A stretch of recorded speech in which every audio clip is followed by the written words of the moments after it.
Chapter 1. Soul Transmigration to Zhu Yunting. Minghongwu Year. The Crown Prince, Zhu Biao, passed away. The court and the nation were shocked, with sorrow echoing across the land. Emperor Hongwu, Zhu Yuanzhang, was deeply affected, suddenly appearing as if he had aged many years. After emerging from his grief, he ultimately had to face the state of the court and realm. Similarly, he had to confront one pressing question: who would be chosen as the Crown Prince? Zhu Di seemed an excellent choice. However, two elder brothers stood before him. Zhu Yuanzhang worried that choosing Zhu Di might lead to discontent and unrest from his two elder brothers in the future. Thus, it was decided to choose among Zhu Biao's sons. Zhu Biao had 5 sons. The eldest legitimate son born to Crown Princess Chong, Zhu Xiongying, died early, while the third son Zhu Yunting was later born. The second son Zhu Yunwan, the fourth son Zhu Yunhu, and the fifth son Zhu Yun, she were all illegitimate children born to concubine Lady LV. Logically, Changshi's only son, Zhu Yunting, should have been appointed as the Grand Crown Prince, Huang Tai's son. Unfortunately, soon after his birth, Crown Princess Chang's mother passed away. Concubine LV became the Crown Princess, and her sons naturally also became legitimate heirs. Furthermore, since Zhu Yunwan was older than Zhu Yunting, he became the natural choice for Grand Crown Prince. Speaking of this Zhu Yunwan, it is uncertain whether or not he was skilled at acting, but he consistently portrayed himself as cultured, gentle, well-versed in both literature and martial arts, and earnestly mimicked his father's benevolence, giving off an impression that he resembled Zhu Biao. Additionally, he excelled at showcasing his filial piety. This greatly pleased Zhu Yuanzhang. Therefore, although a selection process was being conducted, Zhu Yuanzhang had already chosen Zhu Yunwan in his heart. In front of the deceased Crown Prince Zhu Biao's ancestral tablet, the now gray-haired Zhu Yuanzhang still bore tears in his eyes. Son Biao, I have made the decision. Yunwan will become the Grand Crown Prince. I know he is still young, still inexperienced. But no matter, as long as he possesses benevolence, filial piety, and kindness, he will make a good emperor. As for those prickly thorns, I will remove them for him. Saying this, Zhu Yuanzhang continued, as if questioning and answering himself. My son, you must surely understand why I did not choose Yunting. He is the son of Changshi, and Changshi has too many connections to the military establishment. Yunting is still young, lacks experience, and shows insufficient competence. There's no way he could control the high-ranking relatives within the military elite under his family. Appointing him as Crown Prince would grant excessive power to these already influential military factions, possibly leading to political interference by external families. That must not happen. This indeed reflected a private consideration of Zhu Yuanzhang's. Compared to Zhu Yunwan, Zhu Yunting's maternal family held immense influence. Choosing him as Crown Prince meant he would likely be overpowered by his own family's dominance. Thus, selecting Zhu Yunwan, born to Lady LV, would not strengthen the military official's power and might even weaken it. At the very least, Zhu Yuanzhang found this more reassuring. What Zhu Yuanzhang did not foresee was that Zhu Yunwan's reign as emperor indeed promoted civil over military pursuits. Ultimately, this led to a situation where, during Zhu Di's rebellion, there were no military officers left for Zhu Yunwan to rely on, and the group of scholar officials merely hastened Zhu Yunwan's downfall. Zhu Yuanzhang still felt satisfied with his wise decision. However, at this moment, the commander of the Jinyui, Jiang Wan, rushed in and knelt down. Your Majesty, word from the Eastern Palace. Grand Crown Prince Zhu Yunting has suddenly fallen ill, his life hanging by a thread. What? Zhu Yuanzhang abruptly turned around, his facial muscles slightly trembling. Then he looked at the memorial plaque of his son Zhu Biao, feeling an overwhelming sadness fill his heart. Let's go and see. Have the royal physicians arrived yet? Eastern Palace. Within a particular chamber, a group surrounded a 15-year-old youth anxiously. After diagnosing through pulse-taking, the physician then lifted the boy's eyelids for further inspection. His expression grew tense as he turned back to a dignified woman in lavish attire and sighed. That woman's eyes flashed with a hint of relief, immediately rushing to the bedside in a show of despairing shouts. My son Yunting, open your eyes and look at me. Nearby, a man slightly older than the handsome teenager on the bed clearly had a glimmer of satisfaction at the corner of his mouth. But quickly concealing it, he too pretended to rush to Zhu Yunting's side crying, forcing out quite a few tears. The surrounding maidservants and eunuchs were moved by his display. At this point, a hurried figure ran in shouting, How is our grandson? Zhu Yuanzhang strode forward a few steps, only to find everyone inside mourning as they knelt before him. In that instant, his body shuddered violently. His son had just died not long ago, and now another grandchild met the same fate. This founding emperor, who started with a cracked bowl and went on to conquer an entire empire, could no longer maintain his composure. Tears slid down his weathered face as he thundered. Why is my grandson suddenly? Why does he? Physicians. The physician had already been terrified beyond belief, kneeling forward to reply. Replying to your majesty. The prince's condition arose mysteriously, and your humble servant was powerless to save him. Incompetent doctor, bring him out and execute him. True to form, Zhu Yuanzhang opened his mouth and ordered killings without hesitation, with the physician pleading for mercy to no avail. Zhu Yuanzhang approached, his trembling hand brushing against his grandson Zhu Yunting's cheek gently, his face brimming with sorrow and love. Our grandson. Boom. Suddenly, a violent wind began to howl outside. Dark clouds gathered in the sky, accompanied by flashes of lightning and roaring thunder. The world turned abruptly dark, illuminated only by streaks of electric light. Everyone was astonished by the sudden change in weather. Zhu Yuanzhang slowly walked out of the door and shouted up at the heavens. Heavenly Father, where have I wronged you? The pain of losing his beloved son in recent days, compounded by the grief of losing his grandson today, caused him to erupt uncontrollably. Just as he spoke, another brilliant flash of lightning struck even more dazzlingly than before, hitting the entrance and roof of the palace bedroom, startling Zhu Yuanzhang. Fortunately, the lightning did not harm him. Instead, after it subsided, a book lay clearly on the ground. Zhu Yuanzhang stared in shock. Had heaven sent this book? He squinted and approached, picking it up to examine it closely. On its cover were two large characters, Ming History. Flipping it over, he noticed in the corner on the back few small characters, price 219 yuan. And with the thunderstorm, something else had descended. Not just the book, but Zhu Yunting from the 21st century. At that moment, the bedridden Zhu Yunting's hand twitched slightly. Then, with great effort, he opened his eyes, gazing at the elaborately carved wooden canopy bed, hearing cries of sorrow from women all around. He was utterly confused. Wasn't I reading the Ming History under the tree? How did I end up here? Where am I? Oh, right. There was a sudden thunderstorm that struck the tree. Did it confuse my senses? Indeed, one must not take shelter under a tree during a storm. While he mused, drowsiness suddenly overtook him, and his eyelids closed again. In the very last moment before sleep enveloped him, he heard a maid shout loudly. Your Majesty, the prince just opened his eyes, then closed them again. Next, a voice hurried to the bedside, sounding both domineering and urgent. Yunting woke up? Why are his eyes closed again? Quickly, where's the royal physician? Where has he vanished to? Jiang Wan quickly interjected cautiously. Your Majesty, you ordered the execution of the royal physician earlier. Zhu Yuanzhang erupted in anger. Why execute so hastily? Chapter 2, The Son of Heaven's Choice. In a daze, Zhu Yuntang had a dream. He dreamed that he had time traveled. He was reading the Ming History under a tree when he got struck by lightning and fell into an abyss. It seemed like he became another Zhu Yuntang, the Zhu Yuntang from history. Though they shared the same name, their statuses were worlds apart. The original him lived in the 21st century as just an ordinary loser. However, the Zhu Yuntang from the Ming dynasty in history was the son of the founding emperor of the Ming dynasty, Zhu Yuanzhang, and the son of the most stable, most powerful crown prince in history, Zhu Biao. This dream went on for a long time, as if it merged him with reality, making him realize that he had truly time traveled. When he woke up groggily and saw the ornate bed frame again, his mind became extraordinarily clear, and the idea of having traveled through time kept flashing through his thoughts. He wanted to sit up, but then, a voice beside him, filled with excitement, spoke up. Yuntang, you're awake. Zhu Yuntang turned his head and saw a chair next to the bed, where a little old man in his 50s was sitting. The old man was dressed in golden embroidered robes, with a jade belt around his waist, wearing a black silk winged hat, emanating an aura of authority even without showing anger, as if it had always been etched onto his face. At the same time, he showed some tenderness and swiftly concealed his fury. Really, has it happened? Time travel? For a moment, Zhu Yuntang didn't dare to open his mouth. After all, this sudden turn of events was so strange. If he said something inappropriate, it might not be good. Yuntang, how are you feeling?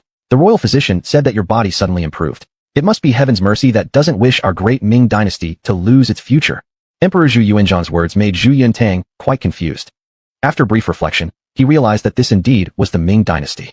The person before him was obviously the emperor, and he had also traveled back to the royal family of the Ming dynasty, retaining the name Zhu Yuntang. So there could only be one possibility. The emperor before him must be none other than Emperor Taizu of the Ming dynasty, Zhu Yuanzhang. Thus, he tentatively called out. Grandfather. Yuntang, do you feel unwell anywhere? Tell us. Although Zhu Yuanzhang was ruthless and decisive in his ways, there was no doubt that he treated his family well, especially Zhu Yuntang, the son of Zhu Biao. Because of this love for Zhu Biao, Zhu Yuanzhang also favored this grandson. Zhu Yuntang confirmed his suspicion and replied, my mind feels somewhat disordered. As a precaution, after all, since he wasn't originally from this world, he might inevitably appear out of place. Saying his mind is disoriented would make it easier to explain any inappropriate behavior or speech later on. Don't worry, rest well, Zhu Yuanzhang said, slowly putting down a book in his hand. The Ming History.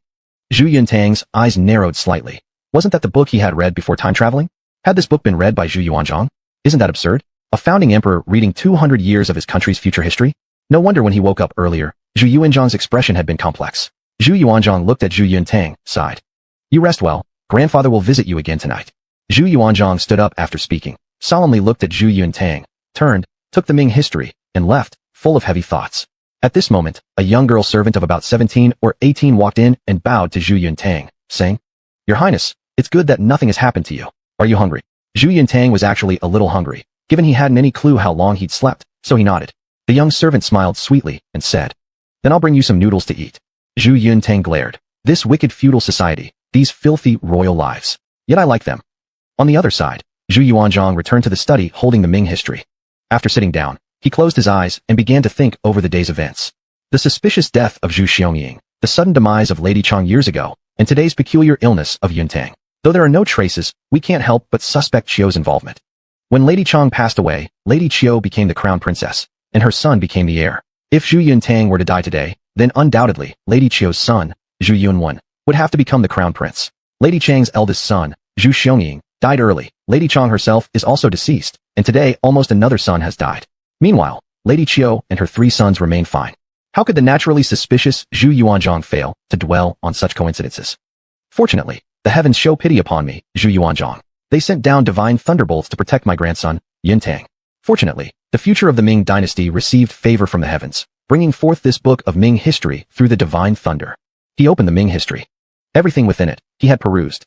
From appointing Zhu Yunwen as the crown grandchild until his own death afterward, everything surpassed Zhu Yuanzhang's imagination. After Zhu Yunwen ascended the throne as emperor, despite carrying out government reforms promptly, he hastened without delay to weaken the regional feudal lords. If weakening the feudal lords is the plan, why not start with the strongest, Zhu Di, catching him off guard first? But Zhu Yunwen just wouldn't, and all the scholars around him were nothing but cowards. Instead of starting with the strongest to weaken them first, they chose to go for the weakest and left the strongest for last, allowing Zhu Di to develop stealthily. Thus, Zhu Di rebelled. Logically speaking, the chances of Zhu Di succeeding in his rebellion weren't that high. Yet again, Zhu Yunwen is a coward, and those around him are all cowards too. A series of cowardly actions not only failed to stop Zhu Di from rebelling, but also unintentionally provided assistance. Led by Zhu Yunwen and aided by a group of scholar cowards, Zhu Di marched southward and successfully rebelled. Seeing this, Emperor Zhu Yuanzhang became extremely furious. How could such a powerful grandfather and wise father produce a cowardly grandson? What's more, even though Zhu Di did achieve some accomplishments as emperor, which somewhat satisfied Zhu Yuanzhang, it seemed like the Zhu family's genes began to deteriorate after that. When Zhu Qizhan, a great military genius, became emperor, Zhu Yuanzhang became so enraged that he wanted to kill Zhu Di immediately and cut off Zhu Di's descendants. Witnessing the Tumu Fortress incident, Zhu Yuanzhang's blood pressure surged, nearly tearing apart the Ming history. Zhu Di must absolutely never become an emperor, and neither can Zhu Yunwen be an emperor. He finally realized Zhu Yunwen was utterly foolish, and the offspring of Zhu Di were no less fools.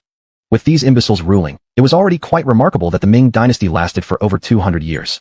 Zhu Yuanzhang could not suppress his anger. This book fell from heaven. What had already occurred earlier were undeniably real events. What would happen later over the next 200 years must not be wrong either. He believed that Zhu Yuntang's sudden illness and recovery, along with the heavenly descended Ming history, were both opportunities given by the heavens for him, Zhu Yuanzhang, to change the humiliating future of the Ming dynasty. The future of the Ming dynasty must not be this way. We must change everything. We have to. Zhu Yuanzhang's eyes sparkled with determination as he solemnly said. The sudden onset of a severe illness followed by full recovery signifies that Yuntang is surely the chosen one of the heavens, and he will be the savior of our great Ming dynasty. At this moment, Zhu Yuntang had no idea that he had already been labeled by Zhu Yuanzhang as the chosen son of the heavens and the savior of the Ming dynasty. He was looking at the large bowl of delicate, fragrant noodles served by the palace maid before him and fell into silence. Is this the noodle? What does the prince think? The young maid blinked her big eyes and looked at Zhu Yuntang with confusion. Zhu Yuntang stared at the pure and innocent young maid and felt an overwhelming urge to slap himself. I thought it was seafood noodles. Misfortune. Chapter 3, Drama Queen Zhu Yunwen. After finishing a bowl of noodles, Zhu Yuntang regained his strength and was about to get out of bed. The young palace maid quickly said, Your Highness, you should not get out of bed yet. The physician instructed that you need more rest. Zhu Yuntang really wanted to get up and move around a little, but when he saw the anxious and flustered look on the young palace maid's face, he couldn't bear to make her worry. This evil feudal society, the maids are too beautiful. If they were in the modern era, wouldn't they outshine today's popular actresses? All right, I won't get out of bed, said Zhu Yuntang, causing the young palace maid to immediately smile. Just then, a 13-year-old noble girl ran in while holding up her dress. Her delicate and beautiful little face carried a worried expression. Big Brother 3. Zhu Yuntang looked at the running girl with confusion, furrowing his brows.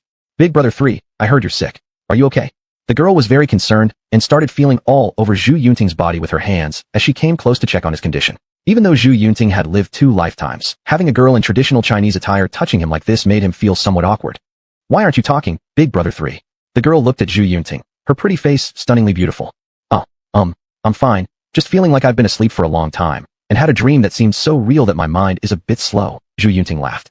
Since she called him Big Brother 3, it was likely that this was Zhu Yuntang's sister from the same mother. Lady Chang gave birth to 2 sons and 2 daughters. The 2 daughters were Lady of Jiangdu and Lady of Iluan respectively. He didn't know which one of the princesses this was, so he carefully asked, Where is the other younger sister? Princess Iluan is kneeling in punishment. Princess Jiangdu lowered her head, with tears welling up in her eyes. Why? Zhu Yunting knew that the stepmother she referred to was Empress Dowager Lu. Princess Jiangdu bit her lips. Because Princess Iluan wanted to visit you. But mother said she hadn't finished her lessons, so she ordered her to kneel for the duration of an incense stick burning. Zhu Yunting's eyes narrowed. Isn't this bullying because these children don't have their parents around? He threw off the covers and got out of bed, saying, let's go take a look. Seeing Zhu Yunting was angry, the small palace maid dared not say anything and hurried to assist him in putting on his shoes. Being served by others to put on shoes, Zhu Yunting wasn't used to it, but he had to adapt. After standing up and getting dressed under the help of the maid, Zhu Yunting took a deep breath and spoke calmly. Lead the way. Princess Jiangdu nodded and led Zhu Yunting out of the bedroom. At that moment, she couldn't help but sneak a glance at Zhu Yunting. Ever since her biological mother Lady Chang passed away, the three siblings had been under the care of their stepmother Lu. In daily life, Lu's teachings to them could only be described as a total mess. Clearly she deliberately neglected their upbringing. As such, the three siblings all feared Lu, especially after the death of their father Zhu Biao, when they became even more afraid of Lu. But Princess Jiangdu never expected that Zhu Yunting would dare to visit Princess Iluan, who was being punished. At this moment, Princess Jiangdu vaguely felt that this elder brother was different somehow. They soon arrived at Lady Lu's chambers. At the moment, Lady Lu was teaching Zhu Yunwen with great care. She had to ensure Zhu Yunwen behaved well, because there were rumors in court that Emperor Zhu Yuanzhang wasn't considering setting up a crown prince from among his sons, instead preparing to directly select from his grandsons. Among the grandsons, there were only Zhu Yunwen and Zhu Yunting. Now that Zhu Yunting was seriously ill but not dead, Zhu Yunwen needed to work harder. Lady Lu was painstakingly making Zhu Yunwen do homework, while not far away, 11 or 12-year-old Princess Iluan knelt with her tiny frame, her small face drenched in sweat. Her pitiful appearance stirred compassion in anyone.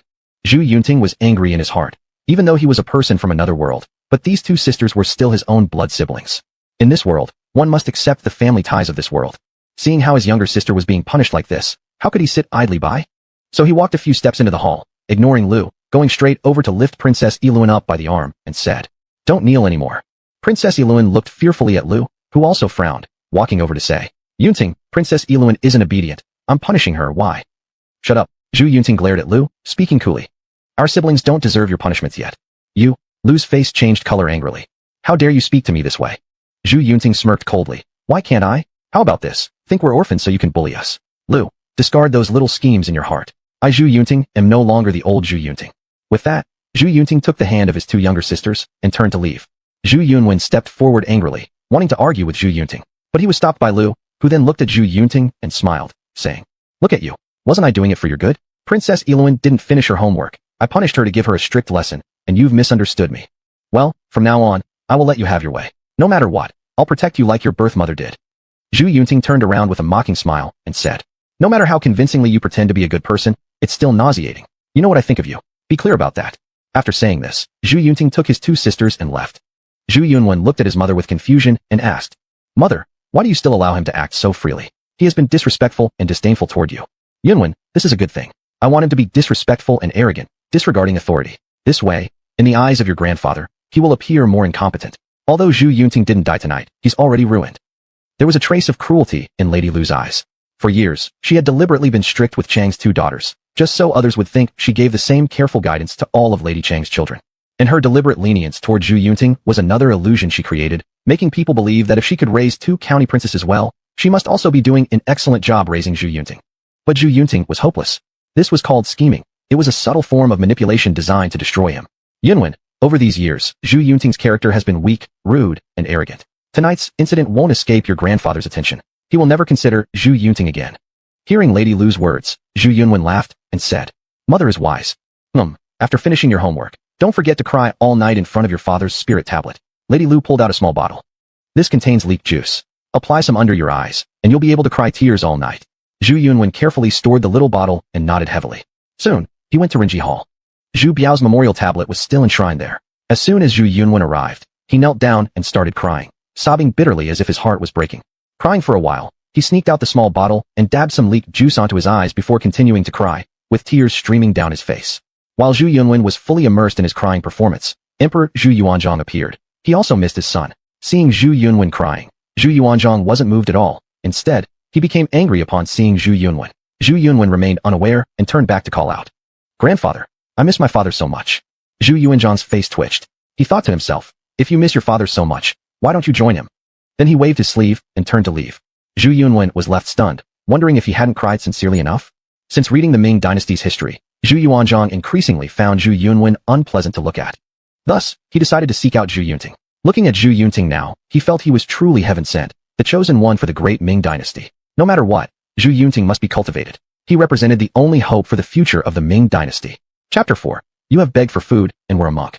Upon arriving at the Eastern Palace, Lady Lu was delighted, thinking that Zhu Yuanzhang had come to teach Zhu Yunting a lesson, which made her very happy. However, Zhu Yuanzhang did not let the maids or eunuchs announce his presence. Instead, he went alone to Zhu Yunteng's bedroom, just in time to hear Zhu Yunteng instructing his two younger sisters inside. Starting from now, you must not be afraid of anyone. With me here, no one can bully you. Although you have no father and mother now, you still have an elder brother, me. The county princess Iluan timidly looked at Zhu Yunteng and said, "But third brother, mother consort is really very fierce. I'm so scared of her." "Do not fear her. If she ever dares to scare you again, I'll make her pay dearly. This mere Lady Lu, what is she worth?" Zhu Yunteng grasped his little sister's hand. Hearing this, Zhu Yuanzhang laughed heartily outside the door and walked in, saying, "Good, excellent. Who says my grandson Yunteng is a coward? Nonsense." Zhu Yunteng immediately stood up upon seeing Zhu Yuanzhang. Grand Emperor. The two younger sisters also quickly paid their respects. Princesses Iluan and Jiangdu. Both of you may return to your quarters first. I have something to discuss with your brother. After Zhu Yuanzhang finished speaking, the two girls left. Then Zhu Yuanzhang looked at Zhu Yunteng, but Zhu Yunteng spoke first. "Is Grand Emperor here because of some news to reprimand Yunteng?" "Absolutely not. I just wanted to chat with you. As for your disrespect towards Lady Lu earlier because of your sisters, I am quite pleased." Zhu Yuanzhang was genuinely pleased. Why hadn't he initially considered Zhu Yunteng, who was theoretically and practically part of the legitimate lineage, as a crown prince? Isn't it precisely because Zhu Yunteng appeared weak? He thought that if a weak Zhu Yunteng were to be the crown prince, once the power of military officials aligned with Zhu Yunting's mother grew, Zhu Yunteng would certainly never be able to control them. What if Zhu Yunteng possessed the same vigor and capability as his father Zhu Biao? Wouldn't that solve everything? Besides, Zhu Yuanzhang was determined not to choose Zhu Yunwen at all costs, leaving him with only Zhu Yunteng. At this very moment, Zhu Yunting demonstrated that he was no longer a timid person. How could Zhu Yuanzhang not be pleased? This point hadn't occurred to Zhu Yunteng yet, but next, Zhu Yuanzhang earnestly looked at Zhu Yunteng and said, "Yunteng, if I appoint you as the crown prince, could you handle it well? Could you be like your father?" Zhu Yunteng was momentarily stunned. He thought this wasn't right. Historically, wasn't Zhu Yunwen chosen? Then what was Zhu Yuanzhang implying now? Was this a test? The royal family was most suspicious. If Zhu Yuanzhang intended to select Zhu Yunwen, he probably feared that Zhu Yunteng might stir trouble in the future. Zhu Yunteng believed that this was Zhu Yuanzhang deliberately testing whether he harbored any ambitions. With that in mind, Zhu Yunteng shook his head. "I absolutely do not harbor such thoughts, not even a bit. I, Zhu Yunteng, lack both ability and competence. Being appointed as crown prince is something I believe should be better suited to my second elder brother, Yunwen." Zhu Yuanzhang was surprised, then responded, "This way of thinking is problematic. Even a small trace of ambition is acceptable. I could support you." Zhu Yunting thought, was old Master Zhu probing me? If he showed ambition that threatened Zhu Yunwen, wouldn't old Zhu consider eliminating him as an obstacle to Zhu Yunwen's stability? After all, old Zhu didn't hesitate to kill many for Zhu Yunwen's secure rule. "Grand Emperor, I swear to heaven, I Zhu Yunting absolutely have no ambition toward being the crown prince." Meanwhile, he secretly pondered, yet the idea of becoming emperor does linger. Zhu Yuanzhang was utterly baffled. He had originally hoped to fully support Zhu Yunteng, yet Zhu Yunting claimed he had no interest? What was he to do? No interest? We can still cultivate that. Yunteng, ruling as an emperor is delightful indeed. Just look at me, how glorious. Sovereign of the world, esteemed by millions. Power, beauty, accomplishments, and authority, all will accumulate within your grasp. At this moment, Zhu Yunteng could only think of two words, pyramid scheme. Old Master Zhu missed out on becoming a master of modern-day multi-level marketing schemes. But Zhu Yunteng firmly believed it was a trap and must not be entered.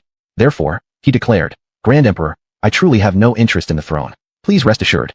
"How can we rest assured when you have no interest? Yunteng, you are our sole hope now. Just express your willingness now, even a nod. Tomorrow, we'll begin clearing away all obstacles for you to secure the strongest empire." Zhu Yuanzhang was painstakingly trying to persuade him. There was no other way. For the sake of this family business, he had to ensure Zhu Yunteng became the emperor. Zhu Yunteng felt that Zhu Yuanzhang's strategy was too exaggerated. Clearly, history recorded Zhu Yunwen's selection, yet why was there now such a forceful push for himself to be the emperor? Wasn't this a setup? You may say whatever you want. I remain uninterested. My intelligence isn't good. I'm weak and incompetent, unsuitable to be emperor. Second brother Yunwen is the best choice. Under his reign, I estimate the Ming dynasty will last at least 200 years. Zhu Yuanzhang glanced at Zhu Yunteng and retorted, "Then you are quite accurate in your estimations. Also, don't bring up Zhu Yunwen to me." Zhu Yunteng constantly sensed something was off, but couldn't figure out exactly what. As for Zhu Yuanzhang, he continued earnestly explaining how comfortable and enjoyable being an emperor was. emphasizing it required minimal effort. Yin Tung, look at your Grand Emperor. Since the day I decided to rise up in rebellion, everything has been smooth sailing. So, being an emperor is actually very easy and not difficult. Throughout my life, haven't I enjoyed endless blessings? And all these years, there hasn't been a single bit of black history. Zhu Yunwen laughed and said, "Did you not beg for food once? Have you forgotten?" Zhu Yuanzhang paused, coughed once, and said, "Oh, at that time, I begged for food out of necessity." "You still beg for food." At that time, begging for food was quite an impressive feat. But you did beg for food. Speechless, Zhu Yuanzhang muttered, "Can we stop bringing up the fact that I begged for food?"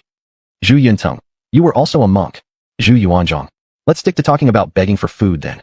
The topic between grandfather and grandson ended up dead. Nevertheless, Zhu Yuanzhang couldn't bring up the issue of the Crown Prince again.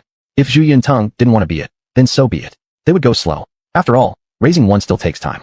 Thus, after chatting for a while with Zhu Yuntung, Zhu Yuanzhang eventually left. As soon as Zhu Yuanzhang had gone, Zhu Yuntung intended to leave the palace chamber for a stroll. Just as he stepped out, a little maid spoke up.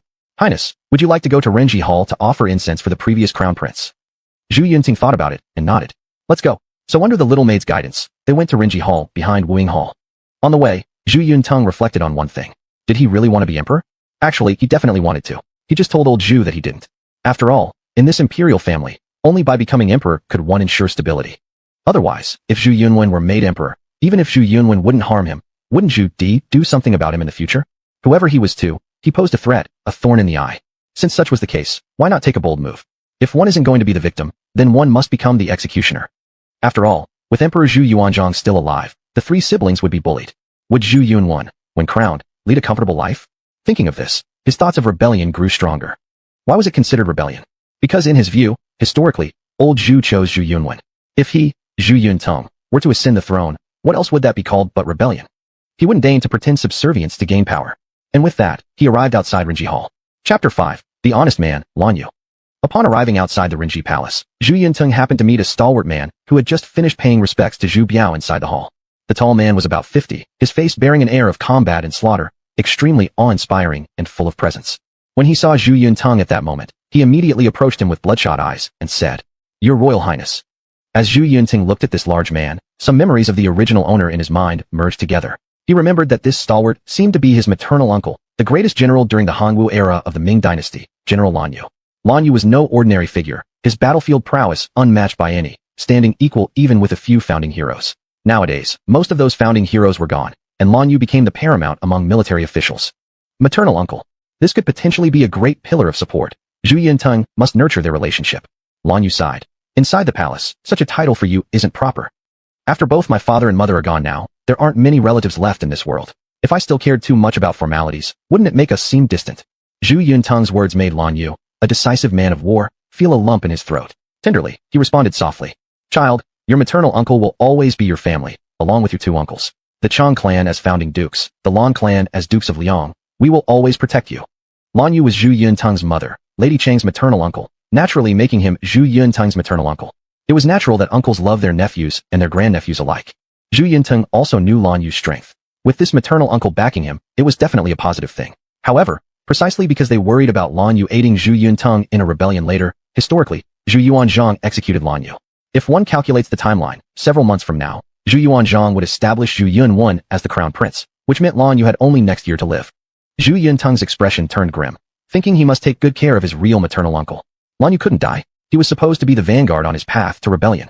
So, moving forward, Zhu Yunting pulled Lan Yu aside and said, "Uncle, I have something I wish to tell you, and you must listen. It concerns our fates." Lan Yu paused, surprised at the usually incompetent and timid grandnephew. "Yuntung, speak." Seeing no one around them, Zhu Yuntung said, "If His Majesty supports Zhu Yunwen, you'll certainly perish without question." At this, Lan Yu's complexion visibly changed as he pondered deeply. After a brief moment, he nodded. "You're right. I've never considered this issue before. Yuntung, you've actually thought of it." With a narrow-eyed gaze, Zhu Yunting opened his mouth. "Uncle, do you want to see your entire family eradicated?" "So, what exactly is your meaning, Yuntung?" Though Lan Yu was a martial man, he wasn't foolish. "I have intentions towards the imperial throne and need uncle's cooperation." Zhu Yuntung made a shocking statement. On the contrary, Lan Yu was extremely delighted and said, "Good, good. Anyone who dares call my grandnephew mediocre henceforth, I, Lan Yu, shall cut him down." "Ha ha, Yuntung. With such ambitions, granduncle and the Chang family will expend all resources to assist you." Calmly, Zhu Yuntung began, "Right now, all I ask uncle to do is one thing. Speak." Even through mountains of blades or seas of fire, I am prepared, Lan Yu replied authoritatively. Pretend to fall ill, a severe illness that convinces everyone you won't survive. At that, Lan Yu was once again perplexed. Why so? To safeguard your life. Your existence doesn't put His Majesty at ease. Only when you appear sick and harmless can you survive. Survival ensures you can help me. Listening to Zhu Yuntang's words, Lan Yu reflected for a long time, re-evaluating Zhu Yuntang anew with profound admiration. Yuntang, these years you've concealed your true potential, haven't you? Granduncle truly underestimated you. Very good indeed. You possessing such thoughts truly fills Granduncle with joy. Even a teardrop could be seen at the corner of his eye. Lan Yu respected Zhu Biao deeply and adored his nephew, Lady Chong. One might even say, apart from Zhu Yuanzhong, Lan Yu was currently the one who cared the most about Zhu Yuntang. Therefore, as long as Zhu Yuntang wished, Lan Yu would go all out to assist him onto the imperial throne. Zhu Yuntang said. Then, Uncle, remember to have a serious illness. Ha! Good. Granduncle promises to be better than tomorrow. Lan Yu laughed heartily. After the two parted ways, Zhu Yuntang entered the hall and saw Zhu Yunwen crying his heart out, almost laughing uncontrollably himself. Seeing Zhu Yuntang come in, Zhu Yunwen stated, Yuntang, you were incredibly disrespectful to my mother today. As he spoke, tears kept streaming down his face ceaselessly. A cold smile appeared on Zhu Yuntang's face. Where do you think we're at? There's plenty of time ahead, and disrespectful acts towards her will only increase, not decrease. Aren't you afraid of what happens after I become emperor? Zhu Yunwen threatened Zhu Yuntang. Zhu Yuntang's eyes instantly turned piercing, saying, Trust me, you'll never get the chance. What? Are you going to compete with me? Zhu Yunwen sneered. Zhu Yuntang smiled silently, paid incense tribute to Zhu Biao, and then turned to leave. The next day, in the imperial study, Zhu Yuanzhong frowned as he looked down at the commander of the brocade-clad guards, Jiang Huan, and said, Is it true that Lan Yu is sick? Jiang Huan replied, Yes, apparently he took a fall and sustained a knife-like wound on his thigh. It's severe and he can hardly get out of bed. Taking a fall and getting a knife wound? Zhu Yuanzhong was baffled. The royal physician has examined him, and indeed it is a knife wound. Jiang Huan paused for a moment, then continued. Last night, after he paid his respects to the late Crown Prince, Lan Yu met with Prince Zhu Yuntang, and they had a long secret conversation. Zhu Yuanzhong stroked his chin, had a long talk with Yuntang, and the next day he sustains a knife wound. After dismissing Jiang Huan, Zhu Yuanzhong began pondering the matter. Could it be that Yuntang caused Lan Yu's injury? Why would he do this? Could it be, that he's got some plan in mind? But that doesn't make sense. Yesterday I questioned him, and he insisted he had no interest in the imperial throne. So how could I have misjudged him? Still, it's incredible that Lan Yu, that arrogant and formidable general, could be persuaded by a few words from Yuntang to injure himself so severely. This Yuntang, with such simplicity, easily handled Lan Yu, who's always been arrogant and hard to control. He was deeply stirred. Initially, he hadn't wanted to designate Zhu Yuntang as heir, fearing Yuntang might be controlled by relatives. Yet now, Zhu Yuntang had already managed to control Lan Yu. If Zhu Yuntang wasn't made heir, who else should be? I must find Yuntang again. This heir position belongs only to him. At the same time, in the Eastern Palace. Upon hearing about Lan Yu's injury, Zhu Yuntang was also stunned. A knife wound from a fall. Did he stab his own thigh? My maternal uncle really goes overboard. He thought, I'd better check on him. Let him fake being ill, but don't let things go too far. Lan Yu would still need to help him rebel later. He couldn't allow himself to become useless.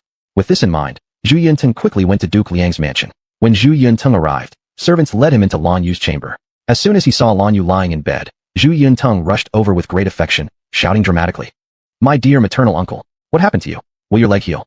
Lan Yu expected Zhu Yuntang to visit, but not with such overly emotional expressions. With his bandaged leg exposed and unable to move from bed, he rolled his eyes and told Zhu Yuntang, How could I end up like this? Don't pretend you don't know. Chapter 6, Completely Subduing Lan Yu.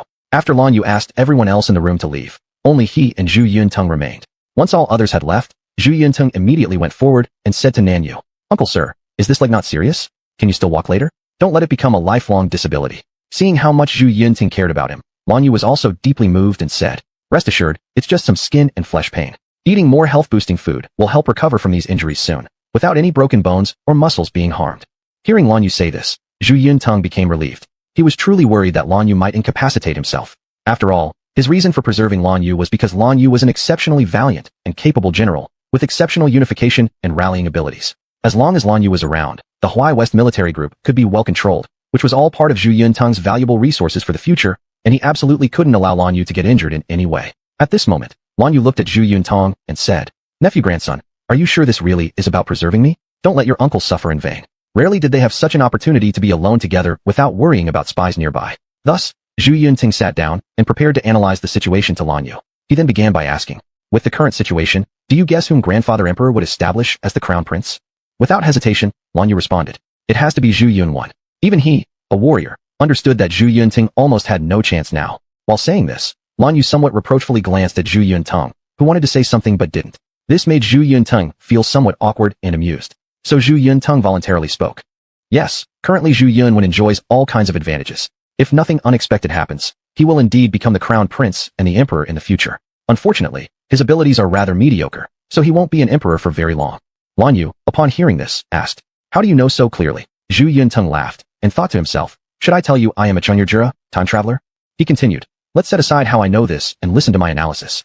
Now, Zhu Yunwen is almost certain to become the crown prince. Then, once he becomes the crown prince, will grandfather emperor be completely reassured?" Having been with Zhu Yuanzhang for so long, Lan Yu naturally understood that Zhu Yuanzhang was a suspicious person who could tolerate no sand in his eyes. Thus he opened his mouth and said, "If Zhu Yunwen were to become emperor, His Majesty would likely clear away many obstacles for him." Zhu Yunting nodded and said, "That's correct. And as General Lan Yu, a very proud leader who commands a group of military officers, you will undoubtedly become the first target for grandfather to eliminate as an obstacle for Zhu Yunwen." Lan Yu frowned tightly, although their conversation last night already made him realize this point. The current detailed explanation by Zhu Yuntong directly pointed to the core issues, which still made him feel a chill running down his back. He suddenly realized that his decision to feign illness by injuring his own leg was absolutely wise. His nephew-grandson wasn't trying to harm him. Thus, Lan Yu warmly told Zhu Yuntong, "Yuntong, with such insights and vision, your uncle is very delighted." Zhu Yuntong smiled and continued, "So, if grandfather wants Zhu Yunwen to be the crown prince and establishes him as the future heir to the throne, then generals like you, who are hard for him to control, especially those who are quite powerful, must be completely cleared out to prevent Zhu Yuntong from causing harm or threatening Zhu Yunwen after he ascends the throne." Lan Yu agreed with great approval and asked Zhu Yuntong, "But today, you also harbor ambitions to vie for the position of crown prince. If you succeed, my danger should disappear, right?"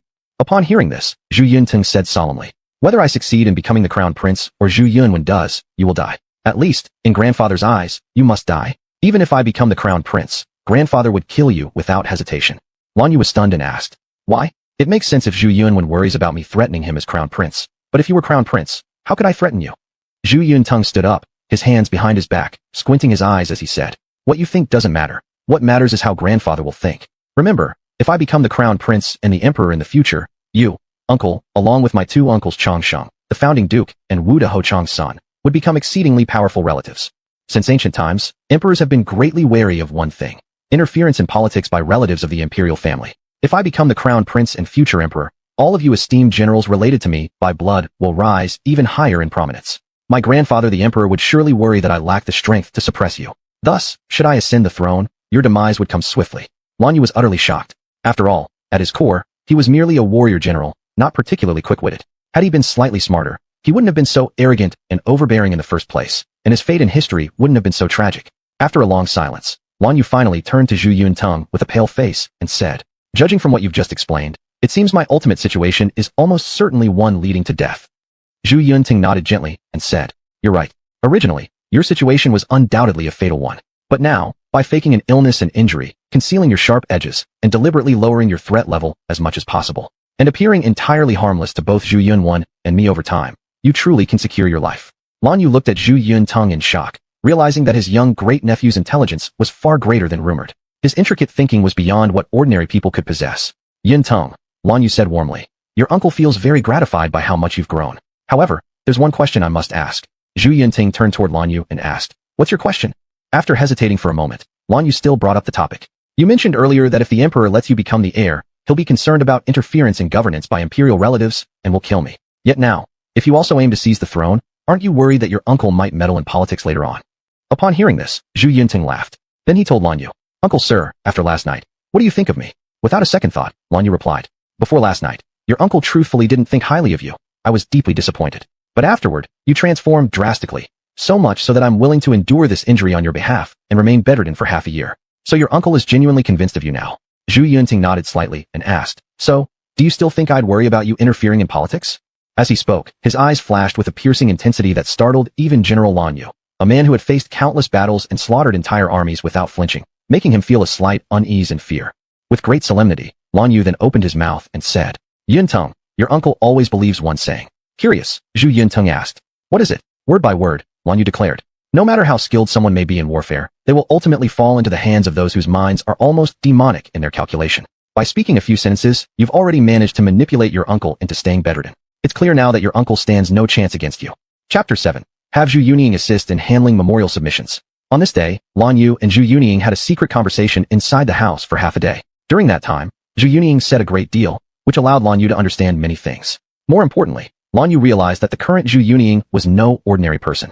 The analysis of certain issues presented by him, as well as his insights into the future, including several possible outcomes of Lan Yu's fate, were explained in detail. This made Lan Yu feel that if he hadn't had the conversation with Zhu Yunying last night, or gotten his leg injured today, then sooner or later, he would certainly die under Zhu Yuanzhang's blade. In other words, Zhu Yunying had already foreseen all of Zhu Yuanzhang's thoughts and Lan Yu's fate.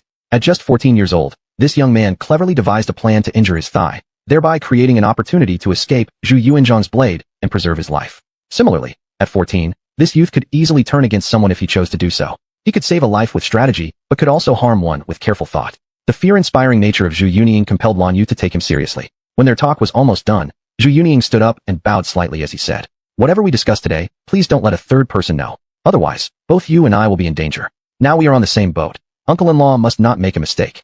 Lan Yu solemnly nodded and said, "Of course." Zhu Yunying smiled and nodded saying, "Then, nephew takes leave. We'll catch up when there's free time again." Lan Yu nodded. As Zhu Yunying turned around to open the door, he suddenly heard Lan Yu speak. "Yunying, trust your uncle. I am just a martial man without too much ambition, only wishing for lifelong wealth and honor so my household can live peacefully. Moreover, I sincerely hope that the people from your mother's family continue to prosper, with no ulterior motives." These words from Lan Yu were equivalent to expressing his determination and loyalty to Zhu Yunying. He was also telling Zhu Yunying that should the day come when Zhu Yunying ascended to the throne, this warrior absolutely would not interfere in governance as imperial relatives.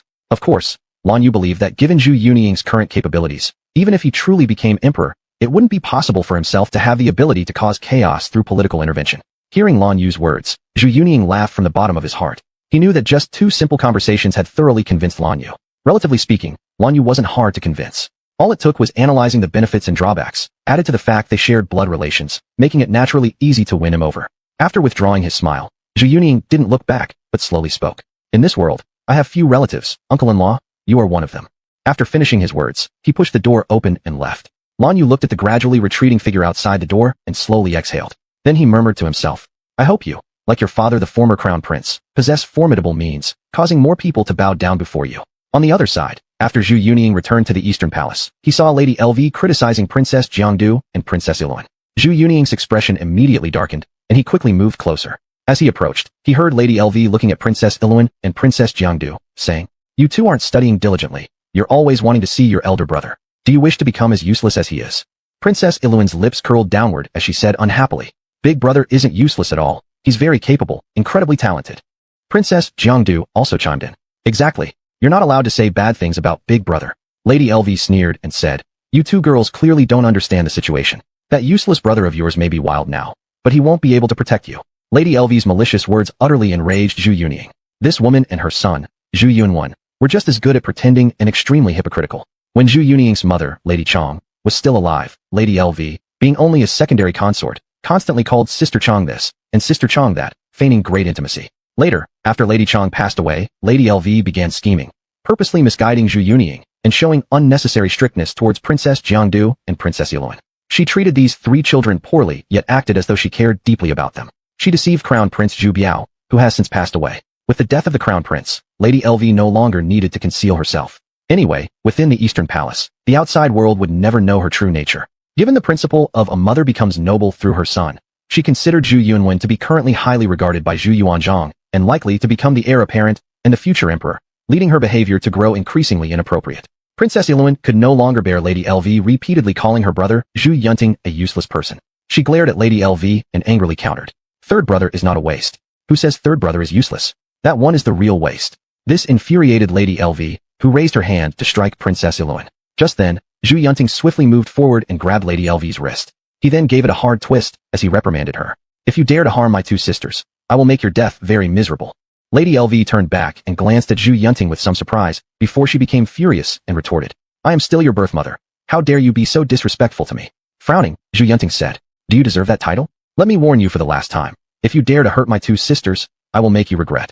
Faced with Zhu Yunting's terrifying glare, Lady LV took 2 hesitant steps back in fear, then said, "Zhu Yunting, you had better think clearly about the attitude you should have toward me. It's well known that your grandfather currently favors Yunwan. Don't ruin yourself. And when one day Yunwan ascends the throne." Before she finished, Zhu Yunting interrupted, "Who knows who will ascend to the imperial throne? Don't speak too soon, wicked woman. Enraged by this, Lady LV couldn't help but laugh mockingly and said, you don't truly think you have a chance, do you? Ridiculous. Haven't you realized that the Emperor has recently asked Yunwen to accompany him in the Imperial study to review petitions? With a cold laugh, Zhu Yunting replied, a mere sycophant achieving success. Yunwen's conduct would never last long if he became Emperor. Perhaps he'd even have to shave his head to save his life in the end. Having said that, Zhu Yunting was about to turn and leave, which infuriated Lady LV so much that her hands began to shake. At this moment, an attendant eunuch from Emperor Zhu Yuanzhang came rushing into the Eastern Palace. Lady LV saw this and triumphantly declared, see, the Emperor has once again sent someone to call Yunwen to assist in reviewing petitions. What does this mean? Shouldn't it be clear to you? Zhu Yunting snorted and pulled his two sisters, turning to leave. Just then, the eunuch had approached closer. Lady LV smiled and said, Master Eunuch, please wait. I'll call Yunwen out. But unexpectedly, the eunuch smiled and replied, no need, Madam Consort. This time, I've been ordered to summon His Royal Highness Zhu Yunting to see the Emperor. The eunuch went past Lady LV, walking up behind Zhu Yunting and saying, Prince Yunting, the Emperor has summoned you to the Imperial study to help him review a few petitions. Hearing this, Zhu Yunting was momentarily taken aback. He really didn't quite understand what Zhu Yuanzhang intended to do. What shocked Lady LV even more was her reaction as she stepped forward with wide eyes and said, Master Eunuch, have you made a mistake? Previously, the Emperor always asked Yunwen to assist in state affairs. The eunuch politely responded, but this time, the Emperor personally named Prince Yunting and sent me to specifically request His Highness' presence. Upon hearing these words, Zhu Yunting slightly paused. Chapter 8. The Method of Relieving Disaster Victims. Although Zhu Yuanzhang had asked him to assist in reviewing the memorials in his study, Zhu Yunting knew there must be something behind it. He always believed that history would not change without a reason, especially when he hadn't done anything yet. History shouldn't have changed too much. Therefore, Zhu Yuanzhang was sure to still establish Zhu Yunwen as the crown prince, and for himself, Zhu Yuanzhang should not have been so concerned about him. Zhu Yuanzhang's current action was indeed baffling. After hesitating for a moment, Zhu Yunting just nodded and followed the old eunuch away from the Eastern Palace, heading towards the study. After Zhu Yunting left, Lady Lu quickly found her son, Zhu Yunwen, and told him about this matter. Upon hearing it, Zhu Yunwen was somewhat surprised and said, Grandpa wants that good-for-nothing to help him review the memorials? How could that be possible? That useless person has nothing going for them. How could they possibly have the ability to handle the task of reviewing memorials? Lady Lu said, no matter what, we must respond carefully. We can't afford to take this lightly. This way, you go to Grandpa's study later under the pretense of paying respects, check out the situation, and adjust accordingly. Zhu Yunwen nodded. On the other side, after Zhu Yunting arrived at the study, he saw Zhu Yuanzhang sitting behind the desk, furrowing his brows while holding a memorial. Thus, Zhu Yunting modestly bowed respectfully. Your grandson greets His Majesty the Emperor. Seeing Zhu Yunting come, Zhu Yuanzhang immediately showed a smile, putting down the memorial in his hand, saying, come to Grandpa here. Zhu Yunting hesitated for a moment, stepped forward slowly, with little expression on his face, very calmly stating, I don't know why Your Majesty summoned me. What is it? Zhu Yuanzhang leaned back in his chair and smiled, saying, we called you to ask two things. First, how is your health? Second, there are a few memorials here. We'd like you to look over them and offer some opinions. Zhu Yunting was still careful, saying, my body, thanks to the Emperor's blessing, has recovered well, but regarding these memorials, I haven't dealt with them much before. I might not be able to provide any useful suggestions. It used to be my second elder brother who assisted in handling them. Perhaps calling him would be better. This move of his could also be considered a retreat strategy. After all, he didn't know that Zhu Yuanzhang already had a full grasp of the Ming dynasty's history, and didn't know that Zhu Yuanzhang wanted to cultivate him carefully at this moment. Therefore, Zhu Yunting was always mistaken and did not know why Zhu Yuanzhang suddenly treated him so well. He thought it was Zhu Yuanzhang's deliberate test to see if he posed a threat to Zhu Yunwen. But Zhu Yuanzhang didn't think that way. He urgently wanted to see a certain level of capability in Zhu Yunting, the stronger the better. And Zhu Yunting didn't want to overly show off his abilities. Instead, he was thinking of quietly cultivating his own power base, gradually controlling the court, and winning the support of ministers. If the strength wasn't enough, then wait until Zhu Yuanzhang passed away and Zhu Yunwen ascended the throne to rebel. If the strength was sufficient, then there would be no need to wait for Zhu Yuanzhang's death. Rebellion could begin earlier. This was also a kind of challenge to one's own strength. When Zhu Yuanzhang heard Zhu Yunting say this, he sighed slightly and said, don't mention Zhu Yunwen today. Come, help Grandpa look at this memorial.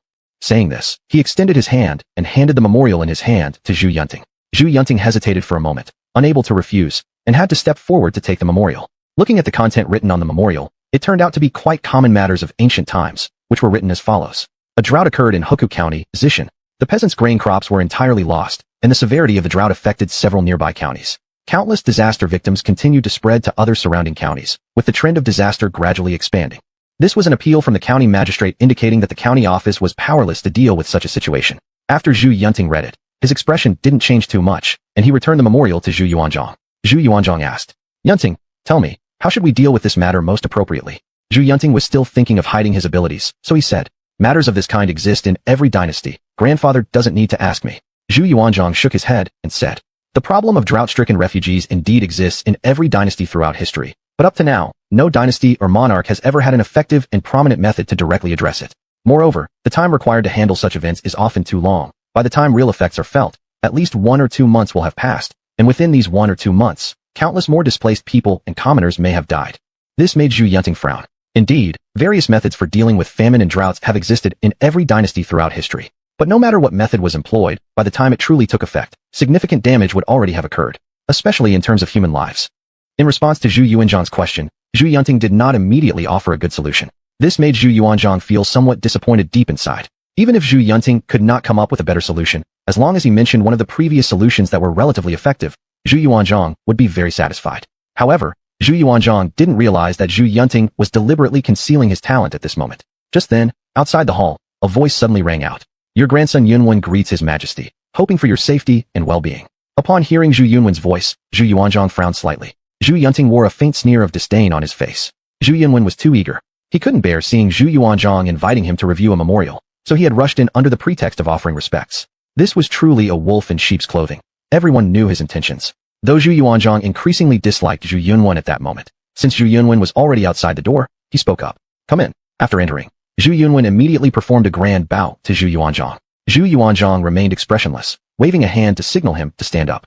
Zhu Yunwen was surprised. He didn't understand why Zhu Yuanzhang had suddenly become so indifferent towards him. Since you're here, I'll ask you a question. Review this memorial, and tell me what approach you think would be most appropriate for handling this situation. Zhu Yunwen took the memorial and carefully read through it, thinking this was a great opportunity to show off his abilities. The same question must have already been asked of Zhu Yunting, but if he could answer better, he would once again surpass Zhu Yunting. So Zhu Yunwen spoke. Grandpa, your grandson believes that we should immediately order the Ministry of Revenue to mobilize some grain-rich counties around Hoku County. We should force local officials to open their granaries and distribute the grains to provide emergency relief to the displaced victims in Hoku County and the surrounding affected areas. Zhu Yuanzhang nodded. This was a commonly used method and nothing surprising about it. The nearby county's supply of grain could serve as an emergency measure, certainly better than shipping supplies from even farther away or from the capital. Given the distance, transporting grain from near the capital city would take too much time, leaving many disaster victims likely dead before it arrived. Thinking this over, Zhu Yuanzhang sighed inwardly. Originally, he had considered appointing Zhu Yunting as heir to the throne, but now Zhu Yunting seemed unable to speak a single word regarding major national issues. On the other hand, Zhu Yunwen could barely pass muster. Zhu Yuanzhang felt helpless about this. However, at this point, Zhu Yunting gave a disdainful laugh and said, the idea is good, but I can guarantee that those relatively prosperous counties won't release much grain at all. Therefore, this proposal is overly idealistic and will probably have little practical effect. Upon hearing this, Zhu Yuanzhang's eyes brightened slightly. Yet Zhu Yunwen glared and said, this is the best method available right now. Although there are some flaws, if strictly enforced, it won't lead to major errors. Zhu Yunting responded calmly. I'll bet that upon receiving orders, these rich counties will only release a small amount of grain as a token gesture and will not fully support the relief efforts as ordered. Doing so would hinder better disaster relief methods from being implemented. Zhu Yunwen attempted to argue back, but Zhu Yuanzhang solemnly asked, Yunting, why do you say that the neighboring counties wouldn't follow the orders to fully support the stricken areas? Zhu Yunting smiled and replied, it's simple. These counties also need to guard against possible droughts that might occur in their own regions. If they use their grain to help disaster-stricken areas, what will they do if disasters happen in their own territories? An official's first priority is self-preservation. As the saying goes, a wise man does not place himself in a dangerous situation. If an official were to open the granary to help other places refugees without reservation, what happens when calamities strike their own lands? Simply put, a magistrate who provides grain for disaster areas won't receive praise from the court. It's merely carrying out orders. And if their land faces famine due to the lack of grain reserves and subsequently gets criticized by the court for neglecting their duties, how would they survive that scrutiny? The choice is quite obvious, isn't it? While this is human nature, it's understandable why the officials act this way. Hearing this explanation, Zhu Yuanzhang fell silent. Since the first year of Hongwu era, numerous calamities had struck various regions over more than 2 decades. While Zhu Yuanzhang had repeatedly called for nearby counties to assist in aiding disaster areas, each attempt met with less than ideal results. Only at this moment, after listening to Zhu Yunting's words, did Zhu Yuanzhang seem to understand where the problem lay in this method and why its effectiveness had always fallen short. With a faint sigh, Zhu Yuanzhang looked toward Zhu Yunting with some comfort and said, we have never thought about this issue before. After hearing what you said today, I feel like the fog has lifted and your words make a lot of sense. Zhu Yunwen's expression turned rather sour. He had not expected that the method he proposed would not only fail to earn Zhu Yuanzhang's praise, but instead give Zhu Yunting a chance to refute him and win Zhu Yuanzhang's compliment. Unwilling to accept this, he spoke up. Then do you have any better solutions? Zhu Yunting let out a faint smile, momentarily forgetting to hide his talent. He then said, I just mentioned why some nearby counties are unwilling to supply grain to support Hoku County. They won't receive praise for doing good deeds, yet if they encounter calamities without proper handling, they may face punishment. That's the crux of the problem. My approach is thus to reverse this logic. Zhu Yuanzhang immediately became interested and eagerly asked, what does that mean?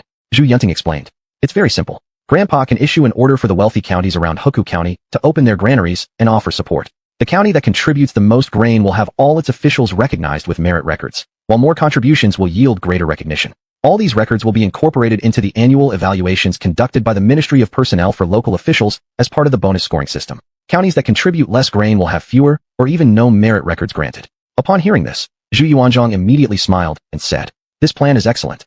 Applying the reward and punishment system in this way is truly ingenious. Officials will surely go all out in their support efforts and act more proactively, aiming to gain points in their evaluations to pave the way for future promotions. Zhu Yunting remained silent with a smile, nodding gently. On the side, Zhu Yunwen looked displeased, staying quiet without uttering a word. Chapter 9. The Humiliation of Zhu Yunwen. If before Zhu Yunting was somewhat like a version of a dude who couldn't rise to the challenge in Zhu Yuanzhang's eyes, then at this moment Zhu Yuanzhang's perception of him has completely changed.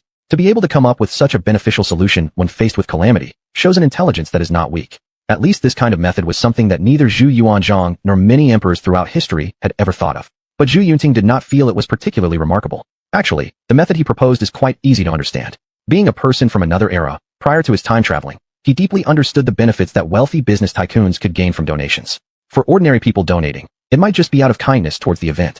However, those big stars and business tycoons who donate millions or even tens of millions, do they really intend to do good? Of course not.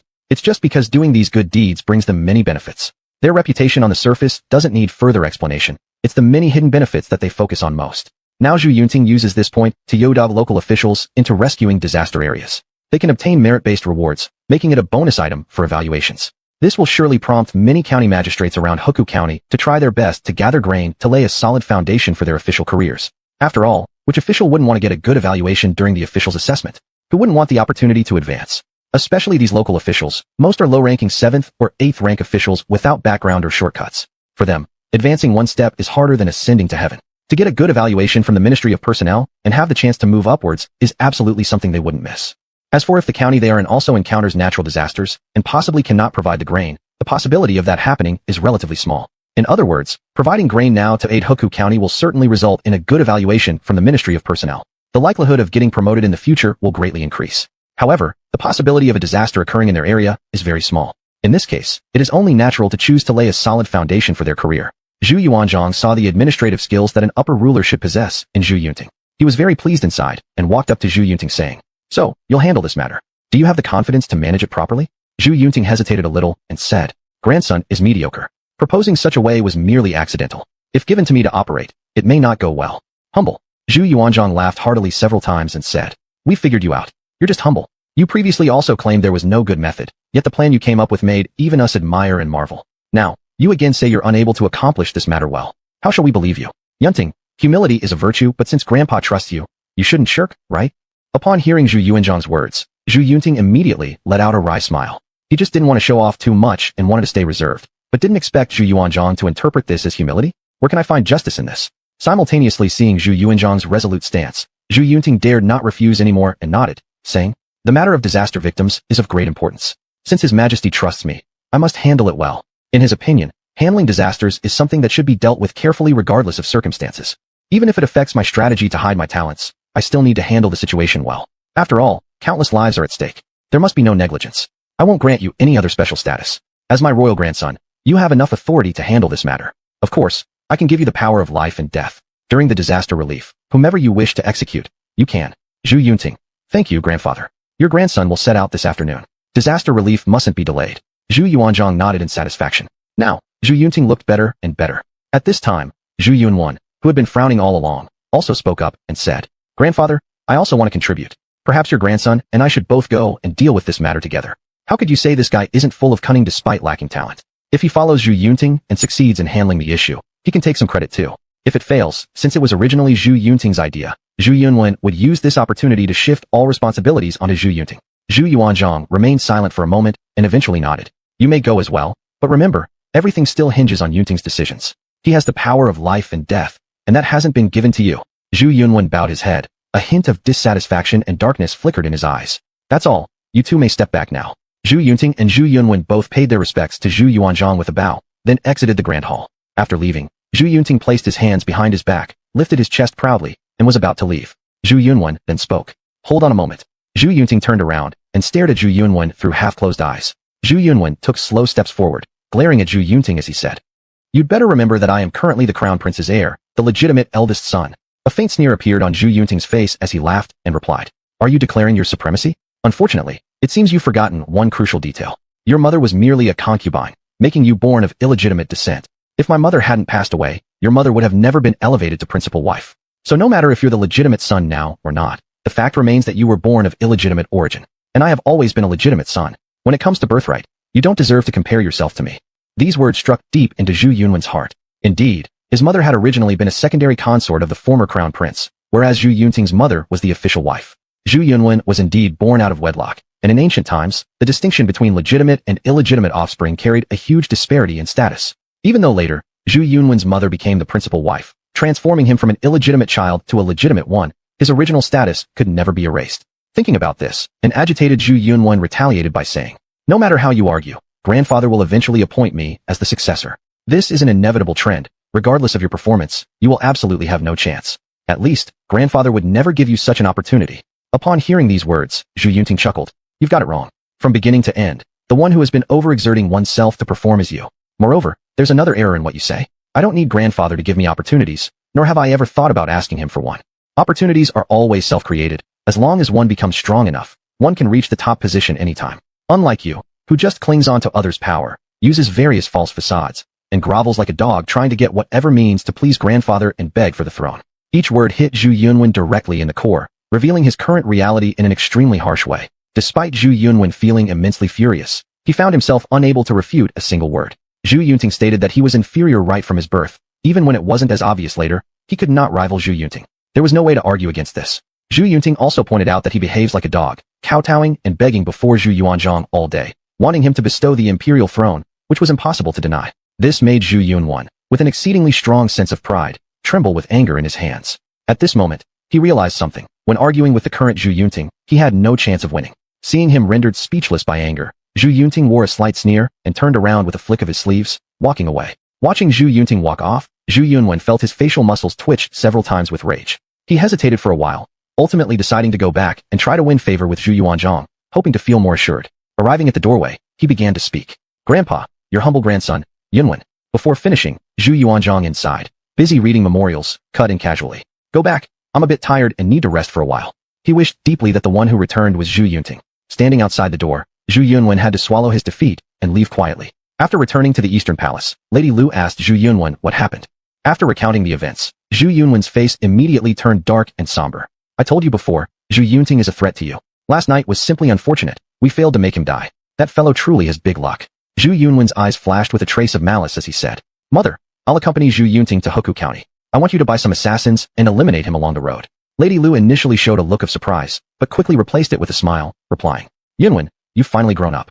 Excellent. Growing up requires ruthlessness and sometimes necessitates eliminating people. Fine. This time you go to Hoku County with peace of mind. I guarantee that along the road, I'll use all kinds of accidents to deal with Zhu Yunting. When he dies, if you successfully manage the disaster relief using his methods and return gloriously, you will undoubtedly receive praise and gain greater prestige among the ministers. This journey will be killing two birds with one stone, quite ingenious." Zhu Yunwen also smiled, highly satisfied with this plan. Hearing him speaking ferociously, "Zhu Yunting, opposing me means you're seeking your own demise." Meanwhile, after Zhu Yunting returned to his bedroom, the beautiful little palace maid came up to serve tea and water. Both his younger sisters, Princess Yiluan and Princess Jiangdu, also rushed towards him. Yiluan County Princess blinked her big eyes and said, "Third brother, where have you been? We were looking for you, but couldn't find you." Jiangdu County Princess added, "Yeah, you weren't in your sleeping chamber this morning. We've come several times, but didn't see you, so we decided to wait for you here." After hearing his younger sister's words, Zhu Yunting smiled and patted their heads, then turned serious as he said, "Grandfather has given me a mission. I'm planning to set off this afternoon. I'll be heading to Hoku County in Shisha Province to deal with the drought situation there." Upon hearing this, both of his younger sisters immediately showed expressions of reluctance. If he was going to such a distant place, it would take at least a month before he could return. Thus, Jiangdu County Princess said, "Third brother, why did grandfather suddenly give you this task? Can't you not go?" Zhu Yunting frowned and replied, "This is a matter personally arranged by grandfather, concerning a national crisis. aiding famine-stricken commoners. This action can save countless lives. The two of you, as princesses of the royal family, should possess the appropriate breadth of vision and responsibility. How can you speak such childish words? Scolded by Zhu Yunting, both younger sisters lowered their heads, recognizing their mistake. However, Zhu Yunting soon softened his heart and patted their little heads, saying, "Don't worry, I won't be gone for long before returning. But I need to give you some instructions. In my absence, Lady Lu will likely target you again. So during this time, stay in your own chambers as much as possible, and don't show up in front of her. If necessary, spend more time attending to grandfather. Lady Lu surely wouldn't dare to act too recklessly if you're around him." Hearing Zhu Yunting's instructions, the two sisters nodded their heads. Reassured by their understanding, Zhu Yunting then simply packed a few relatively ordinary clothes, along with some silver, and directly left the Eastern Palace. As soon as he went out, he encountered the commander of the Jin Yi, Jiang Fan. Jiang Fan approached and bowed to Zhu Yunting before speaking. "Royal grandson, His Majesty has instructed me to select 10 highly skilled Jin Yi officers. They are all Baihu, 100 house officials, each possessing very strong abilities. With these 10 people around, your safety on the journey will be sufficiently guaranteed. His Majesty also stated that they only obey your command." Zhu Yunting responded satisfactorily. "Go back and change into ordinary clothes. Wait for me at the palace gate. We will depart for Hukou County in Xisha Province in 15 minutes. Jiang Fan asked curiously, "Your Highness, aren't we waiting for Prince Yunwen?" Zhu Yunting shook his head. "No, we're not waiting." Chapter 10, Murder in the Street. After everything was ready, Zhu Yuntung arrived at the palace gate. He carried a token with him, which represented his status as a royal grandson and allowed him unrestricted access to the palace. At the moment, 10 plain-clothed 100 house members of the Brocade Guard were already neatly waiting for Zhu Yuntung at the palace gate. Zhu Yuntung approached these 10 men, looked them over, and said, "You are said to be decently skilled experts. I would like to know just how competent you truly are." One of the 100 house members stepped forward and replied, "In reply to your highness, we all stood out after rigorous training. Each one of us can individually fight 20 soldiers and quickly eliminate them." After he finished speaking, that member of the Brocade Guard retreated back into formation, his face never showing any expression from start to finish. There was only a faint aura of killing. It was evident this person had definitely killed a lot of people, and his methods were far from lenient. And like him, each of the remaining 9 were about the same. Zhu Yunting nodded in satisfaction and said, "Good, but I must first tell you, our journey to Hukou County will be perilous absolutely. There might be poisoning, assassination attempts, ambushes, and even bandits bought off along the way who will pursue and attack us." Hearing Zhu Yuntung's words, the Brocade Guards remained calm in expression, without a hint of panic or fear in their eyes. It was clear their psychological resilience was absolutely solid. And Zhu Yuntung continued, "You should also know, if anything happens to me during this trip, what your consequences would be. I've told you the dangers we may encounter, now it depends on your performance." The 10 Brocade Guards opened their mouths together. "Please rest assured, your highness, we swear to guard you unto death." Only then did Zhu Yuntung let out a satisfied sigh and plainly said, "From now on, do not call me your highness. It's too conspicuous. Just call me master." "Yes, master." All the Brocade Guards immediately spoke without hesitation. "Good. Mount your horses, let's go."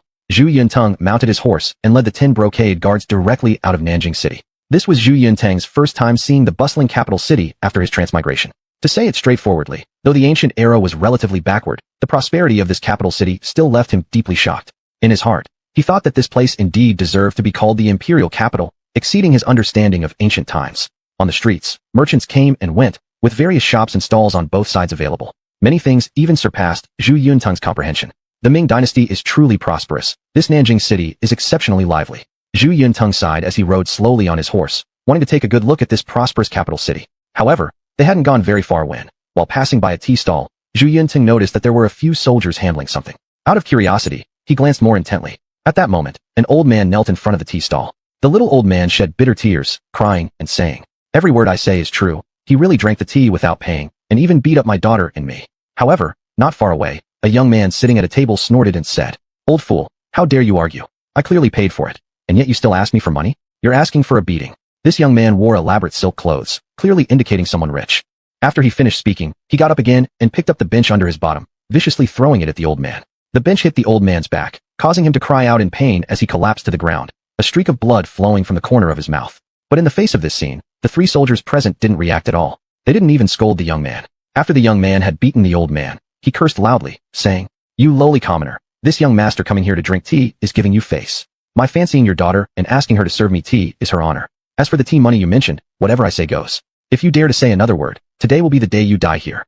The old man lying on the ground cried in sorrow, while a girl about 17 or 18 years old cried and helped support the old man, saying, "Dad, let it go. It's just a few pennies worth of tea. We can't afford to offend him." However, the old man looked up and lamented, "How disgraceful. This little old man runs a tea stall and makes barely enough to survive each day. To encounter such infuriating events, heaven shows no mercy. No rule of law, no justice. Many of the surrounding commoners couldn't bear to watch anymore, gossiping quietly. Zhu Yuntung heard a shop owner nearby whisper. This well-dressed man obviously hasn't paid, and even tried to flirt with the boss's daughter. And when the matter was made public, no one dared to speak for him, not even the soldiers. Alas, the world is going downhill indeed. Zhu Yuntung's expression became somewhat grim. It seemed that in every era, those who were powerful bullied ordinary people, which had become a common occurrence. And these so-called law enforcers also tended to bully the weak and fear the strong as a matter of routine. But Zhu Yuntung couldn't bear it. After letting out a snort, he got off his horse and walked forward directly. Just at this moment, that young lord saw that the old man still dared to complain, so he picked up the stool and was about to hit his head. And he said viciously, "Old bastard, you're still here moaning? I'll send you to hell, and I'll take care of your daughter." As soon as the words fell, the stool smashed towards the old man's head. This scene shocked everyone around, but the three soldiers still showed no reaction. There was no intention to stop. At this critical moment, Zhu Yuntung suddenly raised his hand and grabbed the stool flying towards the old man. Speaking of Zhu Yuntong, the transmigrated version of Zhu Yuntong, before being transmigrated, he had served in the army for several years. He was very proficient in some combat techniques. After transmigration, the body of the original host, because of being a member of the royal family, had always eaten well and stayed fit, thus in top condition. Therefore, in this body, he could also bring into play those combat skills he had learned in his previous life. After grabbing the stool, he twisted it backward. The rich young lord immediately lost his grip and could only let go. Simultaneously, due to inertia, his body leaned forward slightly and actually tumbled down to the ground, face first in an extremely embarrassing manner. Looking at Zhu Yuntong, he placed the stool on the ground and sat on it, then stepped heavily on the back of the rich young lord lying on the ground with his foot, preventing him from getting up. This sight made many commoners feel rather gratified. They also revealed expressions of concern, as if they knew the identity of this rich young lord and understood the consequences of offending him. Even the three soldiers were dumbfounded. They hadn't acted before, but now they all rushed forward. The leader scolded Zhu Yunting angrily. "Bold indeed. You dare to commit violence in broad daylight? Don't you quickly get out of the way?" Zhu Yuntung glared fiercely at the three soldiers and rebuked them. "I thought you three were blind just now, but you aren't. That's strange then. Didn't you see that this guy was just beating up an elder with the stool?" Upon hearing Zhu Yuntung's words, the soldier became angry. "Shut up. Who do you think you are, daring to lecture us officers?" Zhu Yuntung's face darkened. He suddenly stood up and slapped the official across the face hard, making him stagger and almost fall. In the next moment, he angrily drew his sword and roared, "You dare to hit me?" However, in the next moment, 10 swords were suddenly drawn and instantly pressed against the necks of the three officials. This unexpected event left the three officials staring in astonishment. Zhu Yuntung, however, revealed a satisfied expression. Evidently, the timely response and perfectly timed actions of the 10 brocade guards, along with their speed, made Zhu Yuntung realize that they were indeed rare experts. Meanwhile, the rich young lord who had been stepped on finally reacted and yelled furiously, "Who dares to lay hands on me? Your young master?" Chun Yi pressed down harder with his foot and said indifferently, "It's me." That young lord turned his head to look, seeing that Zhu Yuntong was dressed simply, thus showing no fear as he asked, "And who are you? You actually dare to step on me? Do you know who I am?"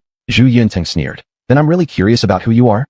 The young lord snorted and spoke threateningly. "My background will scare you to death. Kid, let go immediately, kneel down, apologize to me, and let me slap you 10 times, and we can call it a day. Otherwise, I'll make sure you don't live past 3 days in jail." Upon hearing these words, Zhu Yuntong comprehended everything. So this was the son of the Tusi magistrate. This Tusi, in the complexities of governance, was responsible for managing public security and criminal justice. Comparable to today's Public Security Bureau chief, concurrently holding the positions of chief judge and prosecutor, among others. He was in charge of the capital city's public order and criminal justice. No wonder these three officials didn't dare to do anything to him. Zhu Yuntong sneered and said, "So you're an official's son, no wonder you're so rampant. What a pity, today you have met me." The son of the Tusi said, "Knowing my identity, why don't you let me go quickly? Kid, are you really looking for death?"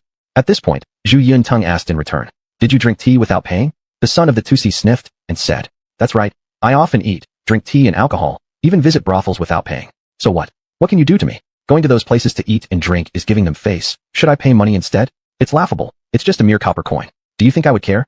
Zhu Yuntong narrowed his eyes and said, "It is indeed a mere copper coin, which you obviously don't care about. But others do care. They have families to support. There's no reason to let you eat and drink for free, nor reason for you to harm them." Who knew that the son of the Tusi became even more audacious? "I will hurt them anyway. What can you do to me? I've already told you. I'm the son of the Tusi. Who can do anything to me? Kid, I won't hide the truth from you. Today I will beat this old man to death, and I will lock you up in prison to torture you. I'll also take his daughter to my mansion and trample on her until she dies at my hands.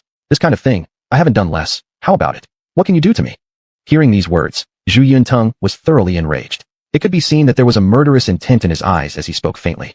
"Despicable, deserves to die." In anger, he reached out, took a large sword from one of the nearby brocade guards. His actions made countless people present hold their breath, all confused about what he intended to do. After all, this Tusi's son had already revealed his identity. Could this young man possibly kill him on the street? That Tusi's son seemed to have realized Zhu Yunting's thoughts, so he immediately started to threaten. What are you going to do? I warn you, if you dare to hurt me even a little bit, my father won't let you off. Naive. Zhu Yunting calmly muttered a sentence. Then he gritted his teeth, raised his hand, and slashed with the sword. With a sound of tist, a human head flew out, shocking everyone. Chapter 11, The Fiancé. The commoners present were all shocked by what had just occurred, because no one had expected that the young man who appeared to be dressed rather plainly would dare to brandish a knife in the street and publicly behead the son of the censor of Shantian Prefecture. To everyone, this was an unimaginable situation, and yet, it was undeniably happening right before their eyes, leaving them extremely incredulous. After all, committing murder on the street was already a grave crime, but killing the influential son of a powerful official? Isn't that like throwing oneself into the fire? However, looking at Zhu Yunting, he seemed very calm, though his heart did have some tremors as well. After all, this was the first time he had killed someone. To say he felt nothing would be absolutely impossible, but he had perfectly suppressed the fear in his heart, forcing himself to remain composed because, in reality, the killing was only just beginning for him. As a hardline imperial grandson, since he harbored the ambition to contend for the throne, then his hands were destined to be soaked with blood. If even such a minor malefactor couldn't be slain by him, how could he possibly achieve great things in the future? Thinking this way, Zhu Yunting came to accept this act even more. After exhaling slowly, he took out a handkerchief from his body at a leisurely pace and wiped the blood off the large blade before returning it to the brocade-clad warrior. Meanwhile, those 10 brocade-clad warriors also looked at Zhu Yunting with astonishment. If they had thought earlier, they would surely consider the brocade-clad commanding officer's decision to send them to protect an inept imperial grandson. But now, things were different. This imperial grandson not only dared to stand up for justice, but also dared to kill on the streets. Moreover, he clearly possessed impressive mental fortitude, definitely not the weak person they originally deemed him to be. Thinking about this, these 10 brocade-clad warriors began to feel a trace of respect for Zhu Yunting. Of course, the most important reason was that Zhu Yunting would uphold justice for the common people. This was something anyone at the grassroots level, the lower echelons, or the middle-lower classes would be very pleased to see. Because, in everyone's perception, those high-ranking officials with power never paid attention to the joys, anger, sorrows, and happiness of the lower class. Even the lower-class people were like ants in their eyes. But Zhu Yunting didn't seem to be like that. He was evidently clear between good and evil, acting for the people. This made the brocade-clad warriors couldn't help but admire him. When everyone finally regained their senses, numerous ordinary citizens at the scene retreated in panic, afraid of being implicated in the case. At this moment, the 3 bailiffs were scared pale in the face. One of the bailiffs whom Zhu Yunting slapped earlier spoke to Zhu Yunting. You actually killed Masterly, the censor's son? Young man, you're done. Regardless of your background, you are certainly going to die today. Zhu Yunting snorted, placed his hands behind his back, and opened his mouth casually. Is that so? Then I'm curious, who exactly has the authority to make me certain death? Right at that moment, several dozen troops quickly rushed over from a distance, parting the way as a middle-aged official dressed in 6th-rank ceremonial attire walked briskly forward. He appeared dignified, but when he approached and saw the corpse on the ground, his expression instantly changed dramatically. He immediately lunged forward and wailed in anguish. My son? Who killed my son? The 3 bailiffs, seeing their protector arrive, started shouting excitedly. Censor, it's this little fellow. He is the one who cut off the head of young master. Enraged, the 6th-rank censor turned his fury towards Zhu Yunting. As a petty official in the capital, there was probably little chance for him to meet someone of noble status like Zhu Yunting. Thus, he was unfamiliar with Zhu Yunting. So filled with rage, he stepped forward and glared at Zhu Yunting. Boy, you dare to kill my son? I will take your life, and I'll take the lives of your entire family. Zhu Yunting's face darkened. How dare you utter such words? They amount to treason against the whole 9 families. After saying this, Zhu Yunting pulled out from his bosom the token that represented his identity, leisurely displaying it, and allowing the 6th-rank censor to take a quick glance. Previously filled with rage, the official's expression drastically changed upon recognizing that small token. His countenance turned visibly terrified, and his hands began shaking violently. He knelt down abruptly, thumping his forehead against the ground in sheer panic, exclaiming, Please spare this humble servant, your royal highness. The token symbolizing Zhu Yunting's status as a royal grandson was among the rarest items in the entire capital city. Furthermore, no one would dare use something like that to swindle around in the capital. Therefore, once such a gold badge was seen, it was without doubt authentic. Seeing the turn of events again, the surrounding crowd was momentarily confused. But then, a single word captured their attention. Prince. While the emperor indeed had many grandsons, most had followed their fathers to various regions to take up feudal positions. As for those who remained in the imperial city, there were probably only a few sons of Crown Prince Zhu Biao. The weight of that was certainly not insignificant.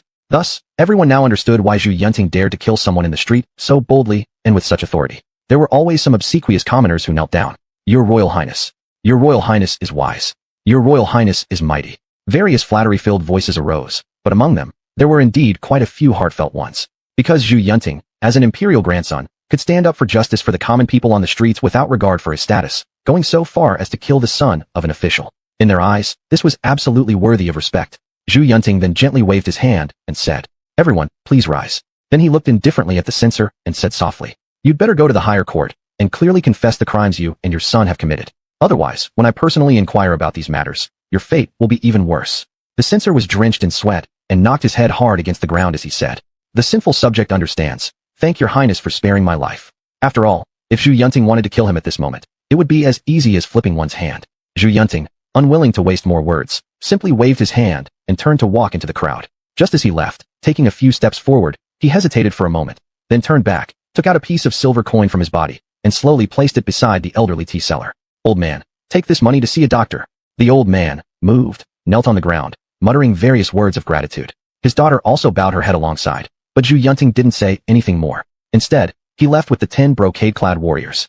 Behind him, the common people started murmuring. They were all guessing which imperial grandson this could be. In both ancient and modern times, there was nothing the common people wanted to know that couldn't be uncovered. So very quickly, someone confirmed that this royal grandson was none other than Zhu Biao's third son, named Zhu Yunting. For a time, Zhu Yunting's name spread like wildfire throughout Chang'an. Meanwhile, in the palace, Zhu Yunwen had already prepared everything, but he still hadn't seen any sign of Zhu Yunting. Puzzled, he went to Zhu Yunting's chamber to check why he hadn't yet departed. It was only then, after speaking with the maidservants, that he learned Zhu Yunting had already left. This made Zhu Yunwen extremely angry. They had agreed that he would accompany him, but this guy had actually left without him? It was utterly disrespectful. Fuming, Zhu Yunwen wanted to complain to Zhu Yuanzhang and seek fairness. But then again, this matter was primarily under Zhu Yunting's responsibility, and it was Zhu Yunwen who had volunteered to join.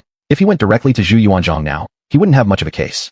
Thus, he returned and discussed things with Lady Lu. They planned to catch up with Zhu Yunting as quickly as possible. After all, arrangements to kill Zhu Yunting could only be made by traveling together. So, Zhu Yunwen quickly gathered some subordinates and set off in pursuit of Zhu Yunting. On the other side, in the study, Zhu Yuanzhang received a report from the commander of the brocade-clad guard, Jiang Huan, prompting a chuckle. "This Yunting, I'm increasingly finding him harder to read." He just quietly took the brocade-clad warriors and left, disregarding Zhu Yunwen's feelings entirely. Haha, quite a strong character, not at all like the weak and incapable reputation he once held.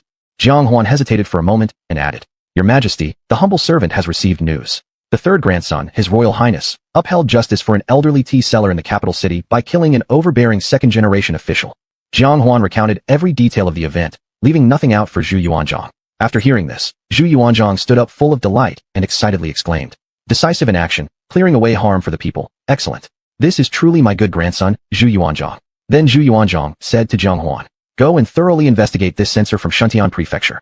Investigate whether he has done anything else shameful and secretive. Being able to allow his son to oppress the people so recklessly shows he isn't any better himself. If anything improper is found, punish him severely without hesitation."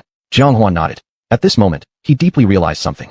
The shift in Zhu Yuanzhang's attitude towards Zhu Yunting was considerable. Before, Zhu Yuanzhang seemed indifferent toward the third imperial grandson, but now, even his address had changed, now referring to Yunting and Zhu Yunwen. The difference was striking. Moreover, no matter what Zhu Yunting did, Zhu Yuanzhang's first reaction was invariably to praise. While Zhu Yunting's actions were indeed praiseworthy, after Jiang Huan left, Zhu Yuanzhang's joy still lingered heavily on his face. Excitedly pacing back and forth in the study, he muttered to himself, "Heaven has eyes. It's such a great blessing that Yunting has changed so much. Yunting, we hope you will continue to amaze us more and more." The better Zhu Yunting performs, the more stable the Jiangsan of the Great Ming might be after handing over the throne to him. This was absolutely what Zhu Yuanzhang most wished to see. Speaking of Zhu Yunting, after upholding justice for the common people, he immediately left the capital city without delay. But he hadn't gone far when he saw a girl ahead on horseback, gazing at Zhu Yunting with a peculiar look. Zhu Yunting felt puzzled. This girl seemed unfamiliar to him. Yet the girl rode closer.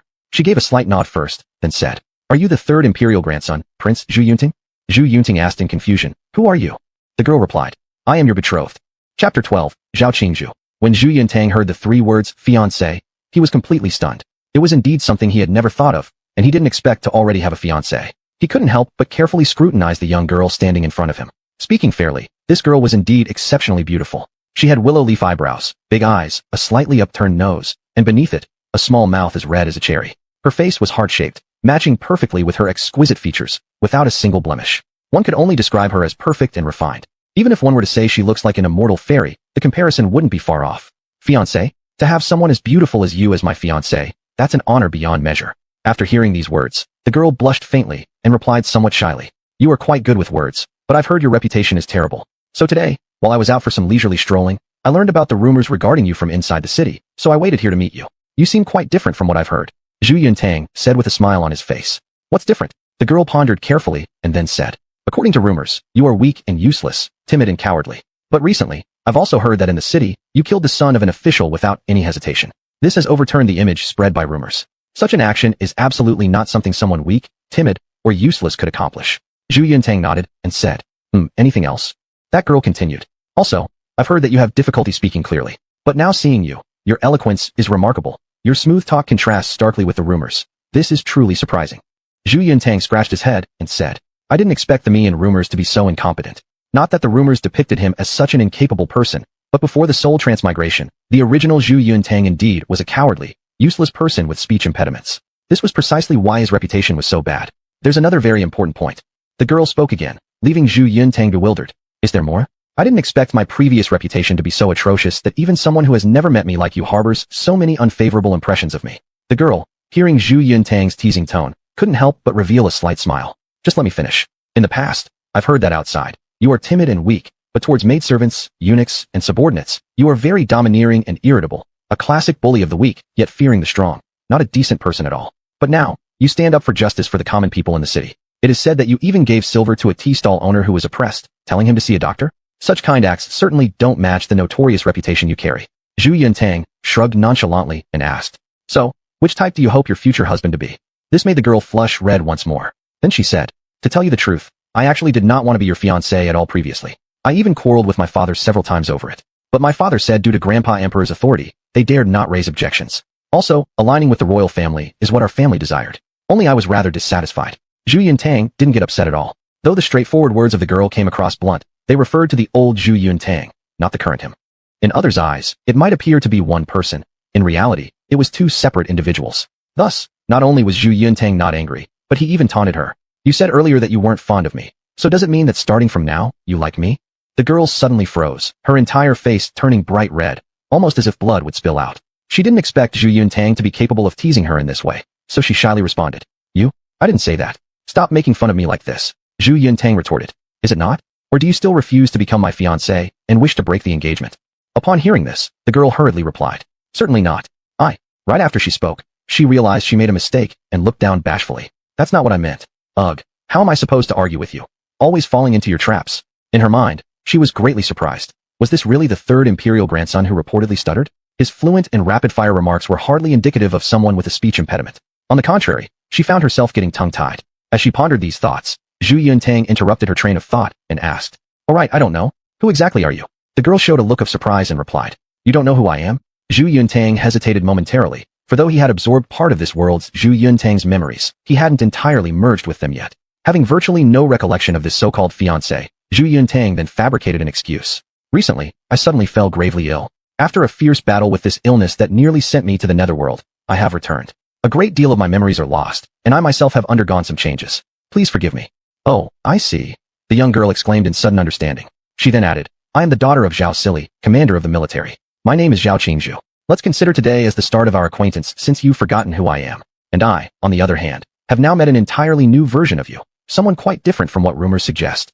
Zhu Yuntang nodded slightly and remarked, indeed, this all makes sense logically. But I am curious, given you are my fiancé, do you still wish to marry me?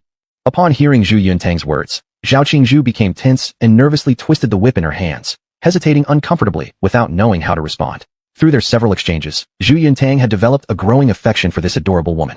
Perhaps it was due to her beauty, or perhaps it was because of her straightforward personality. It might also have been the charm she displayed in her flustered state. Regardless of the reasons, Zhu Yuntang genuinely liked her. After a moment of deliberation, Zhao Qingzhu said, you differ from what the rumors portray, but I still need to carefully observe you further. By the way, where are you heading?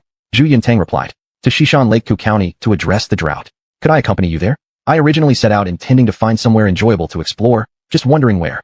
Zhu Yuntang hesitated. But I'm not going there for fun. There's a drought in Hoku County. Many people are displaced, unable to get enough food, and the situation is rather severe. If you join me, you're likely to see nothing but grim sights. Corpses lying everywhere, famine-stricken victims scattered across the land. It won't be a pleasant scene. Zhu Yuntang's sudden serious tone caused the young girl to become solemn as well.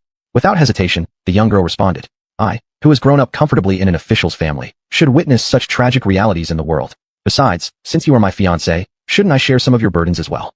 Zhu Yuntang smiled faintly and quipped, the final judgment on that lies within your evaluation period, and should you fail the test, Perhaps I won't be worthy of being your fiancé. At Zhu Yuntang's teasing, Zhao Qingzhu could only stand helpless once more. However, Zhu Yuntang didn't refuse again. They continued their journey with his newly acquainted fiancé by his side. Leaving the capital city behind, they passed through many small towns and villages along the way. The scenery revealed the lives of numerous ordinary citizens at the grassroots level. Relatively speaking, these people lived under conditions surrounding the capital that weren't too bad. The site was filled with harmonious scenes, which made Zhu Yuntang feel very comfortable. Nowadays, as a member of the imperial family, he naturally embraced a larger perspective. Seeing that the common people were living such good lives brought him joy inside. The distance to Hukou County was still vast, almost spanning half the territory of the Ming dynasty. Covering over 2,000 miles, if one were able to travel 200 miles per day, it would take nearly 10 days to reach. Thankfully, everyone was riding horses on this trip, so perhaps increasing the speed a little bit would allow them to arrive in 7 or 8 days. By traveling roughly a day's journey away from the capital city, they began seeing much different landscapes compared to the area around the capital. The life of the peasants here had already become more frugal. Most of them dressed in coarse hemp clothes, working from sunrise to sunset every day, barely managing to provide for the few mouths in their families. Such a life could merely be called surviving. As they kept moving toward the northwest, they noticed many commoners whose living conditions were deteriorating. This weighed heavily on Zhu Yuntang's heart. One day passing by a village, they witnessed the villagers laboring hard for an entire day for a landlord, yet receiving merely 1 or 2 steamed buns or pancakes as payment. Zhu Yuntang felt very uncomfortable at the time. A full day's work for just 1 or 2 buns and pancakes. It might not even be enough for the worker himself to eat, let alone taking it back home to divide among the whole family. This illustrated that during this era, many commoners faced significant issues concerning sustenance and drink. This prompted Zhu Yuntang to lamentingly say, "The bustling prosperity always resides in places visible only to those at the top, while in the areas unseen by them lies unimaginable misery." Hearing this, Zhao Qingzhu sighed helplessly beside him and said, "In all my years, this is the first time I've ventured this far from home. What we've seen and heard on this journey truly exceeds everything I once dared to imagine. In our Zhao household, even the servants eat leftover delicacies from the master's table every day. Yet, I had no idea that life for ordinary commoners could be so difficult." Zhu Yutong hadn't expected such a thoughtful side to Zhao Qingzhu. This realization made Zhu Yuntang feel an even greater fondness for her. She clearly belonged to the category of kind-hearted people. Perhaps there are many more scenes we haven't witnessed yet, scenes far worse than what we see now. Upon hearing this, Zhao Qingzhu instantly fell silent. At that moment, she realized that their journey to the northwest might not bring her much joy after all. They hadn't even reached the disaster area, and they had already seen the harsh realities of ordinary people's lives along the way. If they really got to the disaster area, it would undoubtedly be a scene resembling hell on earth. Just as they were lamenting the hardship of the common folk, they noticed a slightly chubby middle-aged man in tattered clothes slowly approaching them. With a smile, he bowed and said, "Travelers appear to come from afar. The people of our village are extremely hospitable. Why don't you visit our village and drink some water? Well, we could rest a little while and eat some dry provisions before moving on." Zhao Qingzhu smiled and said, "We'd be glad to bother you for a bit." Then she turned to Zhu Yuntang and suggested, "What if we just take a short break? Let the horses graze and have some grass before continuing." However, Zhu Yuntang smirked coldly and shook his head at the middle-aged man, saying, "You definitely aren't from that village, are you?" As soon as these words left his mouth, the middle-aged man froze momentarily before laughing again and asking, "Why do you say that, traveler?" Zhu Yuntang replied, "First of all, your accent isn't local. Instead, it resembles the accent from the capital. Secondly, we've passed through countless villages like yours. In such impoverished places, the villagers struggle to get enough food and are visibly malnourished. But look at you. You wear patched-up coarse cloth clothing, yet are rather overweight and well-fed. Isn't this too conspicuous to hide your true identity? Don't take me for a fool. I'm not that easy to deceive." With these words out, the 10 imperial guards behind him immediately drew their long swords, becoming cautious and vigilant. Chapter 13, Trap. This sudden, tense scene left Zhao Qingzhu utterly perplexed. Before she could grasp the situation, the middle-aged man sneered and pulled out a dagger from behind him, saying to Zhu Yuntang calmly, "Third royal grandson has indeed changed a great deal compared to before. I thought I had disguised myself well, but unexpectedly, you recognized me right away, giving me quite a lesson. However, despite that, you will certainly die today." Zhu Yuntang sniffed disdainfully and said, "Since you think my death is inevitable, why not tell me who sent you so I can at least meet my end with clarity?" But the middle-aged man shook his head and said, "It wouldn't be wise to reveal such details here. Anyway, your highness, third royal grandson, your life belongs to me today." With those words, he gripped his dagger tightly. In the next moment, he stomped his foot hard and leapt into the air, charging straight towards Zhu Yuntang like he was smashing into him. Indeed, it seemed like he was about to crash down on him. Though this man looked somewhat burly, his reaction speed was remarkable. His demeanor suggested he wasn't planning to give Zhu Yuntang any chance to react. Zhu Yuntang's brows furrowed, he couldn't dodge. Even though he had served in the military before being transported to this era, his reaction speed, though good, still paled in comparison to someone skilled in real martial arts. At the same time, he wasn't worried because he had 10 powerful guards of the Jin Yi Wei behind him. All he needed to do was wait for them to act. But what happened next caught Zhu Yuntang off guard. Because just as the Jin Wei guards were preparing to draw their swords and step in, Zhao Qingzhu, standing beside Zhu Yunting, suddenly kicked the stirrup forcefully and sprang up with surprising lightness. In no time, she positioned herself in front of Zhu Yunting, her delicate hands swiftly reaching out, grabbing the handle of the dagger with incredible dexterity and flexibility. Then with just a gentle twist, she wrested the dagger away from the burly man. With another deft move, she slashed easily with the dagger, leaving a bloody mark across the burly man's chest. With a swift kick, she sent him flying backward onto the ground. The massive man fell heavily to the ground, clutching his chest wound in pain, wincing as he glared uncomprehendingly at Zhao Qingzhu. Zhu Yunting also gazed incredulously at Zhao Qingzhu, watching as she gracefully spun midair, then lightly landed back on her horse's saddle. With a firm throw, she flung the dagger deep into a nearby tree. Zhu Yunting's eyes widened in disbelief as he exclaimed, "So you know martial arts?" Zhao Qingzhu smirked and replied, "My father is the commander of troops, so what if I know a little bit of martial arts?" At this, the 100-house leader of the Jin Wei standing behind Zhu Yunting spoke up. "Miss, you clearly aren't just skilled in a little bit of martial arts.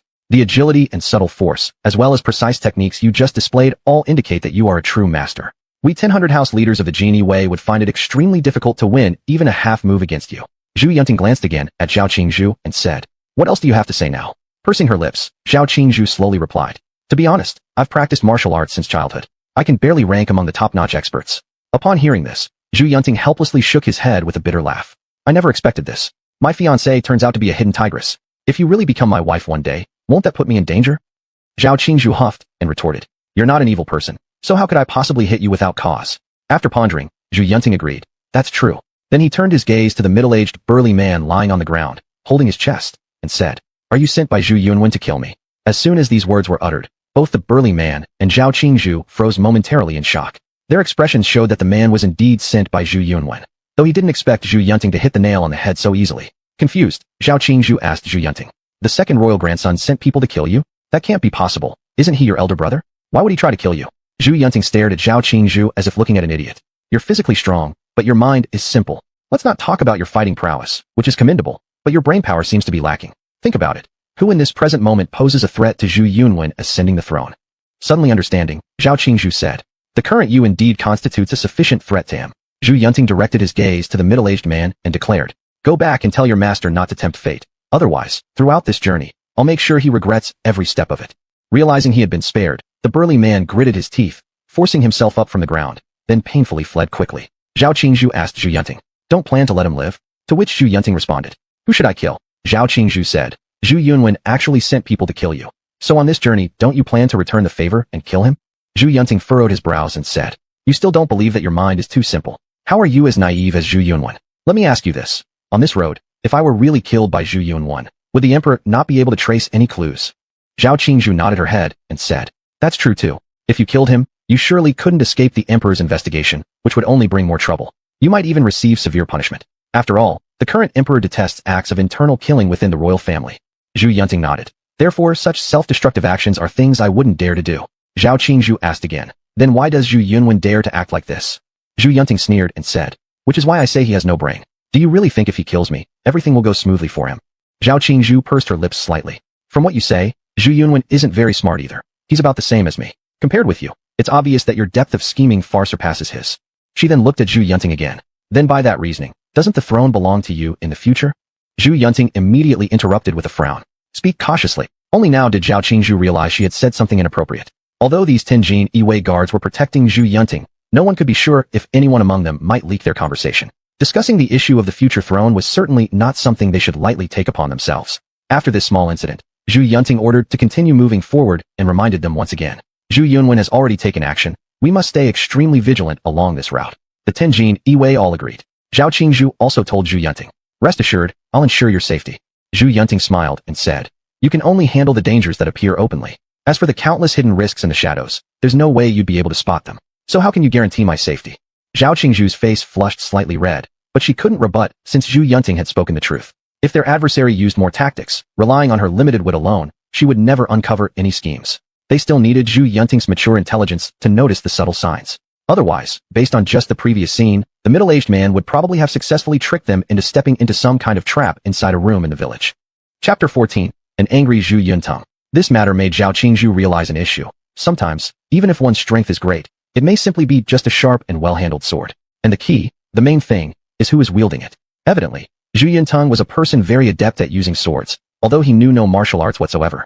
The journey ahead made everyone appear more cautious. And at this moment in a nearby small village, within a decent enough farming household, Zhu Yunwen sat on a chair looking at the returning middle-aged man and said with a dark expression, "Waste of space. I sent you to kill such an insignificant person and you couldn't even accomplish it?" The middle-aged man said grievously, "Your Highness, the trap I carefully set up was instantly recognized by Zhu Yuntang. And what's worse, there's a woman beside him who possesses incredible strength. I couldn't even last a move against her before being defeated. And why are you still alive to return?" Zhu Yunwen's face turned dark. The middle-aged man stammered as he said, "Zhu Yuntang sent a message through me, saying you should not court death, otherwise he won't make it easy for you throughout this journey." In anger, Zhu Yunwen smashed the teacup in his hand on the ground, then stood up fiercely, his face gloomy like a stagnant pool of water. "Good Zhu Yuntang, not only did you guess it was me, but now you also dare provoke me? Fine, next, I'll make sure you die without a burial place." After finishing speaking, he looked at the group of subordinates by the door and started to give instructions for the next assassination. However, along this road, Zhu Yuntang increased his speed. Firstly, to get to the disaster area early and solve the problem. After all, who knows how many civilians would starve every half-day we delay. Also, thinking about speeding up can avoid quite a lot of trouble. And indeed, since Zhu Yuntang and his group traveled non-stop day and night, Zhu Yunwen clearly could not keep up, let alone surpass them, and set ambushes beforehand. How could he design any traps if he can't even catch up? Thus, Zhu Yuntang had left Zhu Yunwen far behind. A journey that would have taken 7 or 8 days was shortened by Zhu Yuntang by a couple of days. On the 5th day, they entered the Shisha territory. Upon entering Shisha, Zhu Yuntang immediately saw numerous displaced people moving their families to other places. This sight startled Zhu Yuntang because they had only just entered Shisha territory, at least 100 to 200 miles away from Hoku County, with several counties in between. He had not expected these displaced people to have spread to this extent. Thinking about this, Zhu Yuntang dismounted from his horse, feeling profoundly worried. He stopped an emaciated old man, who was dragging a pale, frail little girl. They were walking aimlessly with dull eyes. After being stopped by Zhu Yuntang, the old man glanced curiously at him. Zhu Yuntang waved his hand, and a guard quickly opened his pack, took out dry rations and water, handing them to the old man and the little girl. The old man's eyes instantly lit up as he accepted the food. He licked his lips, but immediately gave the food to his little granddaughter. The little girl tried swallowing non-existent saliva and spoke in a hoarse voice. "Grandpa, you eat first." The old man shook his head and said, "I'm not hungry yet. Darling, you eat first." Hearing this, the little girl split the food into 2 parts, giving one to her grandpa, then hastily devoured the rest herself. However, due to excessive thirst, she found it hard to swallow. Zhu Yuntang promptly handed her the water, saying, "Little sister, don't rush, eat slowly." Zhao Qingzhu also showed deep concern and quickly took some pastries from her own bag to give to the little girl and the old man. The two hungrily ate while mumbling thank you. Even the old man and the little girl prepared to kneel down, but Zhu Yuntang lifted them up and said, "Elderly sir, I've heard Hukou County suffered from disasters, but the impact on surrounding counties should be minor. Why do you have to flee so far?" Hearing this, tears welled up in the elderly man's eyes as he helplessly responded, "Nowhere we passed allowed us refugees in. Although several counties around Hukou were not affected by drought, they didn't let us disaster victims enter, let alone provide us with food. We can only continue towards other places, hoping for somewhere that will accommodate us, providing us with a bit of food and sparing our lives." Upon hearing the elderly man's helpless and heart-wrenching words, Zhu Yuntang's eyes slightly reddened. Immediately after, he said angrily, "The court stipulates that if disaster occurs nearby, the local county offices must not refuse refugees. Who has the nerve to do such a thing and make you wander like this?" But the old man sighed, shook his head and said, "The court is so far away. It's been more than a month since the disaster happened. We don't even know if the court knows about this matter yet. By the time the court really takes action, many of the victims will be dead. And how many survivors will remain? Then this issue will just be forgotten." These words caused Zhu Yuntang immense discomfort. Indeed, wasn't what the elder saying a fact? Some problems, once arisen, cannot be solved in a short time. But as time goes on, these issues disappear gradually. Because those who raised these issues have already died. Once they die, the problems are naturally resolved. Zhu Yuntang handed some dry rations to the old man and the little girl, and said to them, "There's no need to go to other counties. Go back to where you came from. The disaster won't take long to subside." The old man looked at the food in his hand, which was enough for 10 days or half a month. So he expressed his gratitude to Zhu Yuntang. Thank you, sir. But will the calamity really pass soon?" Zhu Yuntang promised the old man firmly. "Yes, I guarantee it." The old man nodded and said, "Good, that's great. If we weren't forced, who would want to leave our homes?" Zhu Yuntang did not say anything further, but climbed onto his horse slowly and increased his speed toward the nearest county. Since he had arrived here and there were already so many displaced people present, a solution must be found to ensure the county opens its doors to the victims and helps them through their hardships. Observing Zhu Yuntang's increasingly cold expression with an air of menace, Zhao Qingzhu cautiously asked, "What do you plan to do?" Zhu Yuntang squinted his eyes, filled with murderous intent, and spoke word by word. "With overwhelming force, I will make the surrounding counties release their grain reserves and aid the afflicted areas." Zhao Qingzhu remarked, "However, given the current situation, it doesn't seem that easy." Zhu Yuntang snorted and replied, Grandfather gave me full authority to impose life and death sentences. Then let the blood of the Northwest flow freely. Chapter 15. The Authority of the Brocade Guards.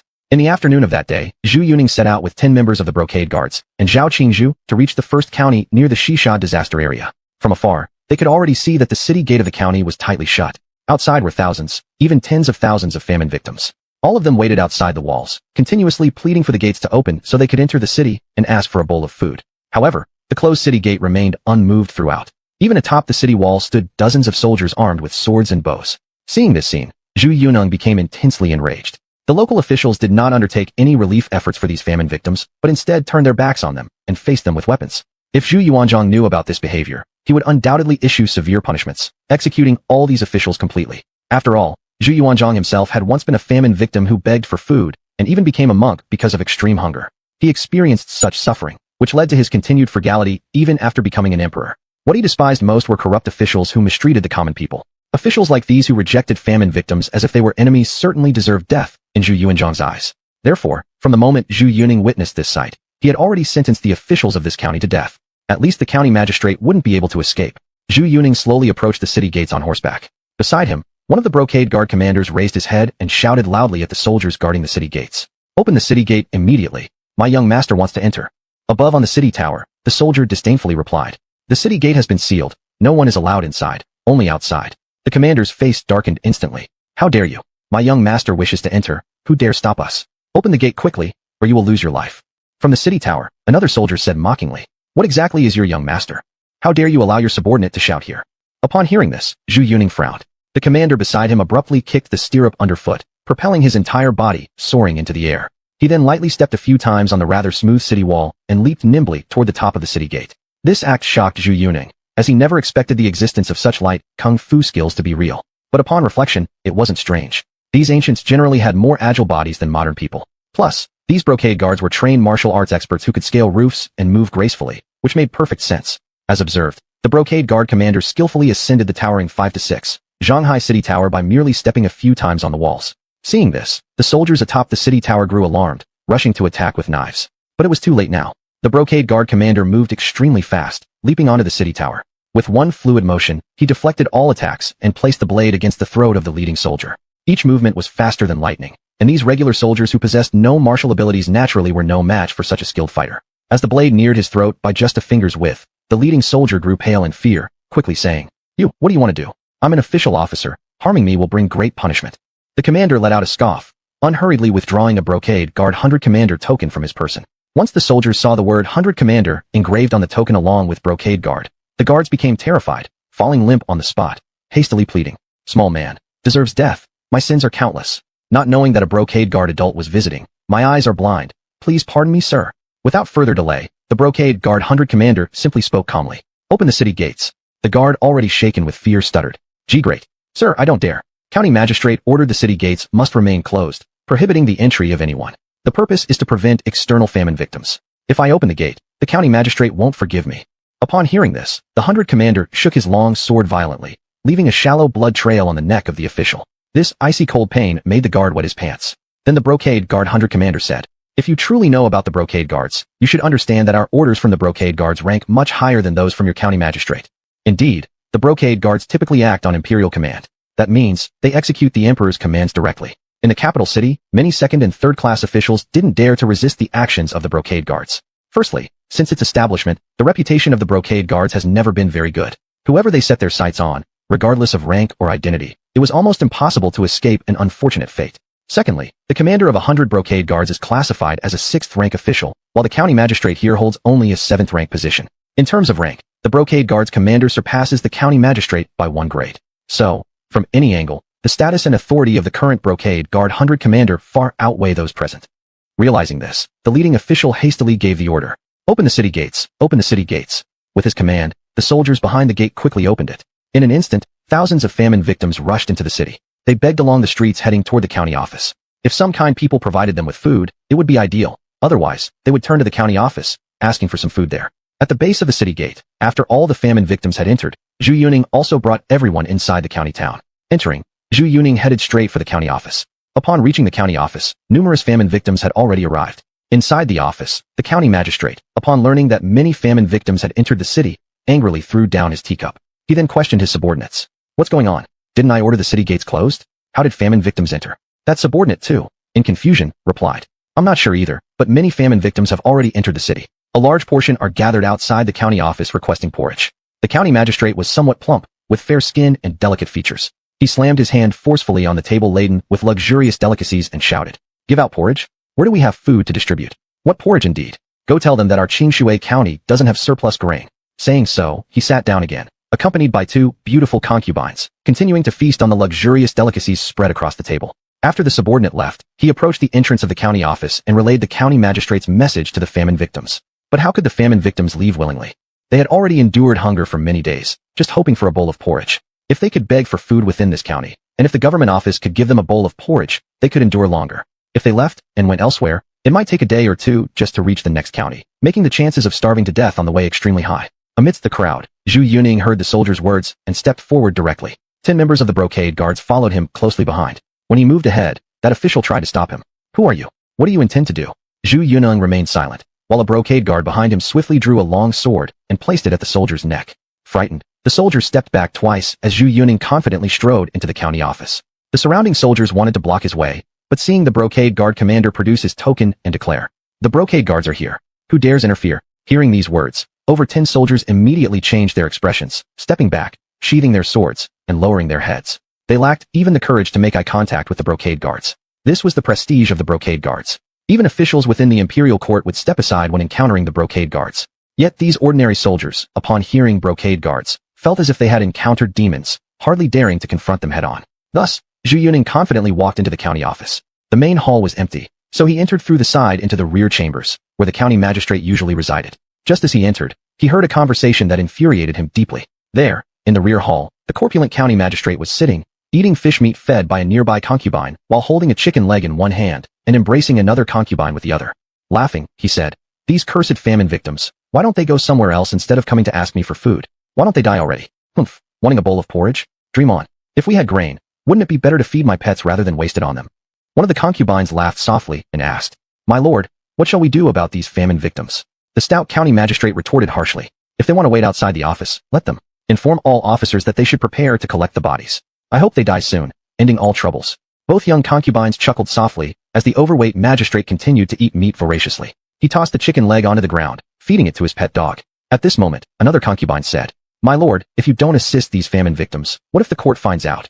Upon hearing this, the county magistrate sneered contemptuously and said, The court? The court is far away from here. If the court sends an official for disaster relief, I will merely go through the motions then. What's so difficult about that? If it's troublesome, I'll just spend a little silver on the disaster relief officials. These days, who truly cares about famine victims? After saying this, the county magistrate laughed again. But just at this moment, a cold voice slowly sounded. I care. The fat county magistrate was stunned, looked around, and then stared at the doorway where Zhu Yuning, with a serious face, led 10 members of the brocade guards, and Zhao Qingzhu slowly walking over. Frowning, the obese county magistrate asked, Who are you, young man? What are you doing here? Get out, get out. As his words ended, a brocade guard abruptly drew a long sword from his side and forcefully threw it.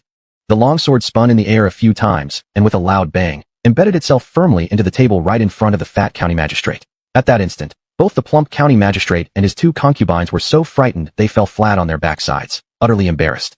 Chapter 16, Leaking Domination, Kill. When the fat magistrate and his two concubines stood up again, they saw Zhu Yunteng swaggering and sitting opposite at the table.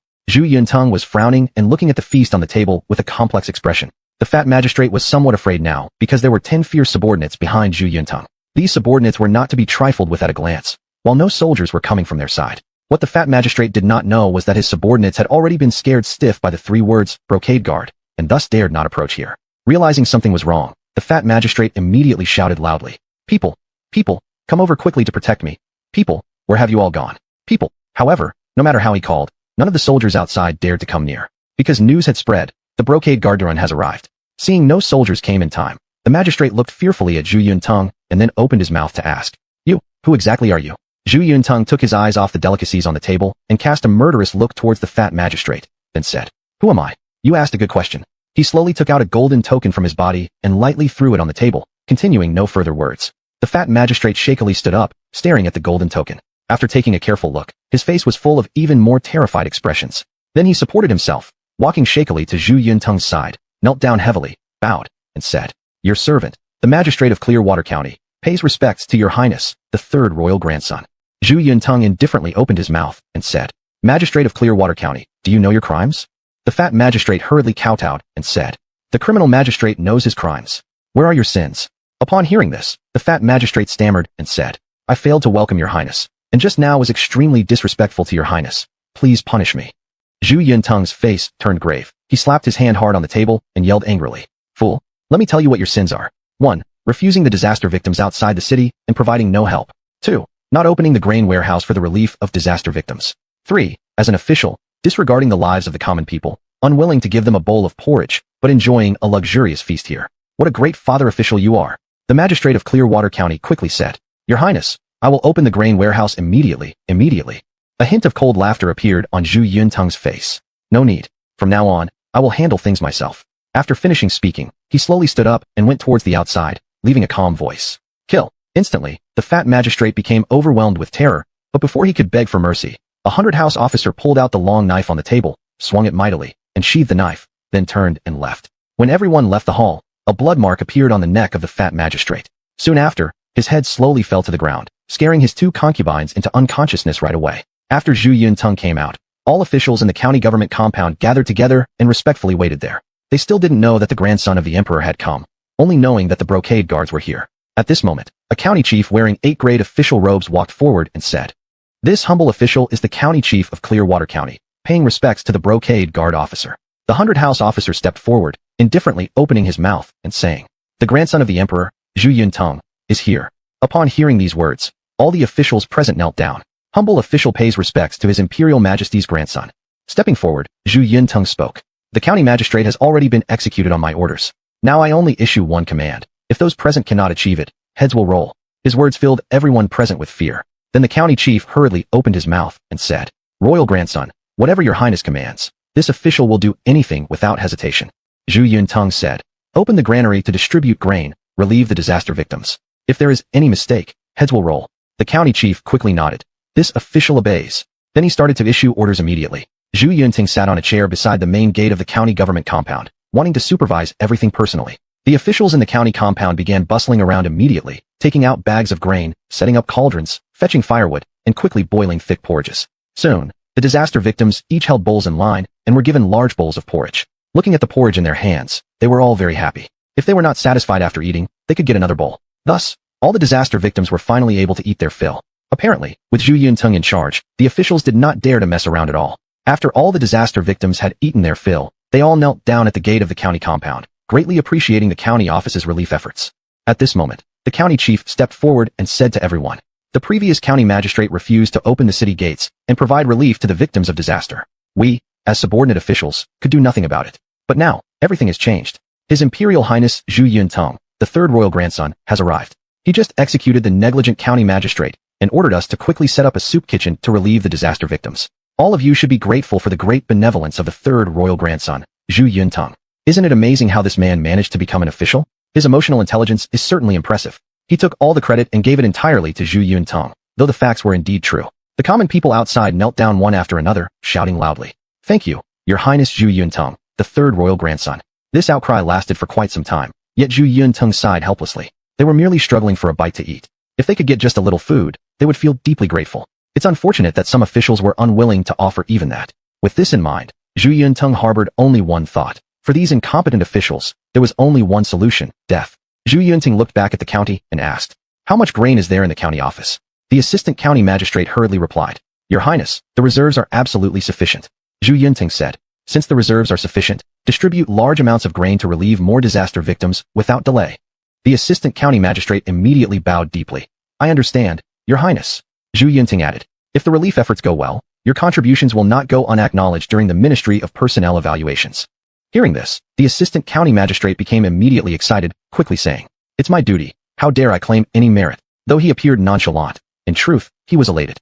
Zhu Yuntong believed that with his own pressure applied and the prospect of profit in sight, the assistant county magistrate would undoubtedly ensure that this task was completed satisfactorily. Sure enough, by the time Zhu Yuntong prepared to leave Qingshui County, he discovered that at the city gate, which was now open, notices had been posted. The notice announced that all nearby displaced disaster victims could come to the county office of Qingshui County for free porridge as much as they needed until they were full. Moreover, 2 meals a day would be provided until the disaster passed. Not only that, many soldiers from the county office rode out on horseback directly to search for nearby disaster victims, offering them precise relief.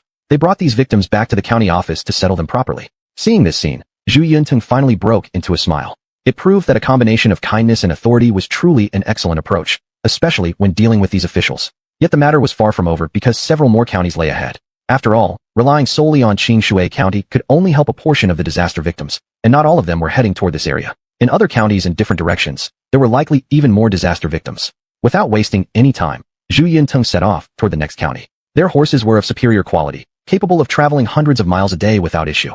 Typically, the distance between counties ranged from 100 to 200 miles. Thus, in just half a day, Zhu Yunteng and his group arrived at a county closer to the disaster area, known as Shaohe County. Shaohe County, named aptly, contained a small river, but it had also been affected by drought, reducing the water flow significantly. Shaohe County, named aptly, contained a small river, but it had also been affected by drought, reducing the water flow significantly. Along the banks, Zhu Yunteng and his entourage encountered numerous disaster victims. These victims continued following the riverbank, fleeing to other places, indicating that Shaohe County had offered insufficient relief to the displaced people. When Zhu Yunteng arrived at Shaohe County, night had already fallen. To his surprise, unlike Qingshui County, the gates of this county were not closed. However, despite the disaster victims entering the city, they remained begging on the streets. As he passed the county office, Zhu Yunteng noticed that a cauldron was set up in front of it, but no porridge was being cooked. Perhaps due to the late hour, Zhu Yunteng decided to find an inn for the night. Early the next morning, upon reaching the county office, he observed that many disaster victims had gathered there. The cauldrons in front of the county office had fires lit beneath them, and porridge was boiling inside. A satisfied expression crossed Zhu Yunteng's face. Beside him, Zhao Qingzhu remarked, "Apparently, the county magistrate of Shaohe County understands what needs to be done and knows to provide relief to the disaster victims."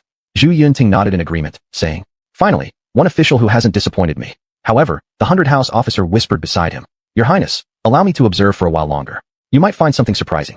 Frowning, Zhu Yunteng asked, "What do you mean by that?" The 100-house officer explained, "Your Highness has yet to witness the intricacies of the bureaucratic world, but I, as a member of the Brocade Guards, have seen far too many such cases. Your Highness, do not be deceived by appearances."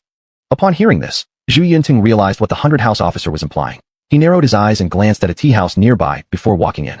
He said, "Let's have something to eat here first and see what kind of tricks this county office is playing."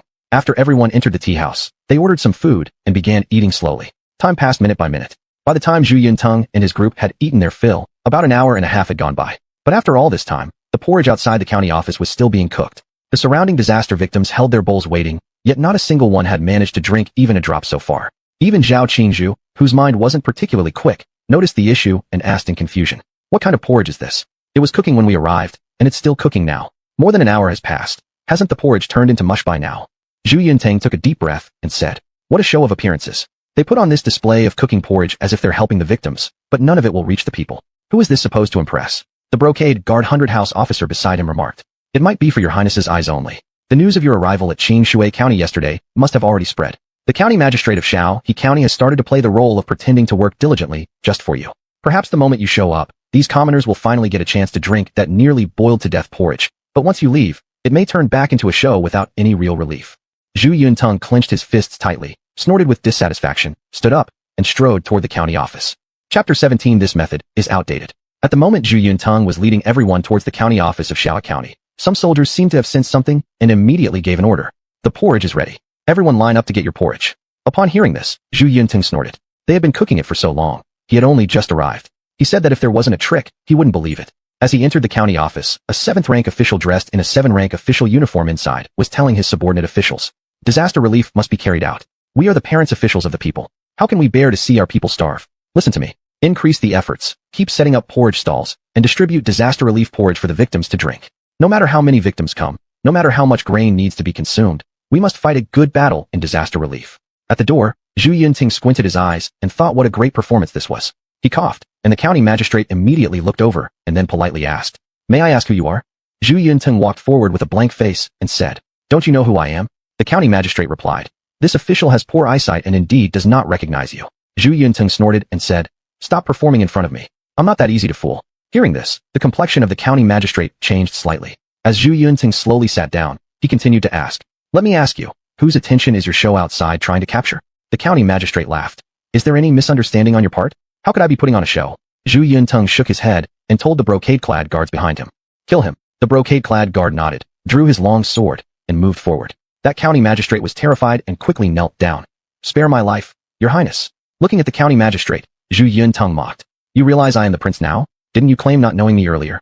The hands of the county magistrate were trembling as he said, "I guessed. Don't give me that routine. You're good at surface work and are a consummate actor. Trying to fool me? Taking me for a fool? Kill him." Zhu Yuntang did not hesitate at all. To deal with such officials, saying another word would be a waste of time. An official, the worst fear is being like this one, doing surface work and getting nothing actually done. Every time someone from higher-ups comes to investigate, they can always present a very good report. Such officials do not get things done, but will take shortcuts and Fuan Lao sure. If they aren't killed, Zhu Yuntang's anger cannot be assuaged. As Zhu Yuntang's command fell, that brocade-clad 100 house did not hesitate, severing his head with one blow. That county magistrate thus died because of his own foolishness, terrifying the rest of the officers into kneeling on the ground. Only at this moment did they truly realize how fearsome this royal grandson was, not to be easily deceived. With a grim face, Zhu Yunting looked at the other officials. He knew that among them, some officials might be innocent, but some were definitely colluding with the county magistrate. But he couldn't kill them all, because otherwise, there would be no one left here to carry out tasks. Relief for the famine victims still needed to continue. Therefore, Zhu Yuntang said, "Do not try to deceive me. I am not easily fooled. From now on, if I find any of you deceiving those above and neglecting your duties, not only will you die, but your families will also suffer." Hearing Zhu Yuntang's words, all the officials swore that they would certainly devote themselves fully to the disaster relief efforts. Hearing this, Zhu Yunting satisfactorily nodded. Thus, Shaohe County swiftly joined the ranks of fully relieving surrounding famine victims. Zhu Yuntang realized that perhaps moving forward, the counties surrounding the affected area might try to deceive him in similar ways. He couldn't afford to waste time checking each one by himself, so he decided to go to Hoku County first. He let 6 other brocade-clad guards respectively go to different surrounding counties. If these officials in the counties are found not assisting with handling the victims, all should be killed, and urged them, must relieve the victims fleeing to their places. After the 6 brocade-clad guards left quickly, Zhu Yuntang took Zhao Qingzhu and 4 other brocade-clad 100 houses and rushed directly towards Hoku County. Finally, when it was about to get dark, they arrived at the disaster-affected Hoku County. Just as they approached Hoku County, they saw countless victims lying powerlessly on both sides of the road outside Hoku County. They were starving, even to the point of not having the strength to flee further. They could only wait there for death, so that when they saw Zhu Yuntang and his entourage passing by, they didn't even have the strength to beg for food. Seeing this scene, how heart-rending it was. Zhu Yuntang's mood became exceptionally gloomy. He knew that disaster relief work could not afford any delay. Thus, he quickly entered the county office. As soon as they entered, an official asked, "Who are you?" The 100 house of the brocade-clad guard took out a token and said, "This is His Royal Highness Zhu Yuntang, another royal grandson." The official seemed puzzled and said, "There is already one royal grandson in the county office, named His Royal Highness Zhu Yunwan." Zhu Yuntang was slightly surprised. He didn't expect Zhu Yunwan to have arrived before him, but upon reflection, it made sense since he had been delayed in 2 other counties while Zhu Yunwan overtook him and arrived earlier, which wasn't surprising at all. The 100 house of the brocade-clad guard then said, "Step aside quickly." The official dared not obstruct them, so Zhu Yunting walked into the county office and saw that Zhu Yunwan was sitting in the main seat, eating something. Nearby, the county magistrate looked helplessly at him. Upon seeing Zhu Yuntang approach, Zhu Yunwan smirked slightly and said, "Third brother, your speed is too slow. Moving this lethargically in disaster relief. How can anything be accomplished?" The county magistrate hurriedly stood up and bowed to Zhu Yuntang. "Your Highness, forgive me for not greeting you properly." Zhu Yuntang waved his hand and glanced at the food on the table. It was quite plain without any fish or meat. It seemed this Hoku County was indeed severely affected by famine. Even the food served to welcome a royal grandson was rather humble. After sitting down, Zhu Yuntang slowly asked Zhu Yunwan, "You were the first to get here, what have you done?" Hearing this, Zhu Yunwan immediately snorted and said, "I just got here myself. I've only just begun learning about the situation from the county magistrate. Isn't this exactly the time to issue solutions? You're late compared to me." Upon hearing their dialogue, Zhao Qingzhu became indignant and spoke up. "Your Highness' second grandson's words are mistaken. Though the third grandson was slightly delayed, along the way he passed through 2 heavily impacted counties where he swiftly enforced measures forcing the local authorities to provide disaster relief to the victims. He did make contributions. That is far better than your Highness rushing here, but accomplishing nothing." Zhu Yunwan frowned upon hearing Zhao Qingzhu's words and snapped, "Who are you? How dare you lecture this prince? Have you lived long enough?" Zhao Qingzhu's face darkened, but Zhu Yuntang casually said, "She is my fiancée. What if she lectures you a bit? Don't like it? Too bad, deal with it." Zhu Yunwan glared at Zhu Yuntang and said, "However you see it, I am still your elder brother. Is this the way you address me? Don't pretend so falsely in front of me. You've never considered me as your younger brother." After saying this, Zhu Yunting no longer wished to bicker with Zhu Yunwan further. Having no interest in squabbling with Zhu Yunwan, he directly turned his gaze to the county magistrate and asked, "What is the current situation with the famine-stricken people within the city?" The county magistrate had already heard that Zhu Yuntang had passed through 2 counties and used strong means to compel the authorities to provide massive relief for the famine victims. Therefore, he held Zhu Yuntang in high regard, quickly bowing and responding. "Reporting to your Highness the third grandson, There may already be hundreds of thousands of famine-stricken individuals within the city. Additionally, nearly another 100,000 famine-stricken individuals have spread out towards neighboring counties. For a month since the famine began, more than 10,000 people have starved to death. And in this past month, our county office's stockpile of grain has been almost entirely depleted. At this moment, Zhu Yunwen jumped in. County Magistrate Li, convey this prince's order to the surrounding county's offices, requesting their full assistance in famine relief efforts for Hoku County. Furthermore, tell them that officials actively assisting Hoku County in disaster relief will gain significant merit in the Ministry of Personnel Evaluations. Those who refuse to assist positively will receive deductions affecting their future promotions. Let them know they must exert their utmost effort, lest their prospects suffer. Hearing Zhu Yunwen's statement, County Magistrate Li showed surprise and responded. This method is excellent. Those who cooperate will benefit their promotion paths, whereas non-cooperation will not only bring no benefit, but will also affect their futures. This approach will surely force officials in other county offices to go all out in assisting us with famine relief. Zhu Yunwen laughed, having preemptively proposed Zhu Yuntang's original idea. If this succeeded, the officials would think this was all due to Zhu Yunwen's strategy, showing great gratitude toward Zhu Yunwen. So, Zhu Yunwen thought he'd cleverly taken advantage of the opportunity to steal the credit. However, before Zhu Yunwen could bask in his supposed success, Zhu Yunting chuckled coldly and said, "You even misuse an advantage poorly. Impressive. If we'd used this method at the start, it wouldn't have been unreasonable, but now repeating this same method, it has lost its effectiveness." This angered Zhu Yunwen.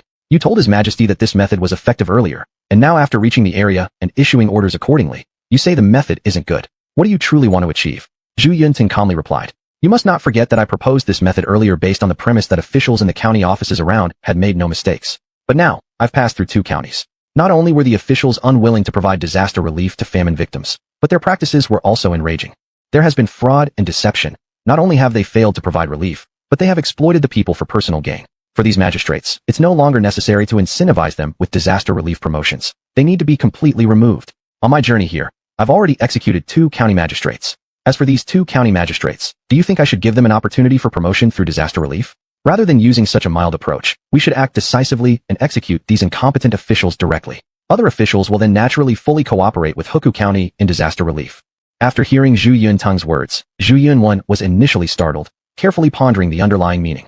Li, the county magistrate, however, grasped it and deeply admired Zhu Yuntang, saying, "Third Highness speaks truly. Some officials do not deserve a system of clear rewards and punishments. Their hateful actions can only be penalized, never rewarded. The idea you originally suggested, giving officials who are willing to work hard at disaster relief bonus points in the Ministry of Personnel Evaluations, applies only to faultless officials. Otherwise, rewarding significantly faulty officials would merely amount to indulgence."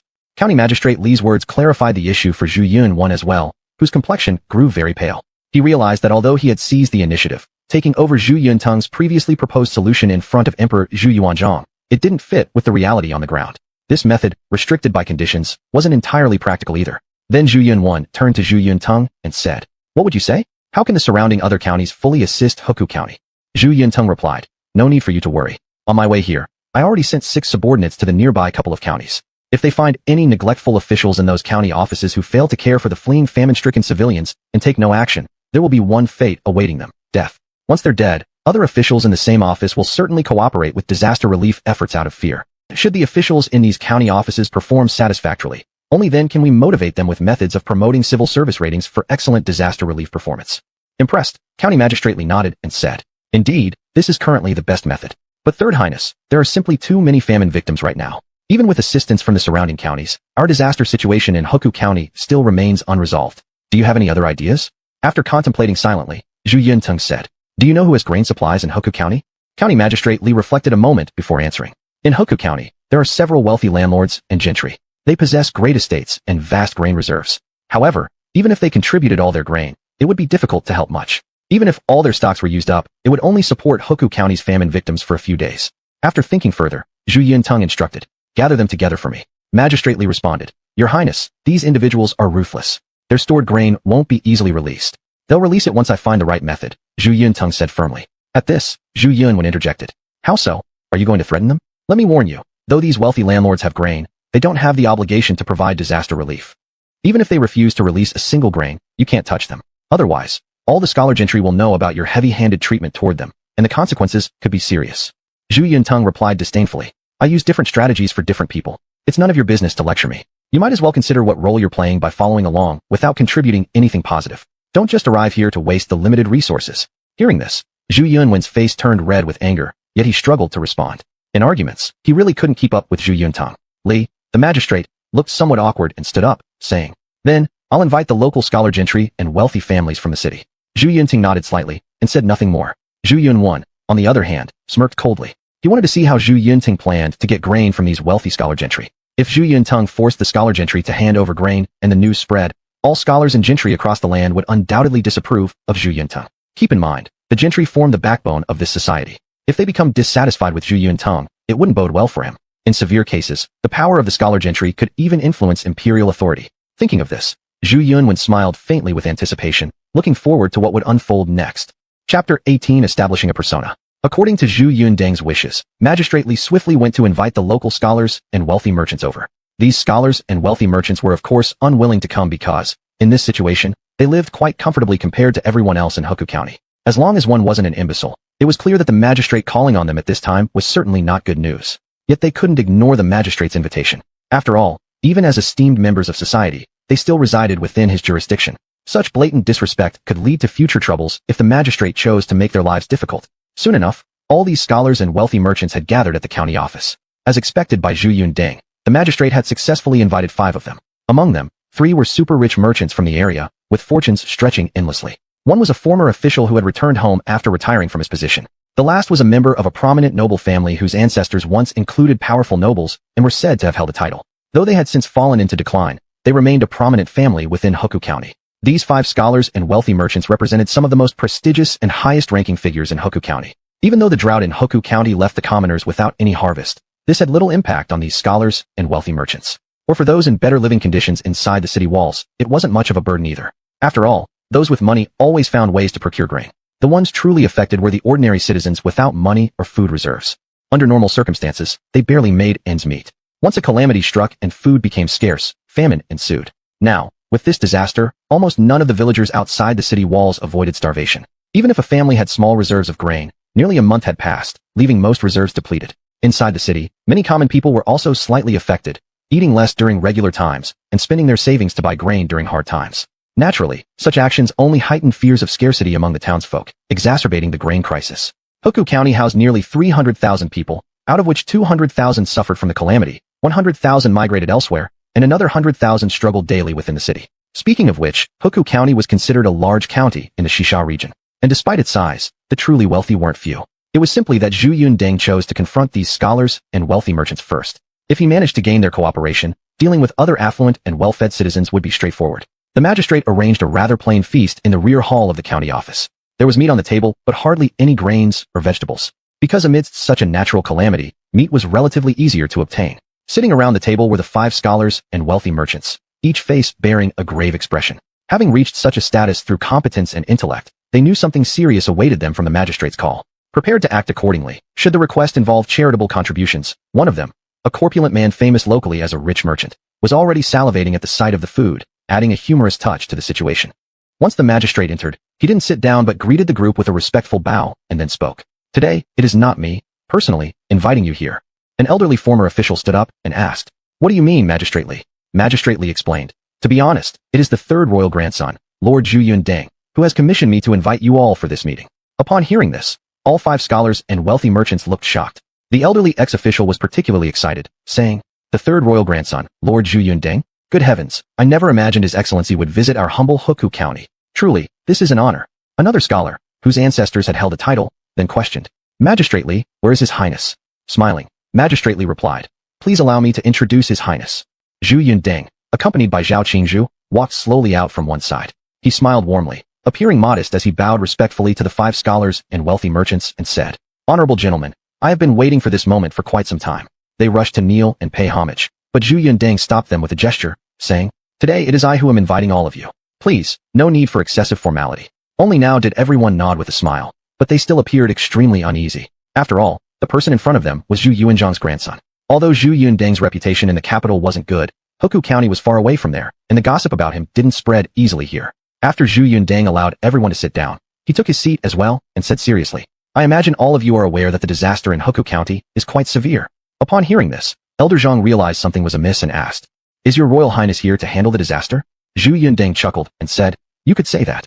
Alas, this difficult task has fallen to me, and I must admit I'm quite helpless about it. You know, I've never been favored by the officials or much liked by grandfather. So naturally, tasks like these fall to me, bringing no benefit at all. Look, even the food we have is just this kind of stuff. Zhu Yundang began to cultivate an unfavorable persona for himself, making it easier for him to mingle with the group. When dealing with different kinds of people, one had to use different approaches depending on what goals were to be achieved. Hearing Zhu Yundang's words, the fat tycoon stood up and bowed, saying, "If His Highness doesn't enjoy this fare, why not visit my humble abode? I will surely offer the best hospitality." Zhu Yundang nodded. "I will certainly visit when the opportunity arises. But even if the meals were better, what use would it be? Whenever other princes and grandchildren receive assignments, they always get opportunities filled with profit. As for me, I deal with such arduous tasks, endure suffering, and gain absolutely nothing. It's possible I might even have to spend money out of pocket. It truly is distressing." After such simple comments, those present gradually formed a rough impression of Zhu Yundang. They thought the royal grandson in front of them seemed greedy, interested only in profit and material gain. In all their discussions, he avoided mentioning the calamity and its victims, speaking instead only of profits and gains. At every turn, he complained about how difficult his job was, which reassured everyone. They felt this royal grandson probably wouldn't put too much effort into famine relief. Instead, he seemed focused solely on benefits. For these scholar officials and wealthy merchants, this was undoubtedly good news. Therefore, the obese tycoon glanced around before saying to Zhu Yundang, "His Highness, forgive my boldness, but if you wish to secure some profits, it's certainly not impossible." Zhu Yundang immediately perked up, feigning puzzlement, and asking, "How can I possibly secure any profits when I'm here to help disaster victims? With famines everywhere, where exactly would I find profit?" On hearing his query, all those present burst into laughter.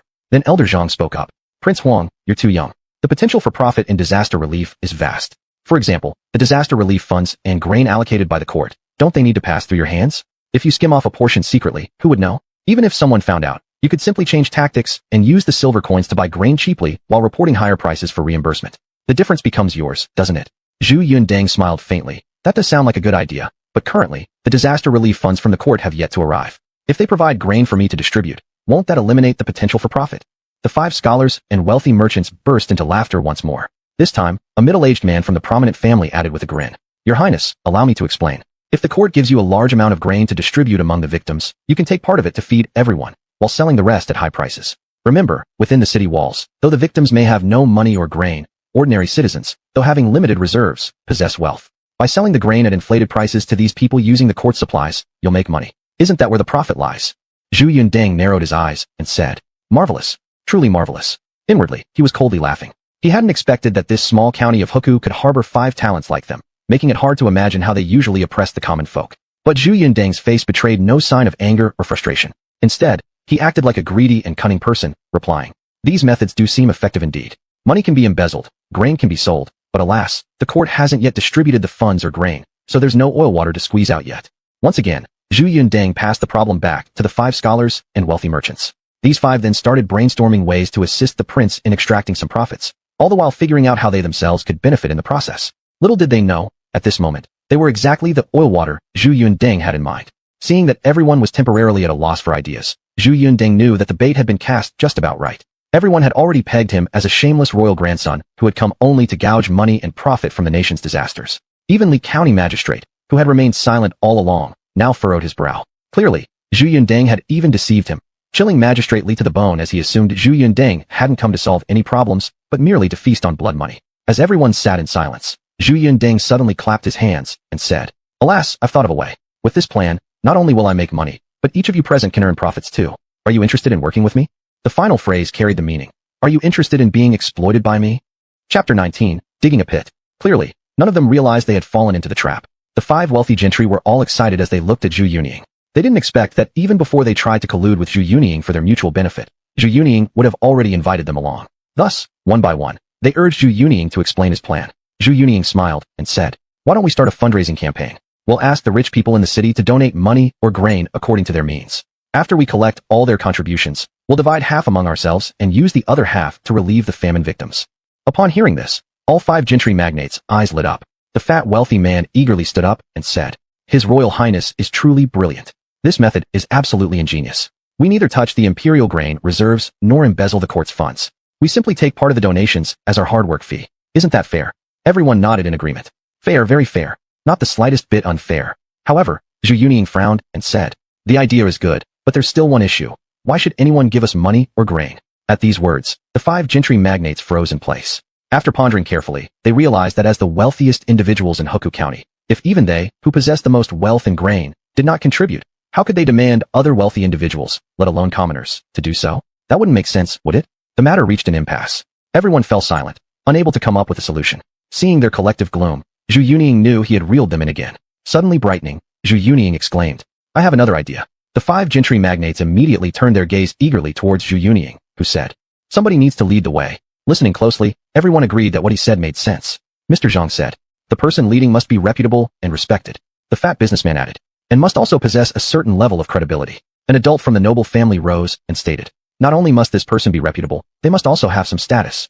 Another 2 merchants chimed in, "And they must be generous with their contributions, both in terms of money and grain, to motivate others." Zhu Yunying smiled. "Did you see? These little fattened sheep knew their position well. More importantly, these sheep were plump and prosperous. Yet, sitting in front of Zhu Yunying, they revealed themselves unwittingly. What they failed to realize was that they themselves were the sheep waiting to be slaughtered." Feigning sorrow, Zhu Yunying asked, "What you say makes perfect sense, but where in Hoku County can we find such a person to take the lead?" The 5 gentry magnates glanced nervously at each other before standing up one by one and saying, "It's us, isn't it?" Startled, Zhu Yunying questioned, "Is that so? Are you sure?" "Ah, yes, it's true. It is you." He acted as if struck by sudden realization, and then said joyfully to the 5 gentry magnates who were now eager, "But won't it be too much of a burden on you?" Shaking their heads, the 5 gentry magnates replied firmly, no burden at all. In their view, how could an opportunity to make money be considered a burden?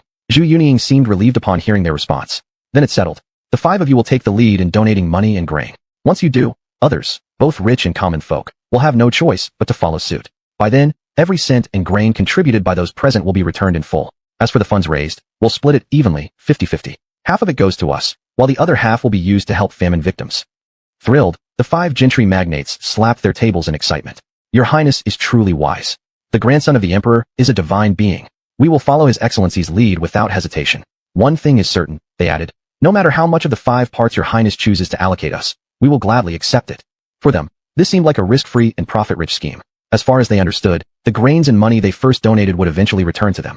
This was just an act to set an example for others. And yet, through this act, they got a share of others' contributions, a truly cost-free business deal. Watching them grow increasingly excited, Zhu Yunying also appeared thrilled. Because in this manner, he convinced these gentry magnates to willingly make donations, offering them nothing more than a hollow reputation in return. Even if the money never returned, they'd be powerless to resist. How could they escalate the situation by revealing that their contribution was merely superficial? Wouldn't the face of the gentry class thus be lost? Therefore, in this game, Zhu Yunying had them cornered, and they had no way to respond to this. After all, Zhu Yunying was the emperor's grandson. What could they do to such a prestigious grandson?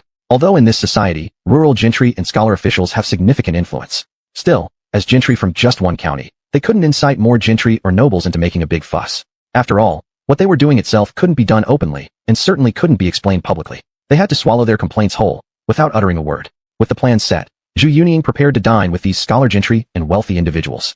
As he just picked up the wine cup, the fat wealthy man said, "How can Your Highness still eat this? Come with me to my residence. We have every kind of fine wine and dishes there, guaranteed to satisfy you." Zhu Yongtong stood up, looking a bit embarrassed, and saying, "Oh dear, how could that be appropriate? You've provided grain and money already, and now I would even eat your food? It breaks my heart." Everyone burst into laughter, thinking Zhu Yunying was joking, unaware that his words were genuinely sincere, spoken with a clear conscience. In the end, unable to refuse, Zhu Yunying was invited by the fat wealthy man, along with everyone else, to his house. However, County Magistrate Li excused himself, claiming he was too busy with official duties and did not wish to go. Zhu Yunying knew that Magistrate Li had misjudged him, but did not elaborate further. Such matters, if disclosed, might leak information and cause the plan to fail. Upon seeing Zhu Yunying leave, County Magistrate Li scoffed angrily, dramatically waving his sleeves. Annoying. What nonsense is this about being a royal prince and a highness? Such a petty, deceitful villain. Magistrate Li, filled with anguish, turned and went to find Zhu Yunwen, telling him everything. To Zhu Yunwen, this wasn't particularly strange since he wasn't exactly a saint himself. But since this was done by Zhu Yunying, it gave him leverage. Immediately taking the moral high ground, Zhu Yunwen condemned Zhu Yunying behind his back. Turning to Magistrate Li, he said, "You see clearly now, don't you? My third brother is no good man. In the face of such severe disaster, all he can think about is profiting off the suffering of others. How despicable he is, you can imagine." Sighing, Magistrate Li responded, "Had I known he was such a person, I wouldn't have helped invite these scholar gentry and wealthy individuals to exploit the common people. Now watching them feast while famine strikes, I feel deeply guilty. Please, Your Highness, come up with a real solution for aiding the victims. As for the third imperial grandson, I will surely write an official report to Emperor Your Majesty and impeach him thoroughly." Hearing this, Zhu Yunwen laughed and said, Good. Zhu Yunying, you are truly asking for trouble." That night, Zhu Yunying enjoyed a hearty meal with Zhao Qingzhu. His mood was excellent because, in his eyes, the problem of famine among Hukou County's residents had been resolved in a satisfactory manner. The reason for his confidence lay in discovering at the fat wealthy man's home that he maintained not only dozens of servants, but also over 100 family members. In such a luxurious mansion with over 100 mouths to feed, they ate and drank well, without any worry about drought. This suggested either he had substantial wealth, plenty of grain reserves, or both. Once this prosperous, fat sheep was taken care of, many starving Hukou residents might get a decent meal. During dinner, Zhu Yunying hinted to the fat wealthy man. Your residence nurtures quite a number of people. With so many depending on you for clothing and sustenance, the expenses must be significant. Given the ongoing calamity, this extravagant expenditure might not last long, right? Upon hearing this, the fat wealthy man immediately laughed and said, "Not hiding anything from your royal highness, the stockpile of grain in my house, just rice and flour alone, is enough to last our people for half a year. Even without grain, I can use my fortune to buy provisions from distant places. There's absolutely no worry when it comes to eating and drinking. Wealth accumulated by generations isn't something a mere drought can destroy. It hasn't affected us at all." Upon hearing this, Zhu Yunying sincerely smiled and said, "That's good. That's really good." Indeed, it was good. It would be enough to feed over 100 people for half a year. Half a year is close to 200 days. Enough to feed 100 people adequately for those 200 days, meaning, if fully donated, it could solve food issues for many famine victims. What was crucial was that the other 4 gentry magnates didn't bat an eye upon hearing the fat wealthy man's claims. This indicated what? It meant that compared to the fat wealthy man, they had equal or even greater amounts of grain and financial reserves. Perhaps just these few fat sheep before their eyes would allow tens of thousands of famine victims to have enough food for several days. Zhu Yunying was in very high spirits. The disaster situation had, for the time being, found its solution, and so he began to eat with a clear conscience, occasionally even serving Zhao Qingzhu some dishes. As a person from later generations, Zhu Yunying believed that serving a woman dishes was not such an unusual matter. Especially since the woman was his fiancée, she deserved special attention. Although they were not yet married, it was clear over this period that Zhao Qingzhu harbored good feelings towards him. And Zhu Yunying too was captivated by this straightforward, martially skilled, and at times rather cute girl. Thus, in his perspective, serving his fiancée dishes wasn't a strange action. However, Zhao Qingzhu kept daydreaming nonstop. She thought Zhu Yunying was a warm-hearted man, considerate, and a rare good man. As a woman from ancient times, facing a man who treated her well like this, even if they weren't married yet, it didn't stop her from harboring more thoughts. A relatively proactive person from later generations, meeting a more traditional, somewhat shy ancient woman. It was inevitable for sparks to fly between them. After all, they both possessed qualities that could move each other. Perhaps this is what one might call mutual effort and pursuit, right? Chapter 20. Why should we return what was obtained by skill? After everyone had their fill of food and drink, Zhu Yunying slapped the table and said, "The matter of leading the donation will be finalized this way. Tomorrow, you all come to the county office with your money and grain, and we'll collectively tally the statistics in public. I'll set a rule here. Whoever contributes the most will receive the most during the division of profits. You all should understand that while the commoners and regular rich merchants in Hukou County may not have as much grain as you, they make up for it in sheer numbers. If each person contributes an appropriate amount of grain and money, it will accumulate into a huge sum. If we can obtain even some part of it, we can profit immensely, making ourselves incredibly wealthy. So, how much you want to gain or lose is entirely up to yourselves. If you only contribute 1,000 taels of silver, then naturally, you'll get less when the shares are divided. But if you put up 10,000 taels of silver, then naturally, you should get 10 times more than someone who contributed 1,000 taels. Do not miss out on a big opportunity because of small considerations. Surely, everyone understands that in business, the more you invest, the more you reap, especially in a risk-free venture like this." Upon hearing his words, everyone nodded in agreement. The obese tycoon led the way, expressing, "I'm willing to put forward 2/3 of my wealth in grain. The bigger the investment, the greater the returns. Why wouldn't I seize such a profitable deal?" The other 4 people also nodded in agreement, all voicing their intent to contribute the majority of their grain and funds for the same purpose, to earn significantly. Because they understood that as gentry and tycoons, the more they donated, the better their image would look, thus encouraging common people and ordinary rich merchants to feel inspired and give more themselves. Zhu Yunying, satisfied, said, "Good. Then tomorrow, I shall host a disaster relief event outside the county office. When the time comes, organize those you know who have money and reputation to gather. At that point, I won't believe that anyone on stage wouldn't find it embarrassing not to donate money or grain." Hearing Zhu Yunying's words, everyone laughed. It was classic forcing of ducks onto a stage. That evening, everyone ate well and drank plenty. When Zhu Yunying and Zhao Qingzhu returned to the county office, the magistrate didn't bother coming to greet them.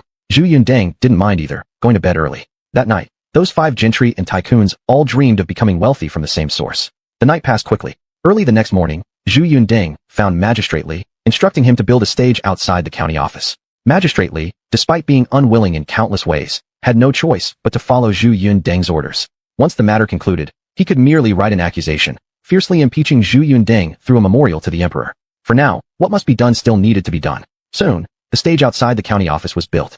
Zhu Yundeng then instructed the clerks to beat drums and gongs everywhere, gathering the townsfolk outside the county office gates. Meanwhile, those 5 wealthy landlords were not idle either. In order to siphon off people's hard-earned resources, they invited numerous affluent individuals with status and prominence in the name of organizing the event. Hundreds of people were invited to the front row below the stage at the county office entrance, where long benches were arranged for them to sit with relatively high specifications and treatment. None of these wealthy folks noticed anything amiss, since the 5 landowners hadn't wronged them before. Naturally, they wouldn't suspect betrayal this time. So they all took their seats. Behind them sat many commoners and disaster victims, numbering in the tens of thousands, clogging up an entire street outside the county office. Seeing the grandeur Zhu Yundeng had prepared, merely to amass wealth, filled County Magistrate Li with great anger. Prince Zhu Yunwan, however, sat smiling beside County Magistrate Li, just waiting for Zhu Yundeng to embarrass himself, watching him recklessly engage in corruption. This allowed him the opportunity to report truthfully back to Emperor Zhu Yuanzhang in the capital. He believed that although Zhu Yundeng wasn't assassinated on the road as planned, this conduct alone would almost surely destroy him. Just as Zhu Yunwan was lost in thought, Zhu Yundeng stepped onto the stage and addressed the crowd. Esteemed friends, this humble prince is the 3rd royal grandson of our current emperor, named Zhu Yundeng. Today, I've gathered all of you to participate in a fundraising campaign aimed at addressing the ongoing calamity.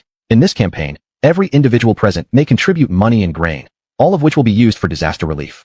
Hearing this, both Zhu Yunwan and Magistrate Li sneered, obviously thinking Zhu Yundeng was speaking falsely. But Zhu Yundeng paid no attention, continuing. Everyone knows that the current drought is severe, leaving the people with no grain harvest. Many disaster victims are stranded on the streets, starving. Even more have left their hometowns to seek survival in other places. The disaster victims who fled to other counties have already received relief from local county offices under my management, ensuring they can eat a fixed amount of food every day. However, in Hoku County, the hardest hit area, there are still 100,000 disaster victims. Therefore, today's donation drive for money and grain is crucial for these disaster victims' future sustenance. I hope that all those present, with wealth and surplus grain at home, will appropriately donate some. Hearing this, the hundreds of wealthy individuals seated below were disdainful in their hearts. Since they were already seated here and had been mobilized by the court and royal grandson, they would at least need to show their respect by donating a little money and grain. But it was just going through the motions. What they didn't expect was that after Zhu Yundeng finished speaking, those 5 scholar gentry tycoons actually went up on stage, each giving an emotionally charged speech. After the 5 of them took turns speaking, many below had become somewhat moved. Of course, being moved alone was not enough since anyone could talk the talk. It was all about whether you walk the walk. So next, the 5 wealthy scholar gentry began their actions. First, the obese tycoon stepped forward and said to the crowd below, "When the country faces difficulties and its people face hardships, how can we stand idly by when we own both grain and wealth? So I intend to donate 1,000 shur of grain and 1,000 taels of silver." At this time, 1 tael of silver could buy 2 dan of rice, and 1 dan was around 110 or 20 caddies. In other words, the combined value of the fat tycoon's silver and grain equaled a total of 300,000 caddies of grain. Assuming 1 caddy of grain sufficed for 1 person for 2 days, then 300,000 caddies of grain could feed 100,000 people for about 6 days. This fat tycoon alone could sustain all the disaster victims of Hoku County for 6 days. If eating sparingly, it could even last 7 or 8 days, possibly reaching 10. From this, it was clear how affluent he was. Zhu Yundeng became a bit excited, and then Zhang Laoda stepped forward as well. His donation of grain and money was also enough to feed 100,000 disaster victims for 7 or 8 days. The donations from the remaining 3 scholar gentry tycoons were similar. Just these 5 people alone had sufficient grain and money to keep 130,000 disaster victims fed for a month if they ate sparingly. This would greatly delay the severity of the crisis. Zhu Yundeng took a deep breath. Everything was beyond his expectations. Originally, he thought that the rich in Hoku County could only alleviate the starvation of the disaster victims partially through donations of money and grain. Further assistance would still rely on neighboring counties and even grain from the imperial court. But he never expected that these 5 scholar gentry tycoons alone could support 100,000 disaster victims for an entire month. There were still hundreds of ordinary wealthy individuals below, their numbers vast, potentially contributing even more grain, suggesting that this disaster might be perfectly managed. While it was good news, it made Zhu Yundeng realize a problem. These scholar gentry tycoons were truly too rich, with far too much grain, a deeply alarming foundation. In Zhu Yundeng's understanding, ancient times seemed to have a saying, "Share the world with the literati." This situation appeared rather typical during the Ming dynasty. The Ming dynasty was one where the literati almost co-ruled with royal power, and these literati referred specifically to the local scholar gentry tycoons. They represented the common people within the imperial authority and symbolized power and status among the masses. The decline and fall of the Ming dynasty later on had intricate ties with these scholar gentry tycoons. Perhaps precisely because they had so much wealth and grain while ordinary people were cruelly exploited by them, the decline of the Ming dynasty's end occurred. Now it seemed to Zhu Yundeng that this was perhaps indeed the case. After all, it was only the early Ming period, and these scholar gentry tycoons were already this wealthy. It was quite frightening. These 5 scholar gentry tycoons demonstrated such overwhelming generosity in their donations, appearing as though they had emptied their coffers. The hundreds of wealthy individuals sitting below were now feeling restless, as if needles pricked their seats. Because these 5 high-status individuals had set exemplary examples, playing a powerful leading role, it was their turn to take the stage next. Couldn't they handle the matter perfunctorily anymore? If they did so, could they ever hold their heads high again in Hoku County? Most importantly, they weren't donating privately, but facing public scrutiny, being called out one by the 5 scholar gentry tycoons above, standing alone on that tall platform, facing tens of thousands of people to make their donations. This clearly held a coercive nature. But what else could they do? If, in such a situation, the scholar gentry tycoons were bleeding heavily while they remained hidden away hoarding their wealth, what consequences would await them? If they were to act carelessly in this situation, not only would they be laughed at and looked down upon by others, but they would also become targets of these scholarly gentry tycoons. In that case, it would be hard for them to continue living in Hoku County afterward. So, the rich individuals who were called up one by one had no choice but to make painful yet large donations. As a result, some donated dozens of shur of rice or silver taels, while others contributed smaller amounts like tens of shur of rice or silver. After all had made their donations, when all contributions from hundreds of people were added together, they amounted to more than 3 million caddies of grain. More than 3 million caddies of grain. Enough to feed 10,000 households for over a year. Zhu Yundeng slumped back in his chair, muttering to himself. Enough for them to eat for a year and still have leftovers. By the time they finish eating into next spring's new crop sowing season, they might not even consume all the donated grain. This move has greatly alleviated the disaster situation. Indeed, it has almost entirely solved it. After being shocked, he let out a deep sigh of relief, feeling he hadn't disgraced his mission sent by Zhu Yuanzhang. The donation event concluded, and every person's name was recorded by officials, along with the amount each had donated. Over the next half day, the officials divided into several groups and collected the food door to door according to the names on the list. The 5 scholarly gentry tycoons, wanting to show they weren't just talking, proactively sent people to transport many carts of grain to the front of the county offices. They also carried crates of money over. From their perspective, this was about completing the performance properly, and Zhu Yundeng played along wholeheartedly, ordering the grain to be placed entirely in the granary of the government office. The money was tallied, secured, and prepared for use to buy even more grain from distant places. By this point, the 5 scholarly gentry tycoons still hadn't realized they'd been maneuvered into an unfavorable position. Watching their grain being moved into the granary, they smiled, because the surrounding commoners kept praising them.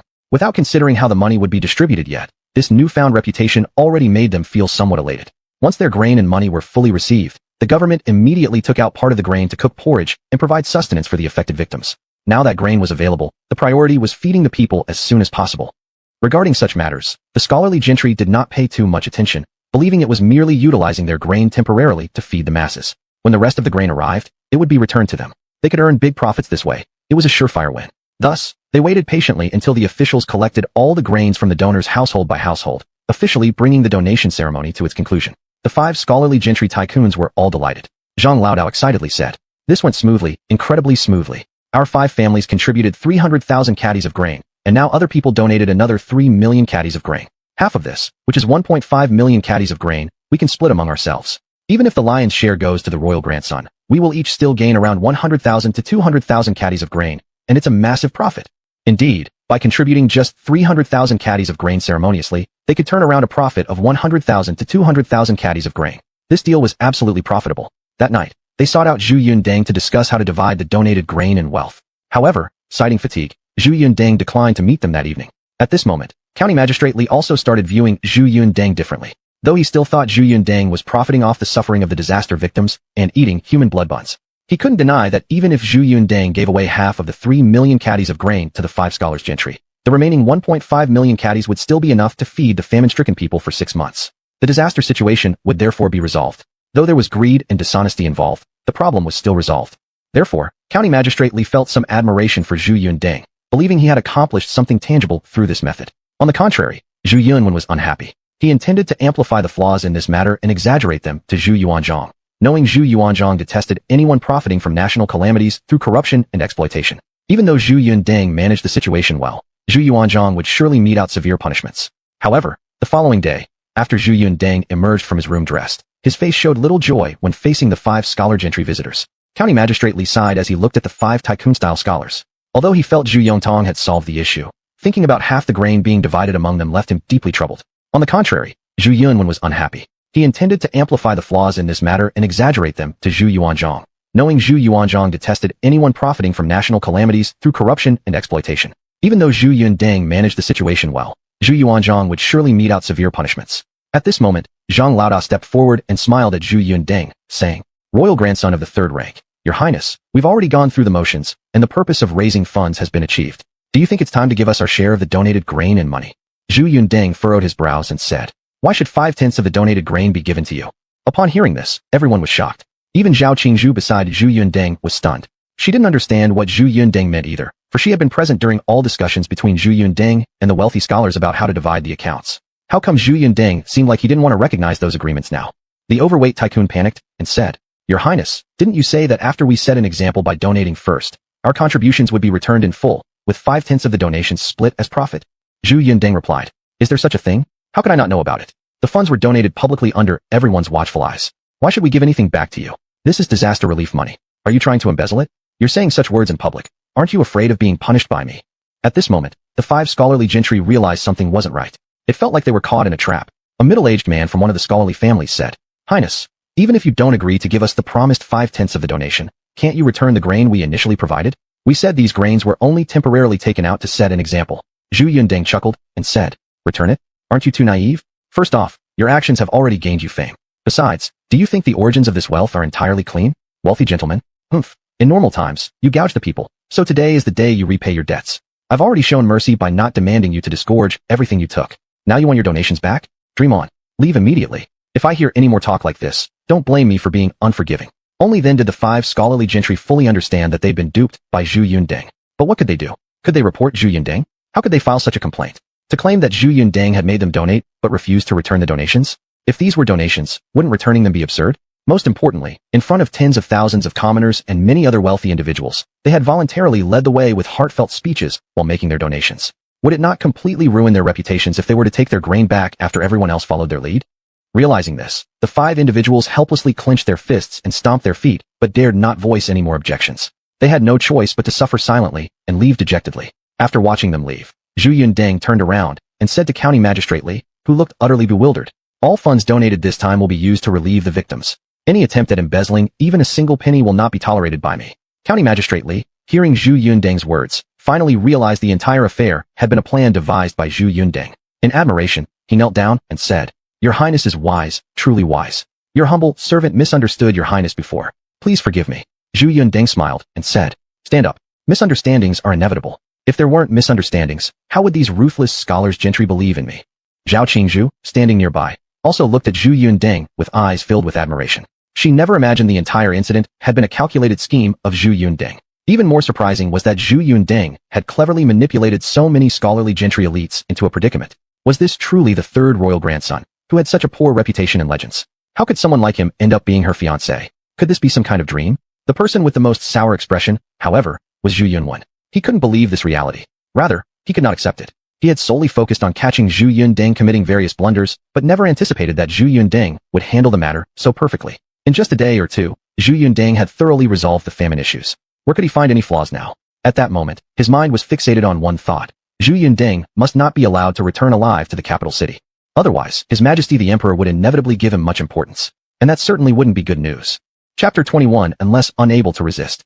Zhu Yunteng's methods were truly impressive, considering he had only been in this disaster-stricken area for a little over a day, and already managed to get the surrounding counties actively involved in helping contain the spread of the calamity among refugees. In just one day, he was able to amass 3 million pounds of grain, significantly alleviating the refugees' plight. Remarkably, without any intervention from the imperial court, Hoku County independently resolved the disaster crisis, a feat indeed commendable. However, starting from this moment, the wealth gap among people in Hoku County was suddenly leveled somewhat. In the past, these areas strictly adhered to hierarchical divisions, where scholars and wealthy merchants held significant status and riches. Even with such severe disasters affecting the place, it made no difference to their wealth or property. Thus, Zhu Yunteng cleverly tricked them into using the disaster to make a profit by compelling them to put forth the bulk of their fortunes for relief efforts. Although this won him acclaim, it also drastically depleted many once sturdy family fortunes.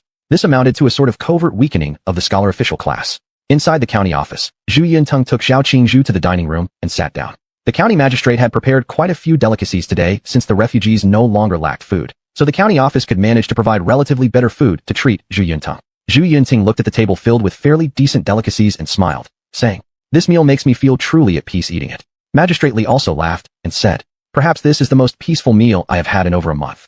This is all thanks to Your Highness the Third Prince. Without your solution to the disaster, who knows how many more would be without food. Zhu Yuntang took a deep breath and said, "The issue has been resolved, don't bring it up anymore. Where's my dear second brother? Why isn't he coming out to eat?" Magistrate Li bitterly smiled and said, "Just now, I personally went to invite him to dine, but it seems he didn't appreciate the gesture and refused to come out." Zhu Yuntang laughed and asked, "If the refugees have been helped like this, what reason does he have to not be happy?" Magistrate Li realized all kinds of issues early on and hesitated a bit before still saying, "Pardon me if I'm too bold, but are you and his second highness carrying some grudges against each other? You're wholeheartedly thinking about aiding the refugees, while he appears solely focused on competing with you and is utterly indifferent to the refugees' situation." Zhu Yuntang snorted and said, "Did you just figure that out?" Magistrate Li sighed and said, "Previously, I really was short-sighted, unable to discern between right and wrong. Only now do I realize that the second prince mostly coldly observed the situation, seemingly more intent on catching your mistakes than caring whether the refugees lived or died. Whereas you were different. You did not pay much attention to his antics and instead concentrated fully on the welfare of the refugees. Even when misunderstood, you refused to elaborate much. This is truly commendable." Zhu Yuntang waved his hand and said, "There's no need to say such things. I've simply come here to aid the refugees. I'm not interested in playing games with anyone. Your Highness, please rest assured. I will truthfully report the details of this disaster relief effort when writing the official report. I will also impeach the second prince for his non-action and constant mockery aimed at you, as well as his desire to expose your faults." Hearing this, Zhu Yuntang shook his head and said, "There's no need for that.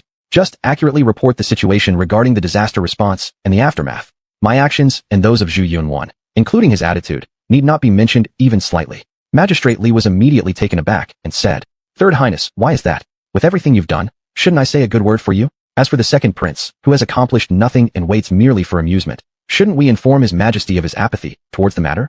Zhu Yuntang said, "You only need to truthfully report the disaster situation.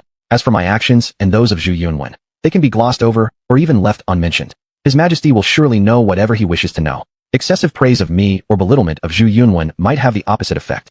Magistrate Li finally understood and said, "Ah, I see. The Third Highness is truly wise." Zhu Yuntang chuckled and picked up his wine glass, saying, "Here's to the refugees being able to have a meal. Let's toast." The two laughed and drank a cup of wine together, with Zhao Qingzhu lightly sipping hers on the side. Then Zhu Yuntang continued, "Afterwards, there will still be a great deal of work concerning the management and subsequent arrangements for the refugees.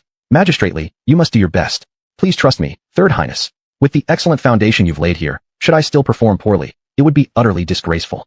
Zhu Yuntang nodded in agreement, saying no more. After the meal, the 6 brocade-clad guards Zhu Yuntang had dispatched returned and truthfully reported to him the situation of refugees in the 3 surrounding counties they had visited. Zhu Yuntang said to County Magistrate Li, "The nearby counties are also now more actively accommodating the refugees. I believe my demonstration of resolve has served as a powerful deterrent. Moreover, these officials seek to gain merit points in the Ministry of Personnel Evaluations, so they will treat the disaster victims well during the coming period. It is a good thing that they are managing these dispersed refugees. If they are unable to manage or if the refugees choose to return voluntarily, the remaining funds and grain you have should be sufficient to accommodate even more refugees." Magistrate Li nodded. "That's absolutely true. Even if all the refugees come back, the current supply of money and grain is enough to sustain them for more than half a year. We can definitely survive this drought." Zhu Yuntang took a deep breath. "That's good then. The matters here are considered resolved. This prince shall depart for the capital this afternoon." Magistrate Li could not detain him any further and thus spoke a few kind words. In the afternoon, Zhu Yuntang packed his things without bidding Zhu Yunwan farewell, and when he was leaving, Magistrate Li still asked, "Will His Highness not call for the second prince to take the same route back?" Zhu Yuntang smiled. "No need. He's still planning ways to kill me on the road. Would it not be awkward for us to go together?" Hearing Zhu Yuntang's words, Magistrate Li sighed with a wry smile and said nothing further. After Zhu Yuntang set off, he led his subordinates and Zhao Qingzhu leisurely toward the capital city. The journey was no longer urgent. Instead, he indulged in appreciating the scenery along the way. A charming smile appeared on Zhao Qingzhu's face. Indeed, she was undeniably beautiful. Especially when she laughed, it was as though she became the only thing in this world. But what puzzled Zhu Yuntang was that the 10 brocade-clad guard commanders around her remained expressionless, not sparing her a single glance. This left him curious, and hence he teased them, saying, "You fellows are too rigid. Can't you see how pretty my fiancée is? And you won't even glance at her." Behind Zhu Yuntang, one of the brocade-clad guard commanders responded, "His Highness speaks jestingly. We've undergone rigorous training and will not look, no matter how beautiful." Yet, while saying this, he still stole a glance at Zhao Qingzhu. Zhu Yuntang noticed this and looked at the commander with a peculiar expression. The brocade-clad guard commander stiffened slightly and turned slightly red, saying, "Unless, we cannot resist." Zhu Yuntang immediately burst into laughter, and several other brocade-clad guard commanders finally broke their stiff demeanor, Rimbu smiling. The atmosphere livened up considerably. Then Zhu Yuntang spoke. "You all have formidable martial skills, keen reflexes, and are cautious. That are your traits. However, I don't want you to turn into emotionless machines. I feel uneasy like that. It would be better if you were normal individuals whom I can accept. In other words, as long as your physical abilities and strengths remain, there is no problem with your thoughts being similar to normal people's. The 10 brocade-clad guard commanders were somewhat confused by Zhu Yuntang's words, but after some thought, they could understand the meaning behind them. They were deeply shocked because, for them, Zhu Yuntang was their master, and a master usually did not care whether their subordinates should possess thoughts or emotions of ordinary people. All they cared about was capability. As long as they possessed skill, they could be a machine, or even worse, their masters did not care about their life or death. But Zhu Yuntang was different. He joked with them to relax the mood and never put on airs before them. He even required them to reveal their genuine selves as long as their capabilities remained, which moved everyone deeply. Immediately, they all felt that Zhu Yuntang was an excellent master, highly capable, kind-hearted towards the common people, and personable. As a result, everyone traveled the journey in a relaxed manner, chatting and conversing with each other, turning what would have been a tedious trip into a joyous experience. Zhao Qingzhu also became more at ease, and now her gaze upon Zhu Yuntang had fully accepted this reputedly less than perfect fiancé.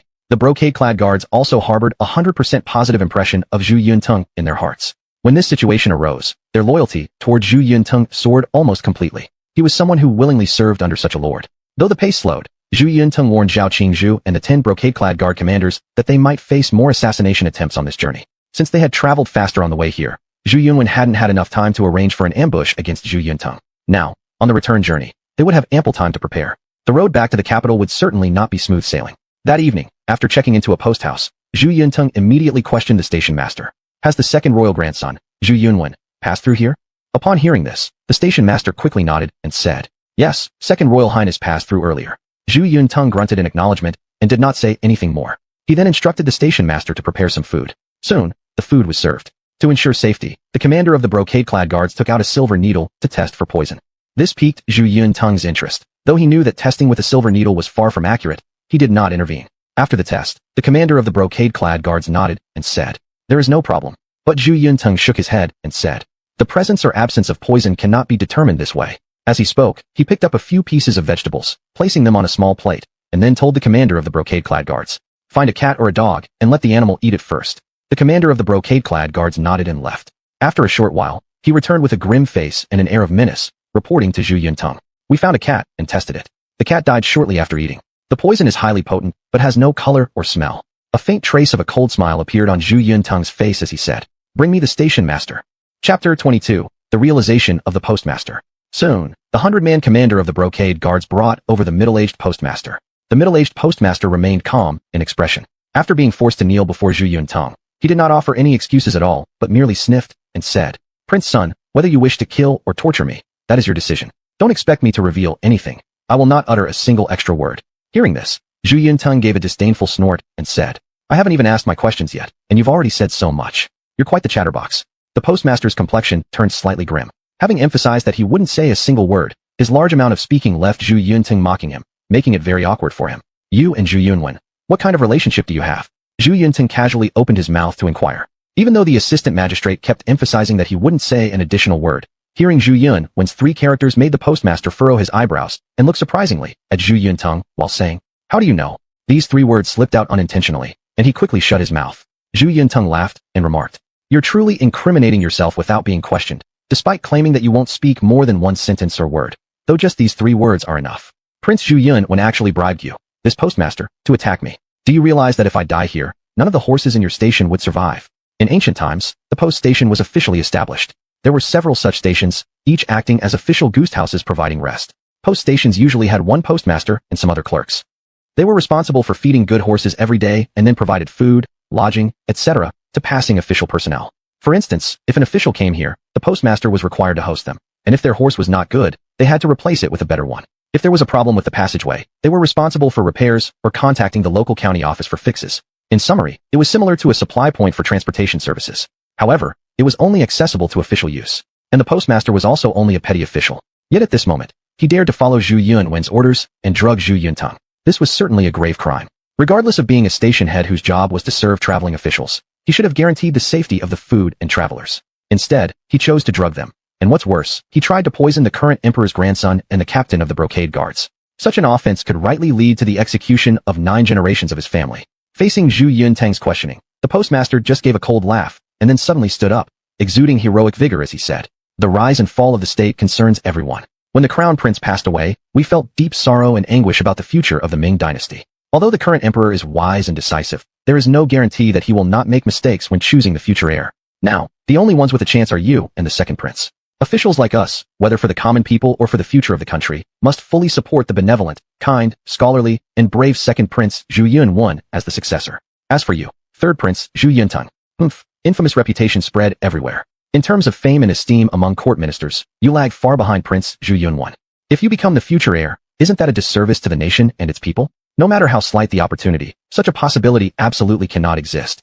If I die today, it will be for the common people of the land, and for the eternal stability of the Ming dynasty. My death will outweigh Mount Tai, and my name will live on in history. Therefore, I have no regrets about my actions, and am utterly fearless. So, you can go ahead and either kill or torture me. It is a way of achieving lasting glory for me.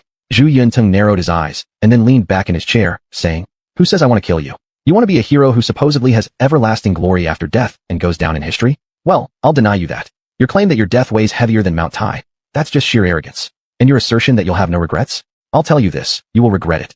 Enough of your deceitful talk. Do you think your eloquence changes the loyalty and bravery of my deeds? The postmaster rebuked. Zhu Yuntang looked at the postmaster with a scornful gaze, and then he stood up and said, Indeed, you've been easily brainwashed. Now let me refute each of your points, and I'll show you whether your death can make you part of the righteous faction that you claim to uphold. Firstly, you say Zhu Yun is compassionate and benevolent. Let me ask you this. If he is so compassionate and benevolent, why did he command you to kill me? Such a person, who claims compassion and benevolence, instructed a lowly postmaster like you to put poison in my food. Can such cunning and despicable behavior come from someone who is benevolent and compassionate? After hearing this, the postmaster hurriedly argued. It wasn't something the second prince ordered me to do. It was my own initiative. Zhu Yuntang nodded slightly and said, All right, let me ask you this. Did you ever think of killing me before you met Zhu Yun? The postmaster suddenly hesitated, then slowly shook his head and said, This idea has never occurred to me. Zhu Yuntang sneered and said, So after meeting Zhu Yun, he surely engaged in a conversation with you. He guided you through certain methods, making you believe that my becoming the crown prince would harm the nation and its people. But then he promised how great Ming could be under him. Although he may not have explicitly stated it, he definitely subtly influenced your thoughts this way. Afterward, he persuaded you to kill me for the false glory and fame and death. This point cannot be denied. Before encountering him, you absolutely would not have entertained such an idea. It must have been him who guided you to act this way. The postmaster's complexion changed slightly. Indeed, Zhu Yun had spoken to him at length before, which led to his intent to assassinate Zhu Yuntang. Seeing his silence, Zhu Yuntang gave a cold laugh and said, After conversing with him, you wanted to kill me. Isn't that being used by him? Such behavior, treating your life as insignificant, using your death to eliminate rivals, isn't exactly something a cunning villain would do? Pity you've been taken advantage of, risking your own life, even your entire family's lives, all to protect such a deceitful person. Pity, indeed. The postmaster's face became rather gloomy. Though he was somewhat stubborn, he wasn't foolish. To reach a minor official position, he did possess a certain amount of intelligence. He also understood some political intrigue. After hearing Zhu Yuntang's words, he gradually realized that he might truly have been unknowingly guided. Do you still consider Zhu Yun a benevolent and compassionate person? The postmaster lowered his head, then raised it again after a moment, and said, Even if he deceived me, one undeniable fact remains. You are no match for him. If he becomes emperor, Ming will have a future. But if you become emperor, the country will likely crumble into ruin. Zhu Yuntang didn't get angry, but stopped Zhaoqing Zhu from speaking on his behalf. Then he calmly said, How can Zhu Yun accomplish anything good as emperor when he uses such foul means? Sacrificing your life to harm me. Such a man ascended the throne. What could he achieve? But I not only easily unraveled this plot, but patiently explained it to you without any intention to kill you. Whose compassion and kindness should we attribute these qualities to? And whose wisdom and courage should we describe accordingly? The postmaster looked at Zhu Yuntang. In this moment, he seemed somewhat dazed. Indeed, upon analyzing it, Zhu Yuntang appeared to be less inadequate than previously described. Meanwhile, Zhu Yun perhaps wasn't as virtuous as rumored. Seeing the postmaster start questioning himself, Zhu Yuntang continued. The world is never short of people like you, who believe their fervor makes them capable of sacrificing everything to become another's pawns in power struggles. As you say, some deaths are light as feathers, others heavy as Mount Tai. But if you truly killed me and supported an unrighteous ruler, could that really bring you a legacy heavier than Mount Tai? The postmaster fell silent, his hands trembling slightly. Evidently, Zhu Yuntang's words made him fully realize that he had been manipulated, as well as how close he'd come to falling into a deadly trap. Zhu Yuntang, unwilling to elaborate further, said, You retreat now. Remove this meal, and replace it with a table of food, without poison. Startled, the postmaster looked at Zhu Yuntang and asked, Will you not punish me, and even dare let me serve you another table of food? Zhu Yuntang replied, You are merely a sword or knife misled and utilized by someone else. As long as you didn't hurt me, the blade is not guilty. The crime lies with the one holding the blade. Slowly kneeling down, the postmaster said regretfully, I was deluded. Your Highness' earlier words were very true. My death won't bring me a good reputation. What I thought was my lifetime honor is just a self-deception. I truly regret it. Allow me to be candid. I once didn't understand either of you two princes. But after tonight, I am clear. Benevolence and virtue belong to the third prince, not the second prince, Zhu Yun. Zhu Yuntang placed his hands behind his back and responded indifferently. It's good that you've understood. As for your sins, they seem irrelevant to me. Perhaps I'm simply not as ruthless as my esteemed second brother. He can make someone like you sacrifice your life for his cause to eliminate me as an opponent. But I wouldn't execute you just because you were manipulated. This didn't mean Zhu Yuntang was truly that benevolent. In reality, a genuine ancient person might have mercilessly executed the postmaster. However, as a time traveler, Zhu Yuntang could only be so cruel to a degree. At the very least, not now, could I easily kill someone who was innocently misled and used. The postmaster slowly retreated, then prepared a new table of food and drink. He proceeded to pour wine as an offering of apology. Perhaps in order to prove to Zhu Yuntang that this time there truly was no poison, the postmaster offered to drink first. However, Zhu Yuntang didn't hesitate and drank simultaneously with him. The postmaster was surprised, but also deeply impressed by, and even touched at, Zhu Yuntang's confidence in his judgment and trust in him after realizing his mistake. After setting down his wine cup, the postmaster knelt again and said, "Thank you, third prince. From this moment on, my life belongs to you. I will go through fire and water for you without hesitation." With a sigh, Zhu Yuntang replied, "The scholarly elite are always the scholarly elite. Your kind of bearing is both exasperating and somewhat endearing. Get up." Although the postmaster didn't fully understand what Zhu Yuntang had meant, he still smiled faintly. That evening, after eating and drinking to satisfaction, Zhu Yuntang rested at the station, not needing to rush back to the capital, nor worrying about how much time he might waste. Meanwhile, in a small village several dozen miles away from the station, Zhu Yun sat alone in a small room inside a farmhouse. Moments later, a voice came from outside. "Your Highness, it seems the plan failed. However, there has been no other disturbance at the station. It was evident that the postmaster poisoned the food, yet there wasn't any conflict." Zhu Yun's eyes slowly opened as he responded. "It doesn't matter. I didn't have high hopes for success anyway. In the middle of the night, have the group of bandits from the northern mountain raid the station. Remember, whether successful or not, in the end, ensure the county yamen sends troops to annihilate those bandits at all costs. Leave no evidence behind." A voice sounded from outside. "I understand, Your Highness." Chapter 23. Return to the capital. That night, Zhu Yuntang did not sleep well because he knew this night would not be peaceful. Since Zhu Yunwen had planned for the local station master to poison him, there would surely be other methods after the plan failed. What he needed to do now was to counter each move. As expected, in the middle of the night, a group of 40 or 50 bandits quietly approached the post house. They stealthily infiltrated and headed towards Zhu Yuntang's room.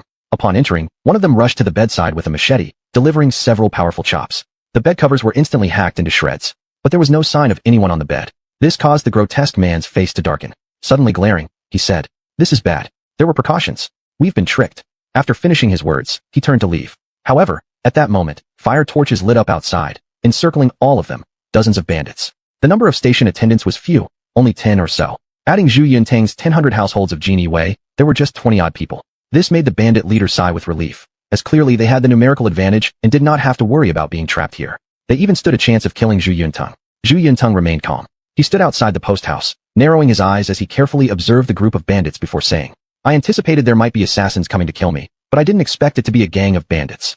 "Boy, you're the leader among these people?" The bandit leader asked Zhu Yuntang. He did not know Zhu Yuntang's identity. He had merely received money from Zhu Yunwen to kill a minor official here. Because Zhu Yuntang was dressed simply and so were his men, it gave the bandit leader a false impression.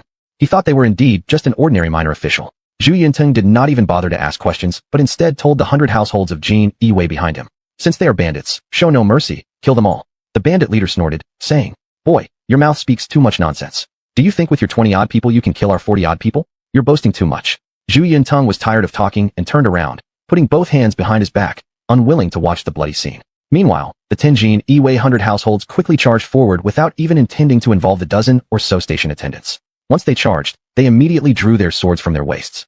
Although they weren't carrying Shochuan knives, they still wielded common large knives skillfully. Both sides clashed. In just the first encounter, the leading Jin Yi 100 household took down 2 bandits with 2 strokes. This scene frightened the group of bandits somewhat.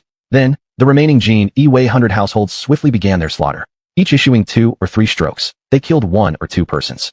In the blink of an eye, over a dozen out of the 40-some bandits lay dead. At this, even if the bandit leader continued to think highly of himself, he realized the situation was turning grave. Seeing this, he raised his sword and charged forward, contemplating breaking through while shouting, "Who exactly are you people? Such murderous skills definitely aren't those of ordinary bodyguards." The leading Jin Yi charged forward, slashing sideways, stopping him, then exchanged several strikes with him. Seemingly answering the bandit leader's question during the fight, the Jin Yi 100 household intentionally or unintentionally flashed the Jin Yi token hanging from his waist underneath his clothes. In the Ming dynasty, the Jin Yi held significant renown, known to all. So when the bandit leader saw the token at the Jin Yiwei's waist, his face turned a few shades paler. The large sword he was wielding also slowed down slightly. This was seized upon by the Jin Yiwei 100 household, who lifted his long sword, slicing his wrist, and causing him to drop the machete. Then, with a turn and a swift slash across, a head flew off. Fear and regret of the bandit leader were clearly visible on his severed head. Other bandits, seeing their leader meet an untimely death, became all the more fearful. Already having no chance against them, at this moment, they were almost entirely suppressed and becoming targets of one-sided slaughter. A short while later, silence reigned behind Zhu Yuntong. A somewhat nauseating stench of blood filled the air. This made him somewhat uncomfortable. The Jin Yiwei 100 households were very considerate, quickly digging pits nearby to bury the bodies on the spot. It was evident that Zhao Qingzhu wasn't accustomed to such a bloody scene either. Therefore, she changed the topic, asking Zhu Yuntong, "Zhu Yunwen has attempted to murder you multiple times. If you're not careful, you could already be dead. Aren't you going to retaliate?" Zhu Yuntong shook his head slightly and said, "I can't retaliate. I just need to avoid all the harm he has planned for me along the way, and that will be the best counterattack against him. Once we return to the capital, the emperor will figure everything out. At that point, his favor toward Zhu Yunwen won't remain as strong as it once was. If I kill Zhu Yunwen or hurt him during this journey, my standing in the emperor's heart would drop even further. At that point, even if Zhu Yunwen were dead, I might still have little chance of gaining any benefit. I do not want to see a situation where we fight each other and another reaps the reward. Keeping Zhu Yunwen alive could bring me many benefits, far more than killing him hastily." In Zhu Yuntong's opinion, history is hard to change. Therefore, Zhu Yuanzhang would likely name Zhu Yunwen as the crown prince. And Zhu Yunwen would also very possibly become the future emperor. He didn't know that Zhu Yuanzhang had already lost all hope in Zhu Yunwen. Nor did he realize Zhu Yuanzhang had always intended to groom him to be the crown prince. Thus, he thought that as long as the incidents on this journey reached Zhu Yuanzhang's ears, Zhu Yuanzhang would come to understand what kind of person Zhu Yunwen really was. The reputation for kindness and tolerance would naturally fall onto Zhu Yuntong without much effort. Because even though Zhu Yunwen treated Zhu Yuntong this way, Zhu Yuntong didn't harm Zhu Yunwen during the entire trip. Zhu Yuanzhang hated family betrayal the most, and valued benevolence and tolerance above all. His son Zhu Biao, the great Ming Yuan crown prince, was known for being a tolerant and kind person. Only such individuals, when becoming the second emperor of the Ming dynasty, could ensure the dynasty develops well. Of course, possessing such virtues requires immense strength and firm determination to guarantee one's kindness and tolerance. Zhu Yuntong didn't elaborate much on what he had planned inside his mind. He had his own thoughts, and Zhao Qingzhu didn't ask any more questions. Because she also knew that the mentality and intelligence Zhu Yuntong displayed here were beyond her ability to speculate about or doubt. When everything was settled, it was already late at night. Zhu Yuntong returned to the station house to rest. The Jin Yiwei took turns keeping guard. The next day, by noon, Zhu Yuntong and his entourage set off again. This time, for 2 or 3 days on the road, there was no incident whatsoever. Perhaps Zhu Yunwen had realized that his actions had gone too far. It wasn't that Zhu Yunwen thought it was wrong to try and kill Zhu Yuntong. It was that repeated assassination attempts failing one after another would indeed seem excessive if continued. That made it hard not to suspect him and hard not to uncover some evidence. Knowing when to stop, after failing 2 or 3 times. If you kept trying anyway, it would either show foolishness or ignorance. So Zhu Yunwen calmed down somewhat and prepared to use other methods to target Zhu Yuntong. Clearly, assassination wouldn't work anymore. Thus, for the following several days, Zhu Yuntong passed safely without encountering any trouble. Thus they traveled happily through mountains and waters, finally returning to the capital. Upon returning to the capital, Zhu Yuntong immediately went to see Zhu Yuanzhang. Inside the study, Zhu Yuanzhang greeted his eldest grandson with a smile, unable to hide his joy. Because Zhu Yuntong had handled the disaster relief exceptionally well, quickly resettling the victims and ensuring them enough food to last through the next 6 months. One could say the fundamental issue of the refugees lacking food had been resolved. As long as they made it through this year, come next spring, the refugees would harvest the crops they planted. Good grandson, come closer, sit by your grandfather, and tell me what interesting things happened on this trip. What are some noteworthy events from the disaster relief? First bowing deeply to pay his respects, Zhu Yuntong then sat on a chair diagonally opposite Zhu Yuanzhang and said, "There weren't many particularly interesting things on this trip. Mainly, I found ways to aid the disaster victims. The emperor should already have received reports regarding these matters. Recounting them wouldn't provide much novelty." Zhu Yuanzhang laughed heartily. "Indeed, we've received the messages ahead of time. You've done an excellent job this time. It's truly despicable how the officials in the counties around Hoku County neglected the displaced people. Good that you punished them accordingly. Officials who are indifferent to the welfare of their people deserve swift and harsh punishment. Only severe measures can serve as effective warnings. What shocks us is that the merit-based evaluation system you mentioned before seems like a great method to encourage surrounding county administrations to assist with disaster relief. But unexpectedly, once you arrived at the scene, you ingeniously adapted the approach into an even more brilliant method. It's remarkable how the system acted as an aid. Tell your grandpa in detail how you managed to get those scholars and wealthy merchants to contribute so much money and grain." Clearly, Zhu Yuanzhang was truly interested in this, so Zhu Yuntong smiled and said, "It's actually quite simple. I merely exploited their greed. And as for myself, I established a persona of someone who craves wealth. This successfully earned their trust, and thus, I skillfully took advantage of them. Zhu Yuanzhang praised Zhu Yuntang's actions endlessly, insisting that he recount every detail from start to finish, word for word. So all afternoon, Zhu Yuntang recounted his experiences, seeing the famine-stricken villagers, witnessing the magistrate ignoring the crisis, executing the cruel county official with authority, scheming against the wealthy merchants, and making them swallow their grievances without complaint. After hearing the entire story, Zhu Yuanzhang burst into laughter and joyfully proclaimed, "Excellent. Absolutely excellent, Yuntang. You are the first person to have made these wealthy merchants willingly fall into your trap and be swindled, leaving them powerless afterward. And worse yet, they will need to keep this matter hidden. They certainly wouldn't want others knowing they've been tricked. In the future, this method can certainly be used against other wealthy families. Because those few wealthy families who fell into your trap wouldn't dare to publicize the incident. It would harm their reputation, revealing to everyone that they did not intend to donate sincerely, but aimed to cheat instead. Although these scholars and wealthy merchants were deceived by you, they will undoubtedly remain silent on this issue. Thus, this deceptive tactic won't become known to others, allowing us to continue using it to target more scholars and wealthy merchants." Zhu Yunting chuckled and said, "Grandfather is absolutely right." The grandfather and grandson had a pleasant conversation. After chatting about the joyful topics, Zhu Yuanzhang seemed to remember something and became solemn as he suddenly questioned Zhu Yuntang. "We've heard that you encountered some unrest along the way. It seems like you faced a few troubles." By the end of the statement, Zhu Yuanzhang's eyes revealed such fierce and cold severity that Zhu Yuntang felt a chill down his spine. Zhu Yunting knew what Zhu Yuanzhang referred to: Zhu Yunwen's assassination attempts against him. Chapter 24. Teaching a lesson to Lady Lu. Though knowing Zhu Yuanzhang was very angry, Zhu Yuntang still cleverly said, "It's nothing much, just some misunderstandings on the way." His pretending to be generous made Zhu Yuanzhang helplessly say, "Yuntang, being too kind isn't always a good thing. Though you don't want Grandpa to know and don't want to tell the truth, it doesn't mean Grandpa doesn't know." Zhu Yuanzhang stood up, with his hands behind his back. "We set up the genie way, not for show. From when you set out until you returned, though we've picked 10 of the best for you. In secret we also added a few capable genie way to protect you along the way." Zhu Yuntang was slightly surprised, something he hadn't expected, mainly because he didn't expect Zhu Yuanzhang to care about him so much. Zhu Yuanzhang turned back and looked at Zhu Yuntang saying, "When you went to the disaster area, you encountered an assassination attempt. Fortunately, your meticulous thinking kept you from falling for it, avoiding one calamity. On the way back, you also encountered the poison of the local postmaster and the assassination attempt by bandits. You skillfully avoided both these dangers. I am pleased that you are this cautious and intelligent. But avoiding a calamity does not mean you should be this merciful. In my opinion, that postmaster deserved death." Zhu Yuntang frowned and said, "He only made a temporary mistake, misunderstanding me, but this person still holds righteousness in his heart. After realizing his own mistake, he regrets it greatly. Therefore, I think his crime doesn't deserve death." Zhu Yuanzhang helplessly sighed. "Sigh. In this regard, you are very similar to your father. Being overly compassionate is not necessarily always a good thing. Well, since you have spared his life, I won't kill him." Zhu Yuanzhang observed Zhu Yuntang a few more times, and finally couldn't help opening his mouth again.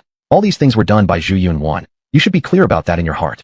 Zhu Yunting nodded slightly, and said, "I understand. I haven't become stupid to that extent yet." This statement made Zhu Yuanzhang laugh, and he said, "I haven't said you're stupid. Since that night, when you suddenly fell ill with a mysterious ailment and then mysteriously recovered, to be honest, you seem to have changed a lot. Of course, this change is extremely good, and I'm very happy about it." Regarding this matter, Zhu Yuntang did not wish to talk more, avoiding speaking too much and causing trouble. Zhu Yuanzhang took a deep breath again and said, "Zhu Yunwen's behavior makes me unhappy, but I can't pursue this matter too harshly either, as he is the crown prince. If it were handled high profile, it would undoubtedly cause a negative impact on our imperial family. So I decided to privately discipline him somewhat. What do you think?" Zhu Yunting nodded and said, "All according to Grandpa's decision. After all, second brother has caused no substantial harm to me. A little lesson would suffice." Zhu Yuanzhang laughed and said, "You're still too soft-hearted." Zhu Yuntang also laughed and said, "This evaluation isn't entirely accurate. Your grandson might be soft-hearted, but it depends on who it is. When it comes to being merciful, mercy will be shown when appropriate, and when not, mercy will not be extended." Zhu Yuanzhang paused for a moment, then thought of the time before Zhu Yuntang left Beijing when he ruthlessly executed the son of the Tushan prefecture's magistrate, and also remembered the order to kill 2 county magistrates, as well as dozens of bandits.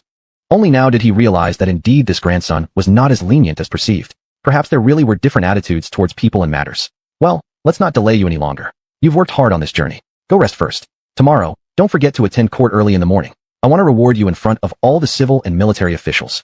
Generally speaking, they, as grandchildren of the emperor, would not participate in the early court sessions, unless supported intentionally by Zhu Yuanzhang, like Zhu Yunwen before, who attended multiple early court meetings led by Zhu Yuanzhang to meet with civil and military officials. Listening beside them while they discussed major court issues, Zhu Yuanzhang also invited Zhu Yunwen to accompany him in the imperial study to handle memorial scrolls together. All these events, without exception, proved that Zhu Yuanzhang had once held high hopes for Zhu Yunwen. But now things were a bit different. Zhu Yuanzhang wanted to place greater emphasis on Zhu Yuntang.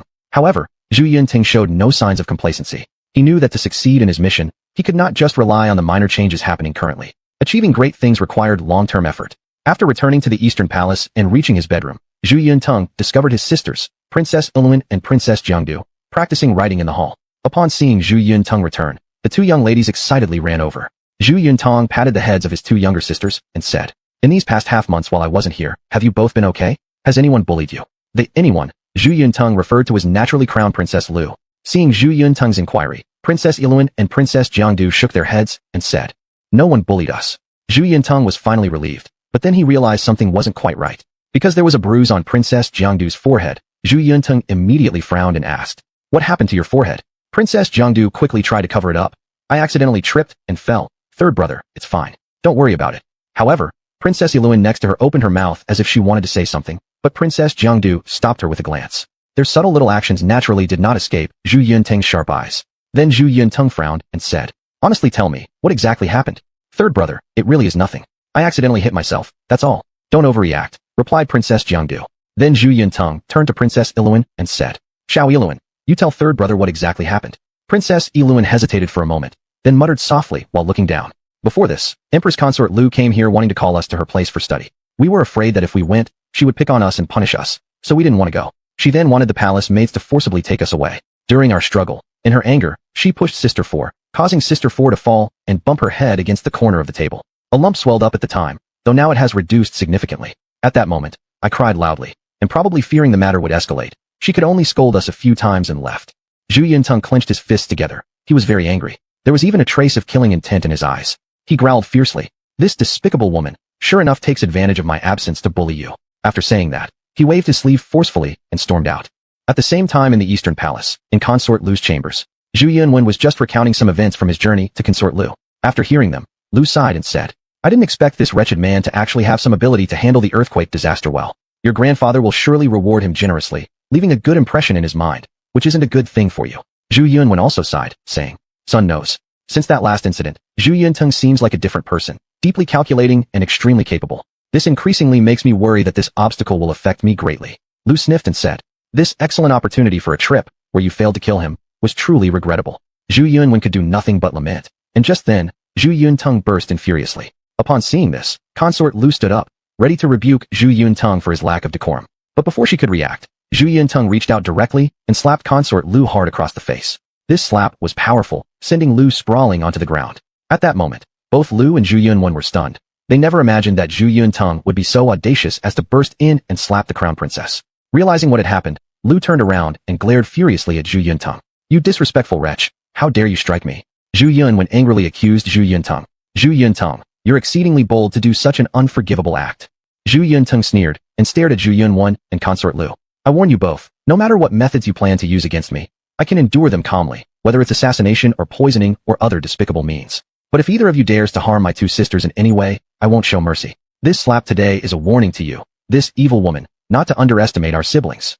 Enraged, Lu stood up and rebuked. "As your mother consort, it is my duty to discipline you. What is wrong with punishing Iluan and Jiangdu when they refuse to follow my teachings?" Upon hearing this, Zhu Yunting immediately swung another fierce slap, striking Consort Lu hard once more. Lu's face swelled up immediately, looking rather hideous. The intense pain made her extremely furious, yet she felt a bit of fear towards Zhu Yuntang. By the side, Zhu Yunwen, seeing his mother being slapped again, lunged toward Zhu Yuntang, but Zhu Yuntang countered by pushing him down with a single hand. Before coming into this world, Zhu Yuntang had knowledge of combat techniques, and the body he possessed now was strong and fit.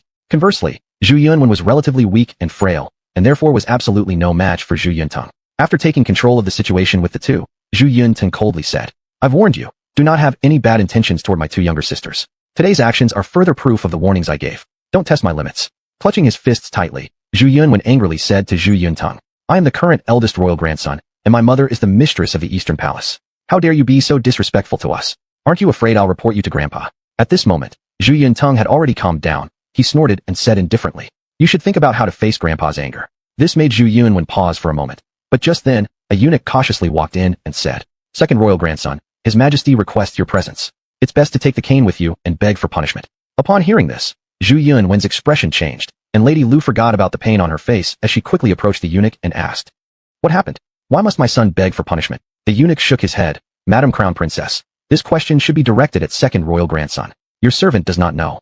Standing by, Zhu Yuntung chuckled coldly and said, trying to steal the chicken but ended up losing some rice. Saying this, he laughed and turned around to leave. Inside Lady Lu's chambers, Zhu Yunwen looked at Lady Lu with an ashen face and said, could it be that all the things I did on the journey have been found out by Grandpa? Lady Lu thought for a moment and said, go to His Majesty first and admit your mistakes voluntarily. Then say Zhu Yuntung was extremely disrespectful to me, and you only acted because you witnessed my being repeatedly bullied by him. Remember, file a complaint before the other party can. Zhu Yunwen nodded and left immediately. Chapter 25. Zhu Yunwen gets beaten. When Zhu Yunwen arrived at the imperial study, he was holding a whip covered with sharp thorns. He knelt outside and said grievously, Grandfather Emperor, your grandson Zhu Yunwen has come to beg for punishment. Inside, Zhu Yuanzhang snorted.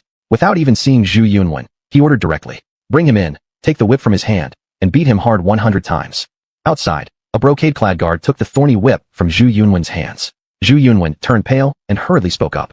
Grandfather Emperor, I have something to say. He planned to accuse Zhu Yunying first as per his mother's plan, shifting all blame to Zhu Yunying and presenting himself as merely a filial prince seeking justice for his mother. However, Zhu Yuanzhang did not give him any chance, coldly saying, we don't want to hear your excuses. Right and wrong will be judged fairly. What you've done has made me very angry. Beat him. Upon hearing this, the guard dared not hesitate. Clutching the whip tightly, he lashed it harshly down onto Zhu Yunwen's back. The pain of being whipped by the thorn-covered whip immediately spread throughout Zhu Yunwen's body. Zhu Yunwen let out a scream of agony. He propped himself up on the ground with both hands, sweat immediately breaking out over his forehead. With another forceful stroke from the guard, Zhu Yunwen screamed again. After about 10 strokes like this, his back had already become a mess of blood and flesh. And Zhu Yunwen trembled uncontrollably from the pain. He could not understand why his beloved grandfather emperor had suddenly become so heartless and cruel towards him. Despite his confusion, soon he blamed everything on Zhu Yunying. He thought that all this happened because of Zhu Yunying.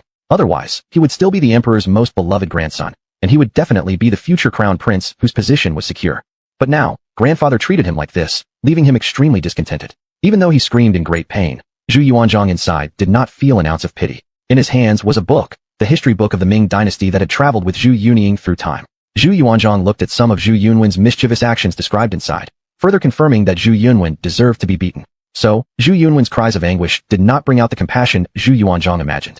On the contrary, it brought immense relief to Zhu Yuanzhang within. But just as the beating reached 50 or 60 lashes, 2 ministers rushed here hurriedly. One of them stopped the brocade-clad guard from continuing to beat Zhu Yunwen, while another official knelt outside the study and cried out, Minister of War Chi Tai requests an audience with your majesty. Zhu Yuanzhang calmly said, come in. Minister of War Chi Tai, though somewhat older, was still in good health. Quickly standing up, he rushed into the imperial study and bowed again. Your humble minister pays respects to your majesty. Lifting his eyes slightly, Zhu Yuanzhang said, Mr. Qi came rushing to see us. What is the matter?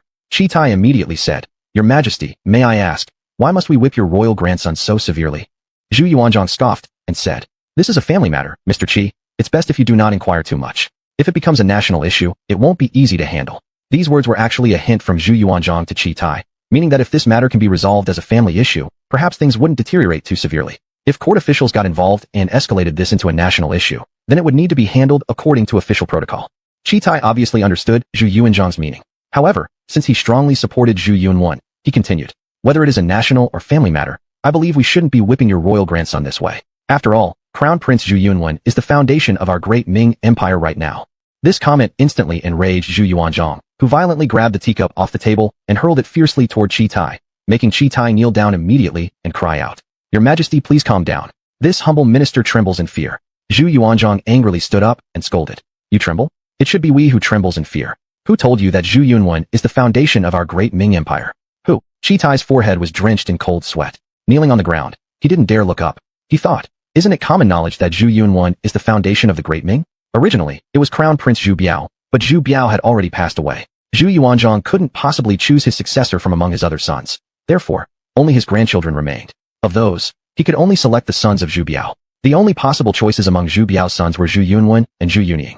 But Zhu Yunying's reputation and capabilities were far too poor, so naturally, the group of civil officials supported Zhu Yunwen. Of course, this was partly due to bias, because Zhu Yunwen lacked substantial background power. His mother's family originally consisted of civil servants as well. Therefore, it was reasonable for these civil officials to support Zhu Yunwen. In other words, behind Zhu Yunting, there was no doubt an influential group of military officials as relatives. And Zhu Yunwen received more support from the civil officials. In the early Ming dynasty, military officials held significant power, while civil officials were suppressed and couldn't breathe easily. These civil officials had long wanted to reverse their situation and naturally did not support Zhu Yunting, who who belonged to the lineage of military officials, becoming the future emperor. So they only wanted to support Zhu Yunwen. In this way, the civil officials would gain the upper hand. Thus, in their view, both publicly and privately, they should maintain Zhu Yunwen. Everything had been going smoothly. Emperor Zhu Yuanzhang and the officials all looked favorably upon Zhu Yunwen. However, for unknown reasons, today Zhu Yuanzhang actually made such a big fuss about Zhu Yunwen. He even went so far as to say that Zhu Yunwen was not the foundation of the Great Ming. Could it be that the implication here is that Zhu Yunwen will not be established as the Crown Prince? After all, everyone knows that the Crown Prince represents the future foundation of the nation. Zhu Yuanzhang suppressed his anger and took a deep breath. At this moment, the Grand Master of Ceremonies slowly walked in, knelt down, and said, "Your subject, Grand Master of Ceremonies Huang Zicheng, pays respects to your majesty and asks you to calm your anger." Emperor Zhu Yuanzhang glanced at Huang Zicheng and then looked at Qi Tai. Both of these ministers were supporters of Zhu Yunwen. Their defense of Zhu Yunwen was not surprising, especially Huang Zicheng, who had previously been appointed as Zhu Yunwen's private tutor. So it was absolutely beyond reproach for Huang Zicheng to protect his own student. But at this moment, just seeing Huang Zicheng made Zhu Yuanzhang angry. According to what was recorded in that history book, after Zhu Yunwen became emperor, it was precisely because he was assisted by officials like Huang Zicheng that Zhu Yunwen continued to make mistakes. A fool met another fool. The things they accomplished were hardly human affairs. You too, retreat immediately. While we still do not wish to vent our anger on your heads, get out quickly. Hearing Zhu Yuanzhang speak thusly, the two officials were greatly frightened. Though they held important positions, they still feared this founding emperor of the great Ming dynasty. Therefore, they dared not say anything more. After respectfully bowing, they retreated orderly. After they left, Zhu Yuanzhang frowned. "Continue beating him. Why have you stopped?" The brocade-clad guards outside had no choice but to continue swinging the wicker rods, harshly whipping Zhu Yunwen's back. Zhu Yunwen lay there in despair, and Qi Tai and Huang Zicheng who had exited could only helplessly glance at Zhu Yunwen before quietly leaving. Zhu Yuanzhang's order to whip Zhu Yunwen in front of the study quickly spread among the officials. Military officials welcomed this news with joy, but the civil officials were alarmed. After all, this was not seen as a good thing in their eyes. So many civil officials gathered privately to discuss the matter. Meanwhile, at the mansion of Duke Liang Lanyu, who had injured his leg, laughed heartily in bed. Chang Sheng, the founding duke, and Wu Dihao Chang's son, who came to visit, were both puzzled and didn't understand why Lanyu was laughing. Lanyu openly told these two nephews, "This is a good thing. Do you know why Zhu Yunwen was beaten?" Chang Sheng and Chang's son both shook their heads, indicating they did not know. Lanyu paused for a moment and then said, "In fact, I don't clearly know either, but anyway, this is a good thing. It shows that Yunting has achieved great success." Chang Sheng immediately became interested and asked, "Uncle, what do you mean? How does this involve Yunting?" Lanyu smiled and said, "Do you know how I injured my leg?" The honest Chang's son opened his mouth. "Didn't you fall off your horse?"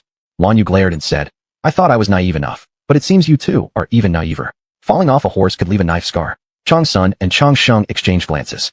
Then Lanyu continued, "It was my good grandnephew, your good nephew, Zhu Yunting, who asked me to intentionally hurt myself and pretend to be ill in bed." This made the two nephews somewhat confused. Chang Sheng and Chang's son were the sons of Prince Changping, Chang Yechen. Zhu Yunting's mother, Lady Chang, was Chang Yechen's daughter. So the Chang brothers were Zhu Yunting's uncles. And Lanyu's sister was also married to Chang Yechen, making Lanyu both the uncle of the Chang brothers and Lady Chang. At this moment, Chang Sen asked curiously, "Why did Yunting ask you to do this?" Lanyu sighed and said, "Yunting analyzed that since our former crown prince, my son-in-law, passed away, our emperor worries that the next emperor won't be able to control me after he passes. So inevitably, he won't let me live to be a threat. Therefore, Yunting let me, this tiger, pull out my teeth and become a sick cat, which might allow me to survive this calamity." Upon hearing this, Chang Sheng and Chang's son showed expressions of shock. Immediately after, Chang Sheng said, "Yuntong actually had such foresight? That's surprising." Lanyu chuckled. "More than that, didn't His Majesty send him to deal with the disaster relief issue earlier? It said he handled it quite brilliantly." And Zhu Yunwen, who went along with him, showed no performance at all. When Zhu Yunwen returned this time, our emperor harshly disciplined him. It is likely in this disaster relief mission, Yunting performed exceptionally well, while Zhu Yunwen performed very poorly.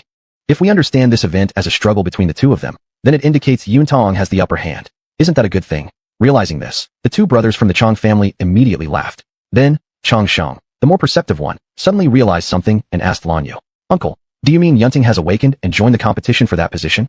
Lanyu nodded and said, "Not only has he joined the competition, but so far, he seems to have the upper hand. In my view, our Huaishi nobles have a chance to continue enjoying prosperity. If Yunting can take power, our days will only get better. On the contrary, if Zhu Yunwen takes power, our group will surely be dominated by the civil officials." This statement was indeed accurate. In history, after Zhu Yunwen became emperor, he severely repressed the military officers. At the same time, he held the civil officials in high regard. He gave them unprecedented power. This later led to Zhu Yunwen being unable to find people to support him when Zhu Di rebelled. There were court civil officials, but there weren't many capable generals. Perhaps the military officers back then didn't want to fight either because they were simply suppressed too much and didn't want to work for Zhu Yunwen anymore. so they let Zhu Di have an easy time. This also significantly caused Zhu Yunwen's rapid defeat. Even though he had all the advantages, he shouldn't have lost according to anyone. After all, his grandfather Zhu Yuanzhang left behind a solid foundation. Unfortunately, it ended tragically for him. At this moment, the two Chang brothers were extremely excited. They looked at Lan Yu and asked, "What help can we provide to Yuntong?" Lan Yu thought for a moment and said, "The help we can offer him is to keep a low profile as much as possible so that the emperor doesn't feel threatened by us and then strike against us. As long as we're not attacked, we'll become Yunting's strong backing." The Chang brothers instantly understood and both thought it made perfect sense. On the other side, Zhu Yunwen had been beaten until he fainted several times. Finally, after enduring the beating, he was carried back to the Eastern Palace by eunuchs. When Lady LV saw her son unconscious with bloodied and torn flesh on his back, she cried uncontrollably. She didn't know why her son was beaten to this extent, but she knew it must have something to do with Zhu Yunting. Chapter 26. Inversion of Truth and Falsehood. At this moment, Lady Lu had realized a serious issue. Without her noticing, Zhu Yunting seemed to have grown into an alarming state. Ever since the night Zhu Yunting fell seriously ill and woke up unscathed, everything had changed drastically. Emperor Zhu Yuanzhang appeared to like his legitimate eldest grandson, Zhu Yunwen, less. Instead, he paid more attention to Zhu Yunting, and Zhu Yunting no longer showed the timidity and cowardice that he used to exhibit. The problem of not being articulate was gone, and he now displayed agility in thinking and bold behavior. He was entirely different from the Zhu Yunting who once existed, almost like a heaven and earth difference. This made Lady Lu realize how grave the situation was. Her son increasingly found himself in an unfavorable position, especially with today's events where Zhu Yunting had beaten her at the Eastern Palace. She intended to use this incident as an excuse to inform Zhu Yuanzhang, letting him believe that the reason Zhu Yunwen would want to kill Zhu Yunting was due to Zhu Yunting's disrespect towards his mother. But even though she planned it out meticulously in her mind, she didn't anticipate that Zhu Yunwen would end up being the one who suffered losses. What she didn't know was that Zhu Yuanzhang wasn't interested in hearing any explanations from Zhu Yunwen. In Zhu Yuanzhang's mind at this time, among all his grandsons, only Zhu Yunting possessed the ability for great responsibility. In Lady Lu's quarters, she gently wiped Zhu Yunwen's back with a towel as he slowly awakened, lying prone on the bed wincing in pain. Simultaneously, the fury in his eyes was unrestrained as he slowly opened his mouth to say, "Mother, I must make Zhu Yunting pay dearly." Lady Lu nodded, speaking with quite a sinister tone. "I understand. The more so, the deeper your reflection needs to be. You must respond calmly. The current situation is becoming increasingly unclear, and your grandfather seems to have other ideas. Under these circumstances, you need to pretend to be restrained outwardly, while secretly finding ways to turn around this difficult situation. Once your wounds are healed, interact more with the civil officials privately. After all, your grandfather is getting old, and as long as all the civil officials stand by your side, he will certainly proceed with greater caution." Zhu Yunwen nodded, flashing a murderous gaze. The accursed Zhu Yunting, how could such a drastic change occur? That former wastrel has now reached this point. Could it really be because of that severe illness? Did it awaken him instead? Lady Lu frowned, regret flashing in her eyes. Perhaps only she and Zhu Yunwen knew why Zhu Yunting suddenly fell gravely ill at that time. But regarding this matter, even when alone together, they hardly ever mentioned it. In the present predicament, they were already facing difficulties step by step. If people found out that the sudden illness of Zhu Yunting was her doing, it would inevitably lead to worse results. That night, neither Zhu Yunwen nor Lady Lu slept, but Zhu Yunting rested extremely soundly. After all, along the way, there was always the need to be vigilant against potential assassinations. However, within the palace grounds, such matters could be relaxed a bit. After sleeping through the night, early the next morning, a young palace maid hurriedly brought Zhu Yunting washing water to help him wash up and get dressed. It should be said, the previous Zhu Yunting's taste wasn't bad at all. The young maid he selected was indeed very good looking. The little maid blushed slightly under Zhu Yunting's gaze and gradually lowered her head, prompting laughter from Zhu Yunting. He then adjusted his robes and walked towards the hall. Watching Zhu Yunting leave, the maid puzzled aloud. The prince seems completely different compared to before. And at that time, on the Fengtian Hall, all the civil and military officials had already arrived early, standing neatly according to their ranks. However, due to Emperor Zhu Yuanzhang not having arrived yet, they were all chatting in whispers. Among them, the civil officials were quietly discussing yesterday's event of Zhu Yunwen being beaten. Apparently, these civil officials weren't planning to let go of this matter during today's court session. As for the military officers, their faces all looked somewhat peculiar. According to the information they obtained, Zhu Yunting completed the disaster relief mission assigned by Zhu Yuanzhang splendidly, earning his praise. While Zhu Yunwen, who went along, got beaten by Zhu Yuanzhang, and the relationship behind these events became somewhat ambiguous. Military officers all guessed whether Zhu Yuanzhang was considering reselecting one of his grandsons for focus training. If that were the case, the military officers naturally hoped Zhu Yuanzhang would choose Zhu Yunting. The reasons for this were previously explained. Among the military officers, the smiles on Chang family brothers' faces were particularly radiant. Due to injuries, Lan Yu became like a sick cat recuperating at home, unable to attend court. In his daily affairs, he handed over everything he had taken charge of, strictly following Zhu Yunting's instructions to pull out his own teeth as much as possible, pretending to be a sick cat in order to protect himself. With Lan Yu absent, Quite a number of capable military officers in the court naturally began to have various thoughts. And just as the officials were all discussing, Prince Zhu Yunwen gritted his teeth and walked up from outside the hall with difficulty. After the death of Zhu Biao, Zhu Yuanzhang often let him accompany him during the early court sessions. Even though Zhu Yuanzhang might now hold some opinions about Zhu Yunwen, he still showed up thick-skinned on this morning court session. His arrival immediately drew the attention of all the civil and military officials. The civil officials all came forward expressing concern, each one showing their pity in their eyes. After all, in their eyes, Zhu Yunwen was the master they needed to strongly support. Only when Zhu Yunwen took the stage would these civil officials have the opportunity to gain more power and status. Therefore, Zhu Yunwen was regarded as an ancestor in the eyes of these civil officials. Zhu Yunwen did not look good, but still managed to force a smile and showed a modest and polite demeanor towards the officials. This made the officials very happy. Such a prince who possessed such a mindset, temperament, and character, not supporting him as the emperor, would be truly a pity. The main reason being that this kind of person is easy for civil officials to control. After all, these officials present had been living cautiously under the rule of the warlike Zhu Yuanzhang for too long. They didn't want their future master to also be a coarse and violent emperor. Also, Zhu Yunwen was extremely skilled at disguising himself, greeting each official with great humility after bowing before walking to the forefront of the civil officials. He stood there gritting his teeth, pain from his back, causing another layer of fine sweat to appear on his forehead. It should be noted that it was almost winter, and the officials present were cold enough, yet he appeared drenched in sweat, making it clear how excruciatingly painful his body was. However, even in such circumstances, Zhu Yunwen could still suppress his emotions, persisting in standing there and facing everyone with a hypocritical expression, which showed that he indeed had some schemes. This made Chang Sheng among the Chang family brothers furrow his brows slightly. In his heart, he murmured, thinking that such a deep-hearted person was really difficult to deal with. Just at this moment, a vice minister of the Ministry of Rights slowly walked beside Zhu Yunwen and said, "Your Highness, the injury's on your back." Perhaps because the injury was too severe, bloodstains had already seeped through Zhu Yunwen's clothes behind. Actually, this was intentionally done by him before coming here, to exacerbate the wound and allow blood to seep out. The purpose was simple, to perform a self-flagellation trick. Although this was true, it must still be made conspicuous. Zhu Yunwen forcibly endured the weichick and said, "Minister of the Ministry of Rights, please don't mind it. I made some mistakes and received some punishment." He was originally going to take advantage of Zhu Yuanzhang not yet arriving to say what he had planned earlier to the civil officials, so that they would have the opportunity to tell Zhu Yuanzhang when the time came. He wanted to use this early court session to completely turn the situation around. Sure enough, Vice Minister Li immediately expressed confusion and said, "Your Highness is broad-minded and benevolent, always cautious in handling matters. How could you commit any mistake? I find it hard to believe. Perhaps your Highness can explain. Let me make a judgment." Immediately, many civil officials echoed his sentiment. They also wanted to know why Zhu Yuanzhang hit Zhu Yunwen. Only by knowing the reasons could they bring up this matter during the court session and think of ways to defend Zhu Yunwen. Zhu Yunwen, having achieved his purpose, quickly opened his mouth and said, "Alas, it is indeed my fault. After the third younger brother Zhu Yunteng recovered from his illness, he was extremely disrespectful to my mother, Lady Lu, even resorting to verbal abuse. As a son, I could not bear it in my heart, and at the time, I intended to reason with the third younger brother. However, I was stopped by mother. She said that since he lost his biological mother at a young age, his heart may be imbalanced, and inappropriate words from him are understandable. Mother could show such tolerance, but as a son, I ultimately couldn't endure her being insulted and cursed. Knowing mother had good intentions, wanting to educate Princess Iluan and Princess Jiangdu, the third younger brother acted so foolishly. I was upset. So during the famine relief journey, I asked some people to teach the third younger brother a lesson, letting him learn some respect and courtesy for elders. I thought that scaring him along the way could make him understand respect and propriety. But after we returned, he still verbally abused my mother. At the same time, I also realized that the act of having people teach him a lesson along the way had not achieved any effect, and I somewhat regretted this behavior. Little did I know that perhaps my grandfather the emperor had heard of this and assumed that I harbored ill intentions towards my third brother. Thus, he summoned me and gave me a beating for it. When you think about it, what I did was indeed overboard. Although as a son, under circumstances where my mother was harmed, insulted, and beaten, I should have been angry and protective.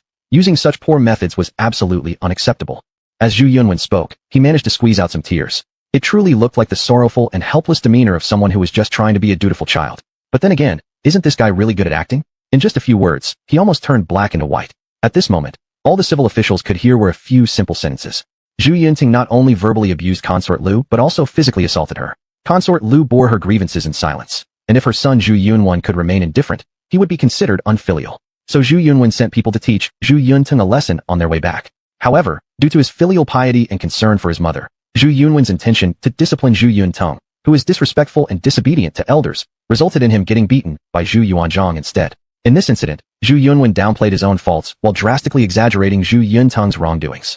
Moreover, the civil officials present were all supporters of Zhu Yunwen and despised Zhu Yunteng. Thus, they each became indignant and furious, unanimously condemning Zhu Yunteng. At the same time, they They expressed indignation on behalf of Zhu Yunwen. The deputy minister of the Ministry of Rights angrily shouted, Zhu Yunteng is utterly despicable. To carry out such disrespectful, unfilial, disloyal, and unjust deeds is simply hateful. Once His Majesty arrives, I will certainly file an official accusation against him to reclaim justice for our second grandson. Others also chimed in to agree. While the group of civil officials was fuming, the military officers remained silent and unable to articulate Zhu Yunteng's defense, as many among them struggled to respond due to their lack of education. After all, most military officers are rough-hewn men with little literacy. How could they argue with these civil officials? Especially now, the one leading the charge was Deputy Minister Li from the Ministry of Rights, who specialized in etiquette and law. From Zhu Yunwen's narrative, every word emphasized Zhu Yunteng's verbal and physical abuse of the Liu family. This precisely became an important point for him to elaborate on. He continued, everyone, if someone like Zhu Yunteng were allowed to achieve success, each and every one of us here would bear responsibility. All present nodded in agreement. However, just at this moment, Zhu Yunteng's voice echoed from outside the hall. Which dog is barking wildly in this hall? Chapter 27. A witty duel with the ministers. Upon hearing the voices outside the hall, all the civil and military officials turned their heads to look. There walked in Zhu Yunteng dressed neatly, with a calm face.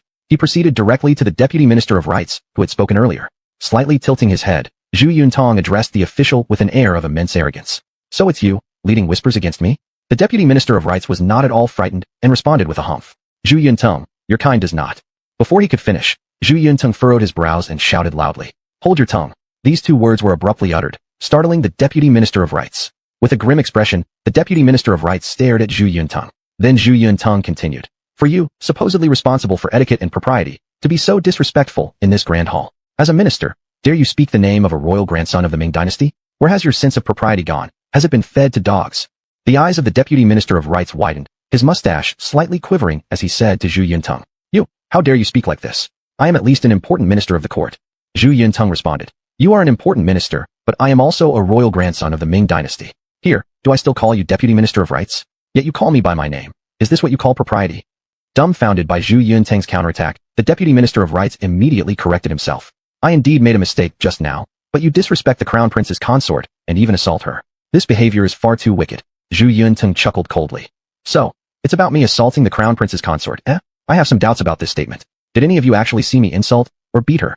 The Deputy Minister of Rights snorted. This was said by the second royal grandson. How can it be false? Then I ask, does everything the second royal grandson says have to be true? Asked Zhu Yunteng. The civil officials defended Zhu Yunwen, and naturally, the Deputy Minister of Rights stood firm saying, it's natural. The second royal grandson would never lie. Zhu Yunteng nodded. Good. But the second royal grandson just mentioned hiring people to teach me a lesson on his way to relieve famine. I would like to ask you, what crime is it to plot harm against a royal grandchild? Startled, the Deputy Minister of Rights' body trembled slightly. Just then, Huang Zicheng, the senior minister of the Imperial Sacrificial Bureau, stepped forward and said, Third royal grandson, matters must also be dealt with according to precedence. First, you insulted and assaulted Mother Lady Lu, wife of the second royal grandson. His anger in hiring someone to punish you is understandable. Turning his head toward Huang Zicheng, Zhu Yunteng said, So, hiring people to kill me has reasons behind it? Then let me ask, wasn't my beating Lady Lu also justified? Huang Zicheng frowned and said, No matter the reason, beating elders is wrong.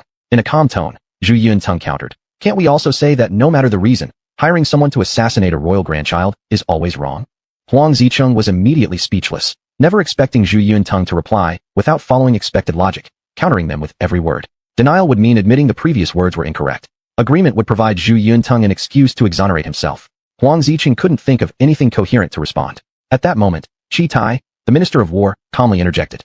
This humble subject wishes to ask the third royal grandson, why did you insult and beat Lady Lu?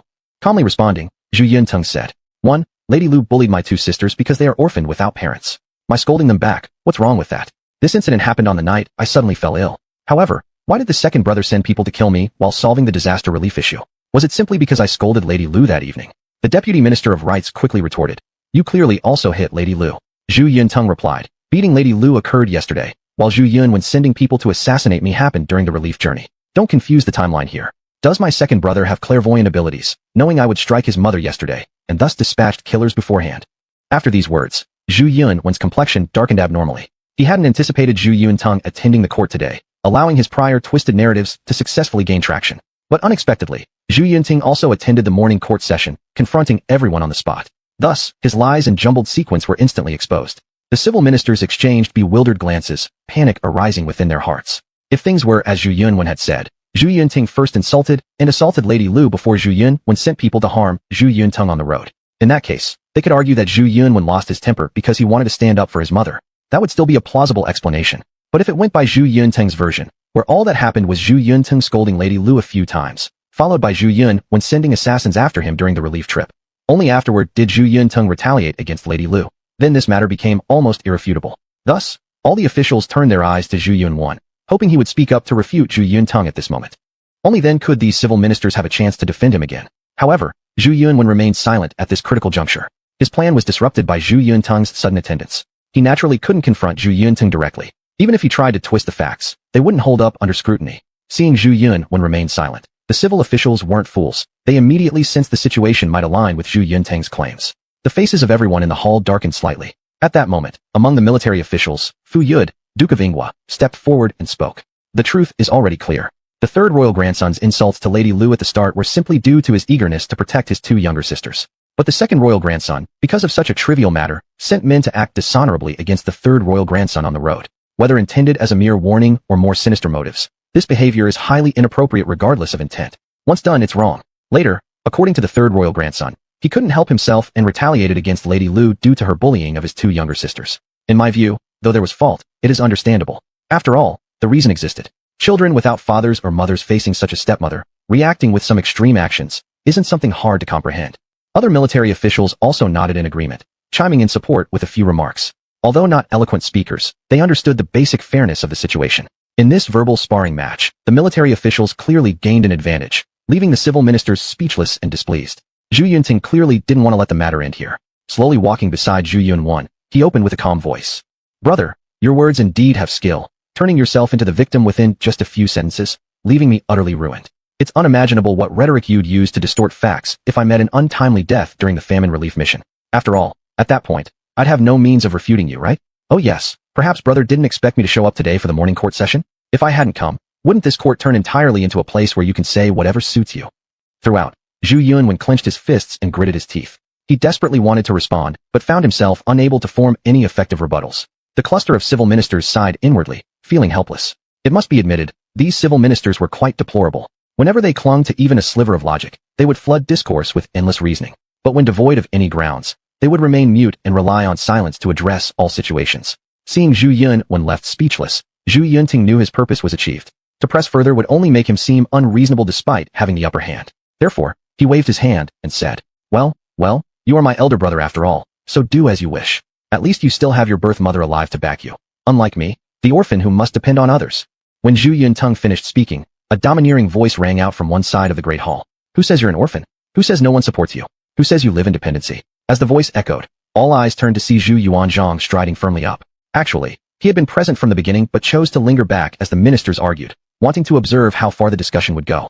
What astonished Zhu Yuanzhang was that without needing his intervention, Zhu Yuntung managed to completely overturn the unfavorable situation, silencing the entire court full of ministers. The talent for quick-witted arguments and sharp retorts displayed by Zhu Yuntung was something truly unexpected for Zhu Yuanzhang. Wasn't this once the third royal grandson who stumbled over his words and was overly submissive? Evidently not anymore. The entire assembly of civil and military officials called out, "My emperor," bowing deeply in reverence. After allowing them to rise, Zhu Yuanzhang gestured for them to stand, and then Zhu Yuntung bowed and said, "Your Majesty, it is indeed true that my two younger sisters and I feel more like orphans now, dependent upon others." This statement implied that he was somewhat tired of living in the East Palace. Zhu Yuanzhang seemed to have understood Zhu Yunting's difficulties as well. After all, Lady Lu and the apparent legitimate eldest grandson Zhu Yunwen still resided in the East Palace.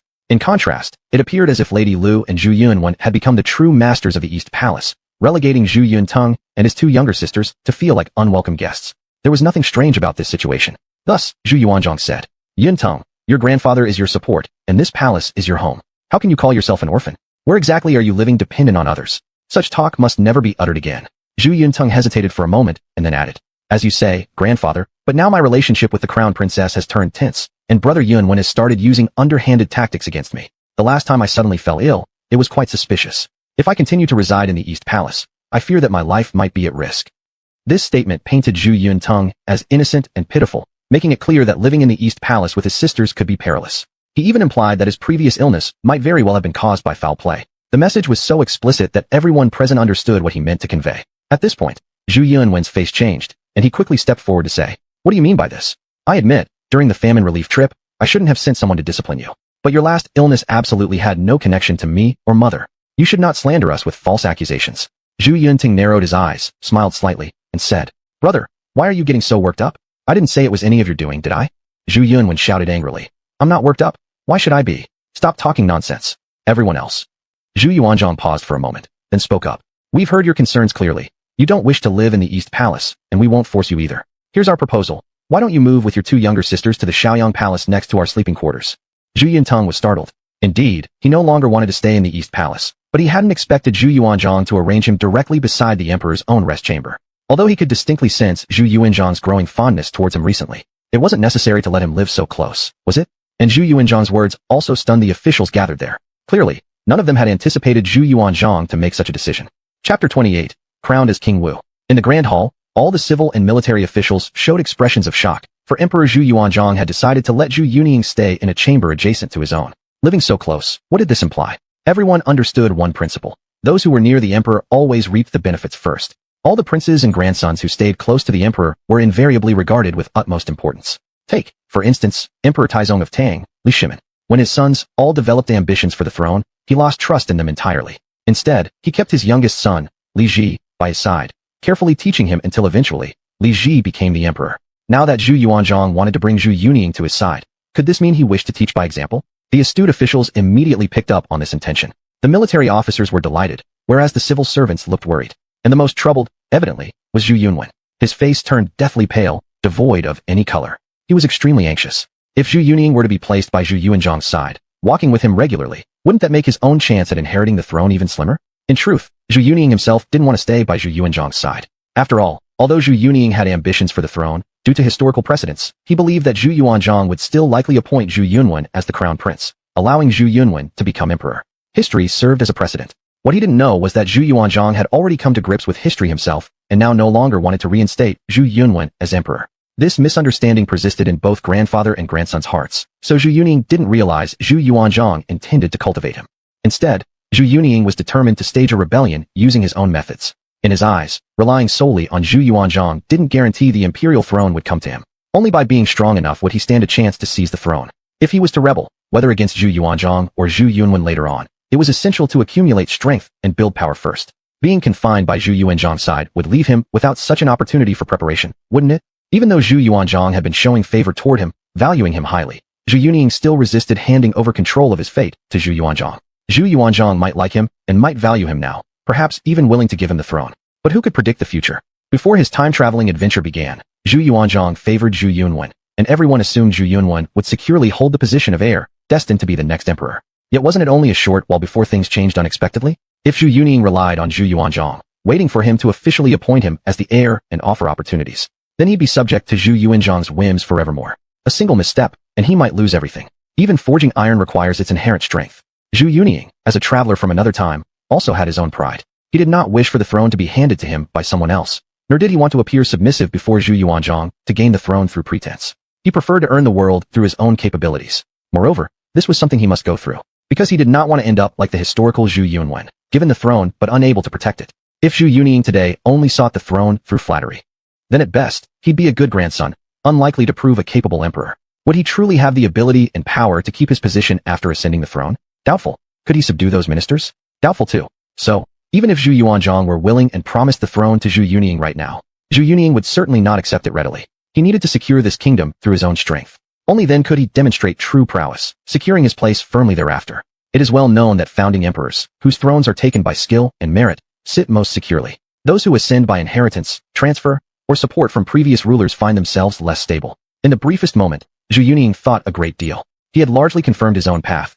He must gain the throne through rebellion. Only thus could the throne be firmly secured, enabling him to command the respect of all officials and govern effectively. At this point, seeing Zhu Yuning's delayed response, Zhu Yuanzhang asked curiously, "What's wrong? Yuning, do you not wish to live with me?" Zhu Yuning gave an awkward laugh and said, "The grandson merely feels that, having grown into adulthood, relying solely on your majesty's protection will ultimately hinder my growth."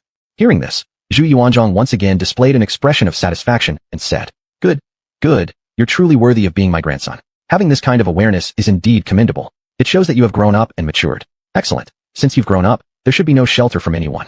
You haven't let me down. Here's what I'll do. Given your success in handling the famine, which was a very significant achievement, I'll make an exception and directly confer upon you the title of King Wu without needing to establish yourself in a faraway place. Your palace will be built here, in the capital. What do you think of that? The moment Emperor Zhu Yuanzhang uttered these words, everyone present was once again shocked. To bestow a princely title on an imperial grandchild seemed entirely inappropriate. Even if it were a title, it should merely be that of a lower-level duke. It absolutely should not have been the noble title of a prince, much less King Wu. Bear in mind, the title of Wang, king, carries great significance too. Usually titles like King Qin, King Jin, King Qi, and King Chu are all very prestigious ones. Some titles might even suggest through their names alone that the emperor may focus on grooming them as successors. The Ming dynasty differed from other dynasties. The titles of King Qin and King Jin had already been granted to several of Zhu Yuanzhang's sons.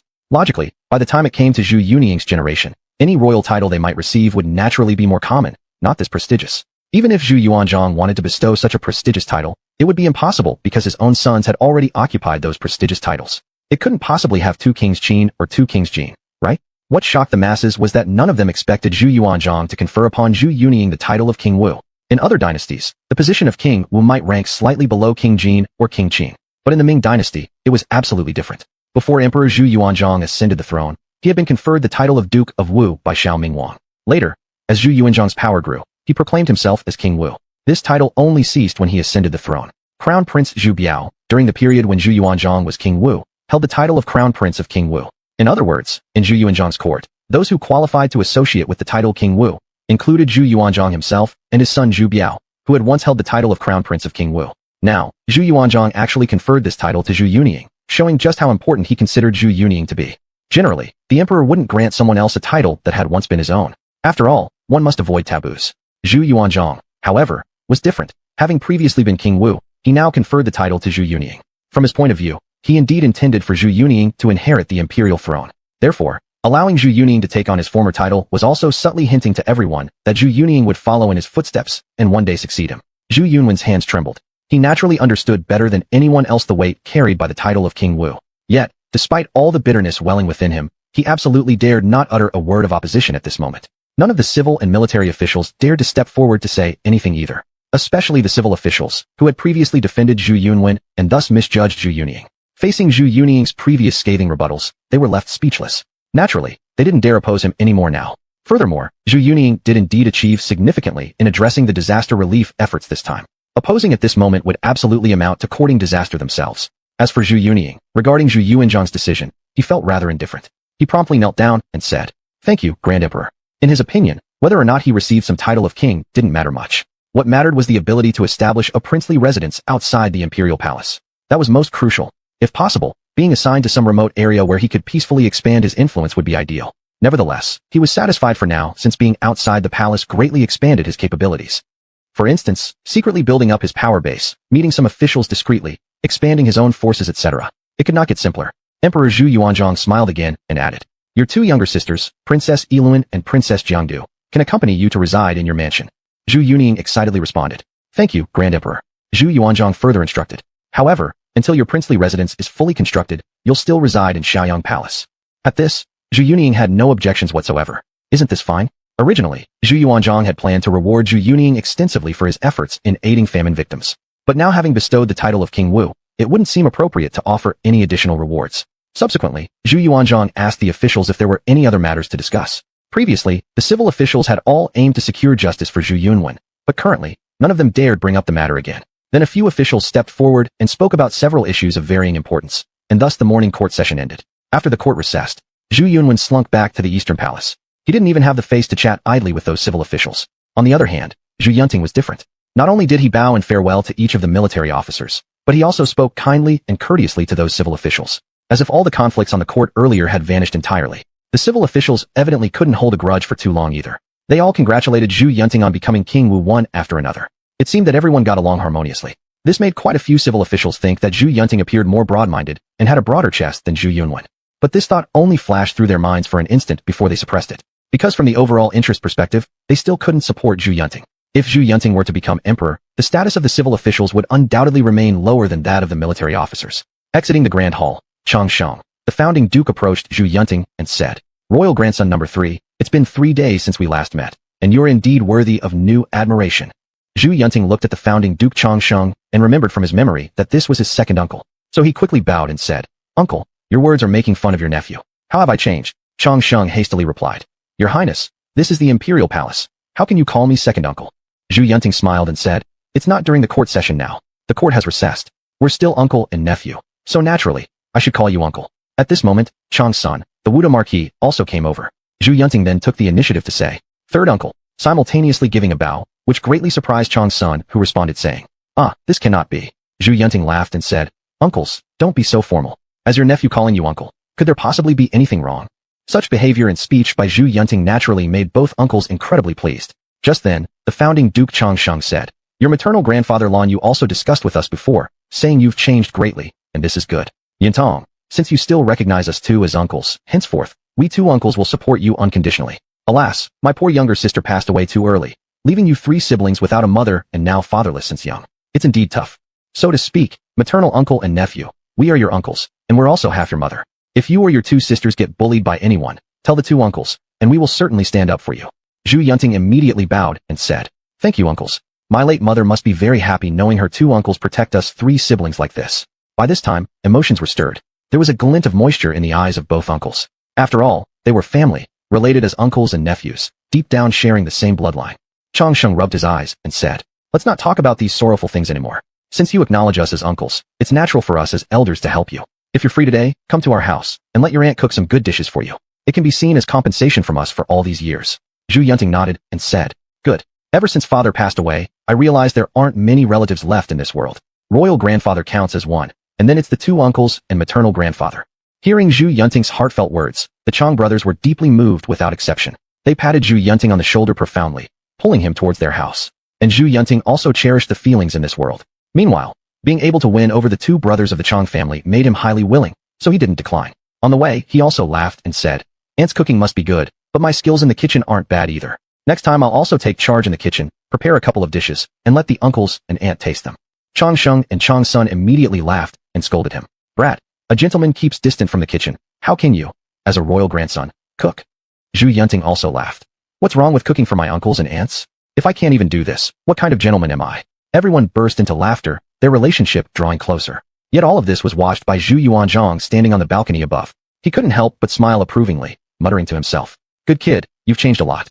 Chapter 29 Weakening Zhu Di. At the founding duke's residence, Duke Chang Sheng is beaming with joy right now. Zhu Yundang is in the kitchen with his 2 uncles and 2 aunts. After making all the servants leave, Zhu Yundang took the initiative to cook a few dishes. Subsequently, everyone sat around the table and started chatting happily. Chang Sheng took a bite of the dish and immediately nodded. I didn't expect Yintong to have this skill. He actually knows how to cook, and it tastes pretty good." Changsen also quickly tried a bite, and couldn't stop praising it.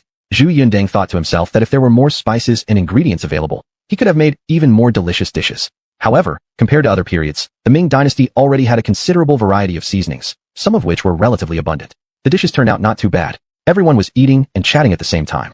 Chang Sheng and the children of Chang Peng's group also came over to pay their respects after learning that Zhu Yundang was here. All these children were about over 10 years old but under 20, almost contemporaries of Zhu Yundang, so they could chat together. As they ate and drank heartily, the gathering started to feel like a family atmosphere. At this moment, Chang Sheng became more daring and spoke to Zhu Yundang voluntarily. "Yundang, your maternal grandfather also discussed many things with us regarding your plans. We know everything. I am also your uncle and will fully support whatever you want to do." Changsen also said, "That's correct. Whatever you want to dare to do, our Chang family and your maternal grandfather Lan you will definitely be your strongest backing." A smile appeared on Zhu Yundang's face. "In that case, I thank uncles 2nd and 3rd in advance. There will be quite a bit of trouble for the 2 of you later. I hope that the 2 uncles won't find me bothersome then." The Chang brothers immediately laughed and waved their hands. "We are one family, so we shouldn't speak as if we are from separate ones." When the conversation reached this point, it meant everyone has revealed the bottom line. And Zhu Yundang also realized that his mother's maternal family, his granduncle and uncles, are absolutely trustworthy. Because they certainly hope Zhu Yundang can succeed. Only when Zhu Yundang prospers, can they as the external relatives prosper as well. After being full and having had enough drinks, and talking more freely for some time, Zhu Yundang left without much delay and returned to the palace. Upon returning, he went directly to the Eastern Palace, packed up things briefly, then set off with 2 sisters towards the Shaoyang Palace next to Zhu Yuanzhang's bedchamber. When leaving the Eastern Palace, Lady Lu glared at Zhu Yundang with a sullen face. Zhu Yundang had only taken a few steps when suddenly, as if he remembered something, he turned back and said to Lady Lu, "I'll give you and your son a piece of advice. Don't provoke me excessively. Otherwise, there will be no benefits. Leave a way out for your own future. That's what's most important." Lady Lu let out a cold laugh. Don't think that just because you left the Eastern Palace and the Emperor conferred the title of Prince of Wu on you, you can show off. Throughout history, the Crown Prince always resided in the Eastern Palace. Since you've been given the title of Wang, King, and even left the Eastern Palace to live elsewhere, do you really think you still stand a chance? Zhu Yundang chuckled and said, you and your son are always seeing the color of others' faces, hoping to gain from others' generosity, but never knowing what I truly think. This, my friend, is called vision. After saying this, Zhu Yundang walked away with disdainful expression, leaving Lady Lu standing there, puzzled and clueless. Of course, she did not understand what Zhu Yuntang's words mean. No matter how hard she thought about it, she couldn't figure it out. Eventually, she dismissed it as nonsense from Zhu Yundang. Zhu Yuntang arrived at the Shaoyang Palace next to Emperor Zhu Yuanzhang's sleeping quarters soon, accompanied by his two sisters. The Shaoyang Palace had been empty for a long time with no one living there. It was said that during the lifetime of Crown Prince Zhu Biao, he often stayed overnight at the adjacent Shaoyang Palace after discussing state affairs into the night with Zhu Yuanzhang. Now, as Zhu Yundang arrived at the Shaoyang Palace, he found that the front of the building housed a grand hall, which wasn't too large but had a certain presence. On its side stood a study, while behind it was a bedroom for sleep. Zhu Yundang let his two younger sisters choose a bedroom each, while he wandered through the study. There were piles of books inside the study. Not only were there volumes of poems, books, classics, and commentaries, but also books about governance and statecraft. This showed that Crown Prince Zhu Biao indeed enjoyed reading and loved studying such subjects in life. He breathed deeply, taking in the scent of books that filled the study. This made him feel inexplicably intoxicated. Then, sitting at the desk, he faintly felt as if he could sense the presence of the great Ming Empire's most powerful crown prince who had once been there. In a trance, flashes of memories passed through his mind, images of him reading books and dealing with affairs here. This could not help but make him sigh. Truly, the strongest crown prince of the great Ming Empire, possessing both great benevolence and hardline means, along with terrifying political acumen. Every aspect of his abilities is absolutely formidable. If I could become someone like him, let alone staging a rebellion, it would certainly not be impossible to make the great Ming Empire even stronger, achieving prosperity and revitalization. After sighing in admiration, he sat down and picked up several books from the side of the desk, studying them carefully. To control the power of the world, ascend to that exalted position, and become an excellent ruler, one must possess sufficient talent and ability, not merely relying on the superiority or cleverness of being a time traveler. For the entire afternoon, he was engrossed in reading within the study. These were the very books Zhu Biao would normally read. Thus, they must certainly hold considerable importance. And after spending the afternoon reading, Zhu Yuntang did indeed gain some knowledge. As the sky began to darken, a eunuch outside the room softly called out, "Your Highness." Zhu Yuntang snapped back to reality, furrowing his brow and asking, "What is it?" Then the eunuch outside continued, "His Majesty heard you spent the whole afternoon reading, and as it's already dark outside, he requests your presence for a shared meal." "I understand." Zhu Yuntang stood up, stretched, and followed the eunuch to Zhu Yuanzhang's adjacent sleeping chamber. Inside, Zhu Yuanzhang sat by the table staring blankly at all the delectable dishes laid out. Upon seeing Zhu Yuntang arrive, Zhu Yuanzhang halted the young man's bow and said, "Come sit. We weren't sure what you might enjoy, so the Imperial Kitchen just prepared some random dishes. Come, try them." Zhu Yuntang nodded, took his seat, and said, "Grandfather Emperor, please eat too. After such a busy day, this evening is probably the only time when you can enjoy a peaceful meal." Zhu Yuanzhang sighed deeply and helplessly said, "As members of the royal family, you should know how occupied we are. The remnants of the Northern Yuan continue to harass our people in the north. Their restlessness reveals their intent to revive the Northern Yuan. If we don't eradicate them entirely, it will always remain a heavy concern in my heart." Zhu Yuntang replied, "The remnants of the Northern Yuan no longer pose much threat, grandfather. Simply send the capable generals from court to lead troops and thoroughly purge the enemy. Resolving the issue shouldn't take much time." Zhu Yuanzhang sipped his wine and said, "That's true. But right now, Lan Yu is injured and cannot serve as the general-in-chief. Among those who remain usable are Feng Shang, Fu Yud, and Zhou Dexing." Zhu Yuntang paused for a moment before saying, "I shouldn't interfere with these matters, but I couldn't help but offer a suggestion. Appoint Feng Shang as the general-in-chief, with Fu Yud and Zhou Dexing as deputy generals leading around 200,000 troops to march north and completely annihilate the remaining forces of the Northern Yuan." Zhu Yuanzhang approvingly nodded, saying, That idea is correct. It aligns with my own thoughts. Of course, if Lan Yu hadn't been injured, having him take charge would have been perfect. These days, the mere mention of Lan Yu strikes terror into the hearts of the remnants of the Northern Yuan." Zhu Yuntang chuckled, nodding and replying, "Indeed." Then Zhu Yuanzhang added, "Besides deploying these three to crush the Northern Yuan's forces, another option would be to involve your uncle. He rules in Beiping and knows the north well. Giving him some troops may result in unexpected good surprises." At this, Zhu Yuntang frowned. "Uncle, that's none other than the famed Prince of Yin, Zhu Di." Now speaking about Zhu Di's military prowess and fighting capabilities, even in this era among the veteran generals of the Great Ming, Zhu Di still doesn't measure up. Even compared to the likes of Fu Yud and Feng Shang, Zhu Di pales in comparison. However, when these older generals either grow old or pass away and leave the Great Ming without any talented commanders, Zhu Di's skills would shine brightly. Whether Zhu Yuntang rebelled during Zhu Yuanzhang's reign or after Zhu Yun when ascended the throne, there would inevitably be one threat to confront: Zhu Di. Rather than encountering Zhu Di later, it would be better to find a way to weaken him now. From Zhu Yuntang's understanding, the current Prince of Yin, Zhu Di, had significant command over armies due to guarding the northern frontiers. Moreover, these armies were extremely loyal under his leadership. Thus, Zhu Yuntang said to Zhu Yuanzhang, "I think we can dispatch generals like Feng Sheng to Beiping, using the troops already under the fourth uncle's command for them to directly oversee and clear out the remnants of the northern Yuan. One reason is that transporting troops over long distances would result in massive consumption and fatigue. Second, the north is cold, and as winter approaches, soldiers not accustomed to residing in the north might find it difficult to endure the harsh climate. The soldiers under the fourth uncle's command have long been stationed in the cold and harsh north. If we order them to march further north to eliminate the remnants of the Yuan army, it should be less arduous for them." Zhu Yuanzhang nodded repeatedly, saying, That makes sense. Yintang, it seems you also have a strong grasp on military matters. In the future, you can take a more active role in these affairs." Zhu Yintang smiled. Although his reasoning was sound, the primary objective was actually to wear down the troops under Zhu Di's command during this campaign against the northern Yuan. This would reduce some of the threats to himself in the future. However, Zhu Yuanzhang gave it little thought and issued an immediate decree. Feng Sheng was appointed as the Grand General, with Fu Yud and Zhou Dexing as his deputy generals. They were ordered to prepare and, in 3 days' time, lead their own troops along with the forces stationed at Beiping, totaling 200,000 men, to advance deep into the territory of the northern Yuan and thoroughly eliminate the remaining hostile forces. After the orders were conveyed, Zhu Yuanzhang heaved a sigh of relief. After all, the issues that had troubled him finally found a way of resolution.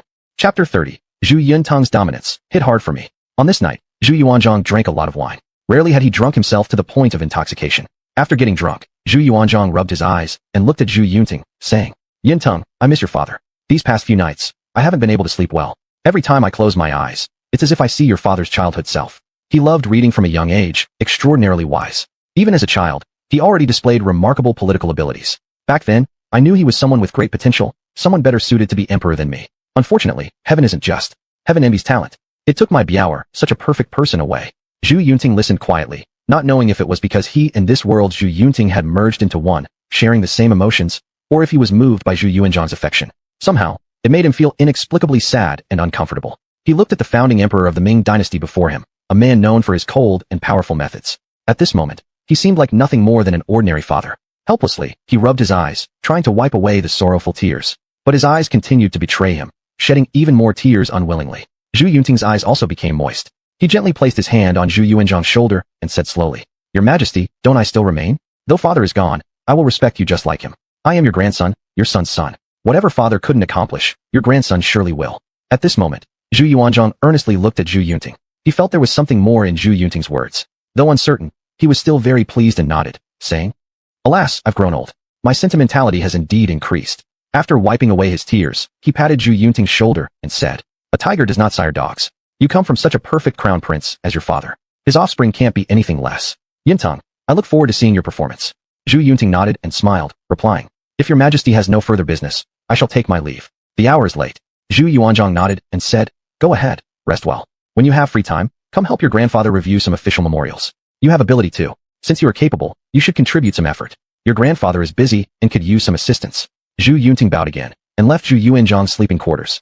Once outside, instead of returning to Shaoyang Palace, Zhu Yunting began to wander through the palace grounds with his hands clasped behind his back. He had eaten a bit too much and thought it necessary to digest the food. As he walked, Zhu Yunting faintly heard noises coming from a small pavilion not far off. Listening carefully, it seemed to be a woman's voice and a man's panting. Although Zhu Yuanzhang had many concubines, he rarely visited them for favors. Especially during these current times when Crown Prince Zhu Biao had just passed away not long ago. With the emperor grieving, it would be impossible for him to indulge with his consorts. Besides, Zhu Yunting had just left Zhu Yuanzhang. There was absolutely no way it could be him inside that pavilion. Yet the sounds coming from within were clearly unusual. Thus, Zhu Yunting furrowed his brows, immediately sensing something was amiss.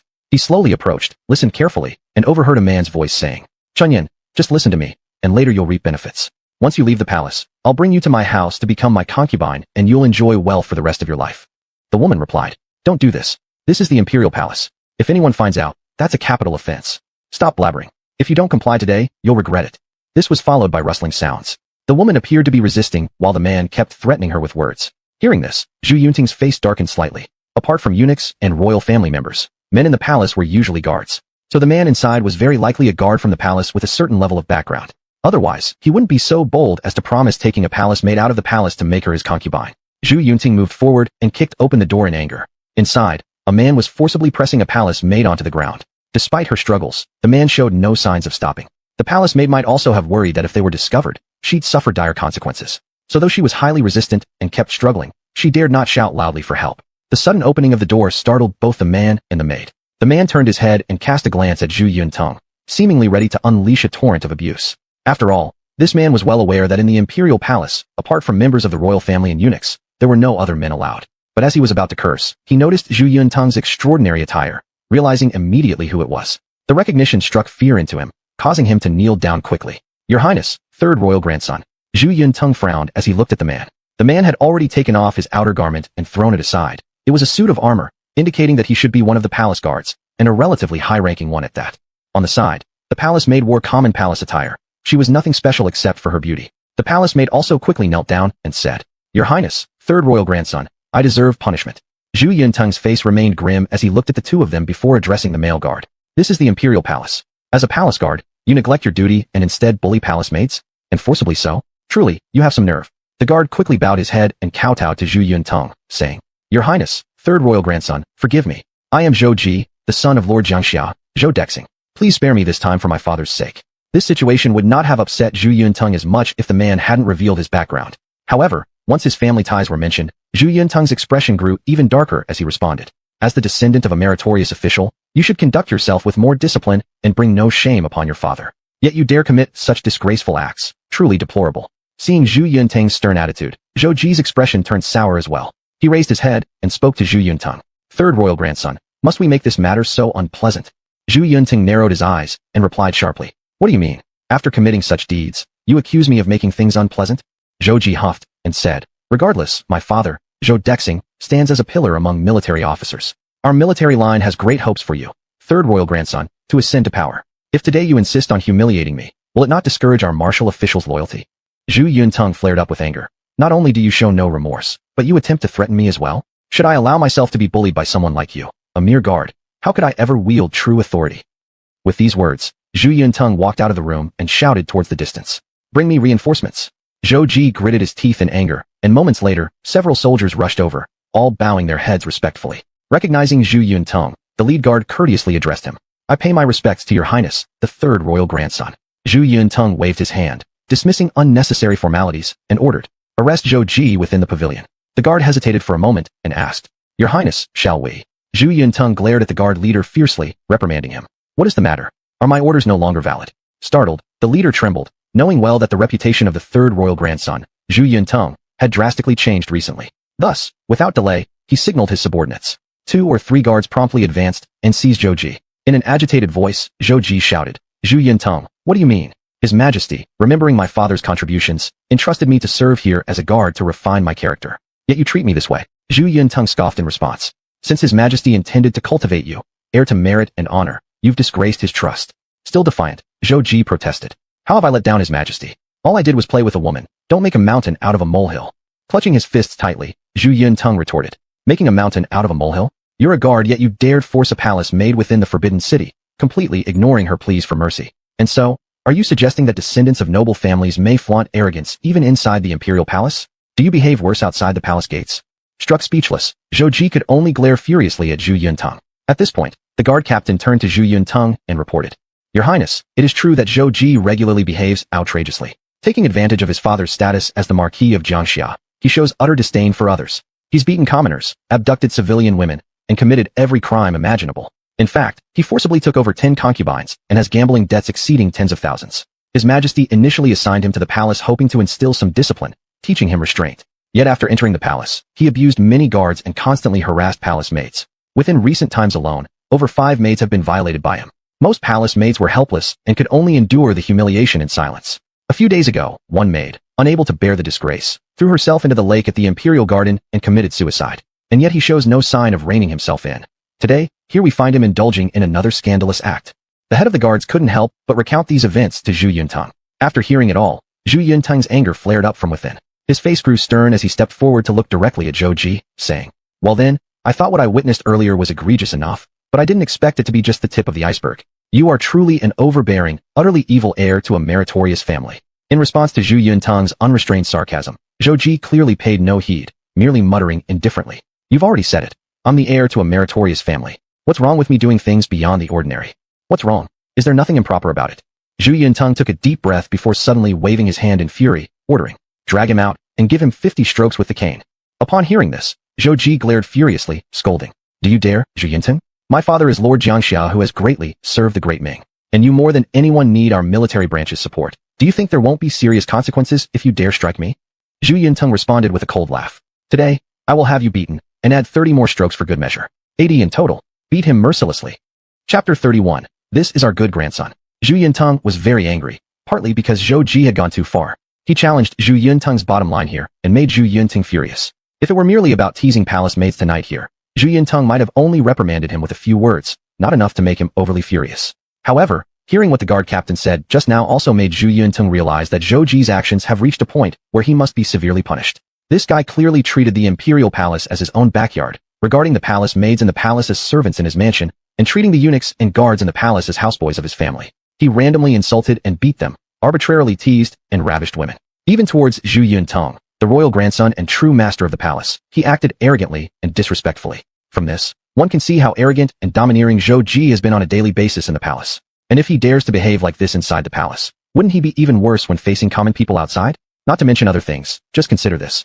This fellow actually took more than 10 concubines, which is more than Emperor Zhu Yuanzhang's women. Faced with such an unruly and conceited second-generation official whose arrogance has no limits, if he goes unpunished, it will not only lose the imperial dignity, but also promote this kind of behavior indirectly. Bear in mind, this is the imperial palace. Crown Prince Zhu Biao passed away not long ago. The entire palace, the whole court, even the entire nation paused all kinds of entertainment, and the palace was still under the shadow of sorrow. At this sensitive moment, Zhou Ji dares to act so wantonly, and even dare to tease palace maids and have fun in the palace. Isn't this a blatant violation of rules? Vaguely, Zhu Yinting seemed to have some memory impression of this Zhou Ji in history. He had read the Ming history before and remembered that after Crown Prince Zhu Biao's death, Zhou Ji, son of Lord Jiangxia Zhou Dexing, was indeed transferred by the emperor to serve as a guard in the palace. And it was indeed Zhou Ji who teased palace maids and disgraced the palace. Zhu Yinting vaguely remembered that historically, Zhu Yuanzhang severely punished this matter. Not only was Zhou Ji immediately executed, but his father was also summoned into the palace. His father cursed Zhu Yuanzhang a few times because his son was killed by Zhu Yuanzhang, so he was also sentenced and executed by Zhu Yuanzhang. With this thought in mind, Zhu Yuntang felt more confident. The fact that even Zhu Yuanzhang would kill Zhou Ji after knowing this matter makes Zhu Yuntang even less afraid of causing any deaths. Zhou Ji was dragged to a wide open place, pressed down by 2 guards. Then a guard took out a long stick and raised his hand to hit. Zhou Ji had an angry look. He was physically strong and struggled violently, roaring, "Who dares to hit me? I am the son of Lord Jiangxia Zhou Dexing. I'm the offspring of a great Ming dynasty contributor. You dare to hit me? I'll make you pay for this." Zhu Yuntang frowned, extended his right hand, and pointed at the guard captain, saying, "You, don't be afraid. Today, this grandson of the emperor will stand by your side and support you. Just let your men hit him, and I will take full responsibility for anything that happens." The guard captain was somewhat shocked by Zhu Yuntang's boldness. Although he had heard before that the current Zhu Yuntang seemed different, even being infeft as King Wu by the emperor and arranged to accompany him. But they were all just rumors. Now truly witnessing Zhu Yuntang's dominance, he was obviously quite shocked. With Zhu Yuntang's words, the guard captain became much braver and said, "Hit him." The guard holding the stick struck hard, and the pain made Zhou Ji want to burst his eyes with rage. The intense pain drove him to madness, and he couldn't help but roar, "Zhu Yuntang, you dare to hit me? You dare to hit me? You useless royal grandson, where did you get the guts to hit me? If today Zhu Yunwen wanted to hit me, I'd accept it. But what are you? Do you think you have the chance to sit on the supreme throne? Otherwise, why do you try to exert authority here?" Zhu Yinting's anger grew heavier. His fists were tightly clenched, and he calmly said, "Hit him hard, cane him to death."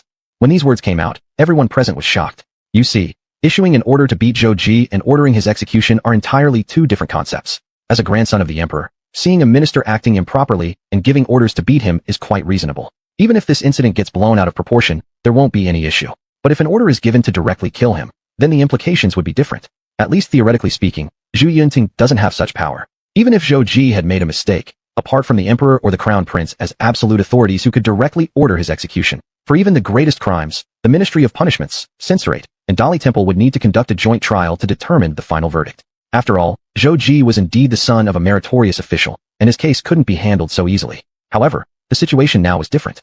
Zhu Yintang actually issued a direct order to cane him to death. This left both the captain of the guards and the guards present somewhat at a loss.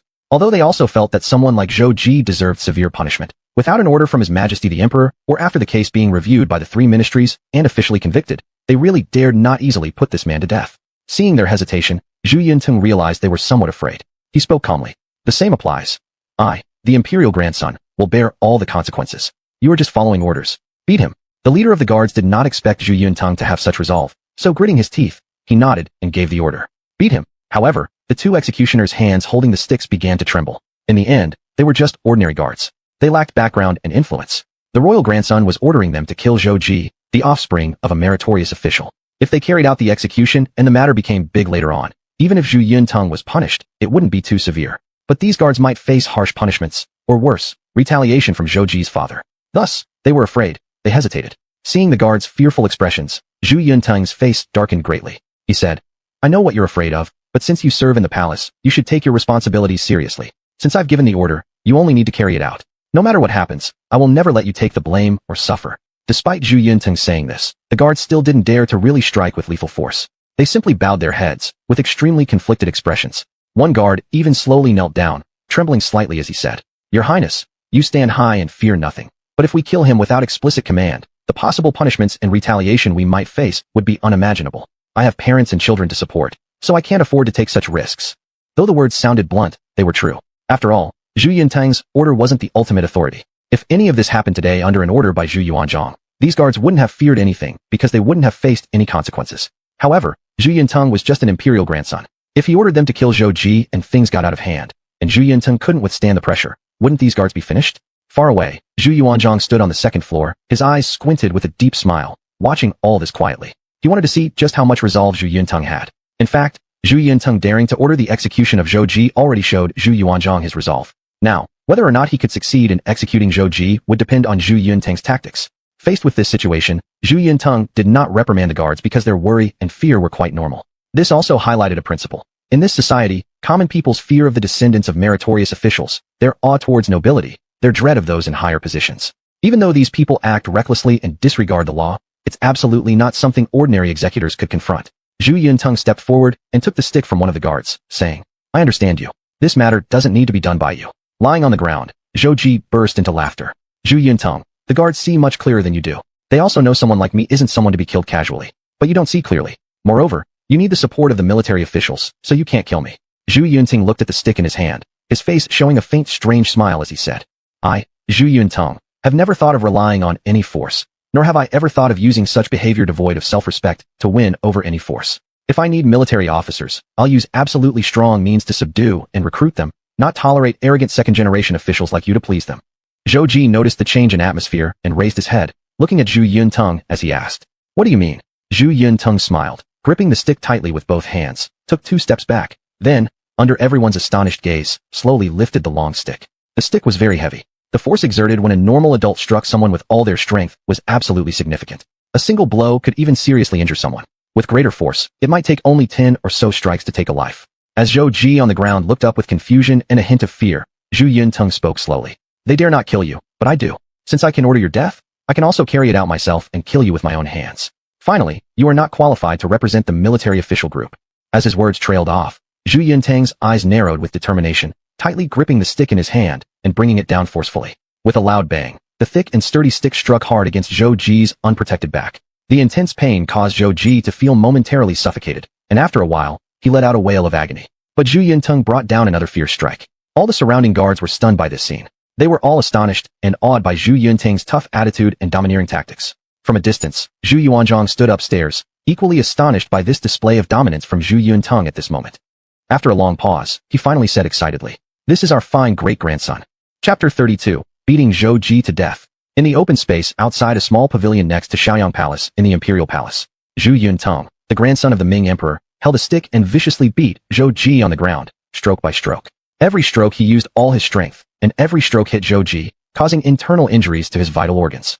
After more than 10 strokes, Zhou Ji no longer had the strength to cry out in agony. He could only lie weakly on the ground, blood spurting from his mouth and nose. He turned his head towards Zhu Yuntong with eyes full of despair and fear. His mouth made muffled sounds, seemingly saying, Don't hit me anymore. It was as if he let out some unclear pleads for mercy. At this moment, he truly feared, truly regretted, but everything was too late already. No matter how much he begged for mercy, no matter what he said, Zhu Yunting showed not a shred of leniency. The stick in his hand struck harder and harder. Finally, after more than 20 forceful strokes, the prostrate Zhou Ji on the ground showed no response whatsoever. Typically, Being beaten with 20 strokes is unlikely to be fatal. But Zhu Yuntung had deliberately used lethal force. His aim was to beat Zhou Ji to death. For each strike, he exerted all his strength. 20 such blows landing on the back meant devastating internal damage, leaving absolutely no chance of survival. The captain of the guard stepped forward, feeling Zhou Ji's breath at the nostrils, checking his pulse, then looked up and said to Zhu Yuntung, "Your Highness, he is dead." Zhu Yuntung was somewhat tired, panting several times. He handed over the bloody stick in his hand to the previous guard and said casually, "Regardless of one's identity or position, however arrogant and overbearing one might be, this stick should take their life." That guard took the stick with trembling hands. At this moment, everyone present looking at Zhu Yuntung's eyes were filled with terror, interwoven with awe and admiration. A prince with such determination is hard not to command respect. The head of the guards bowed to Zhu Yuntung and said, "Your Highness, no matter where this evening's incident spreads, your subordinate will surely come forward to testify for your Highness." All the dozen or so guards around knelt down, shouting in unison, "We are willing to testify for His Royal Highness, Crown Prince Zhu." Zhu Yunting nodded slightly and said, "Take the body away and send it to the residence of Marquis of Jiangxia, Zhou Dexing." "Yes."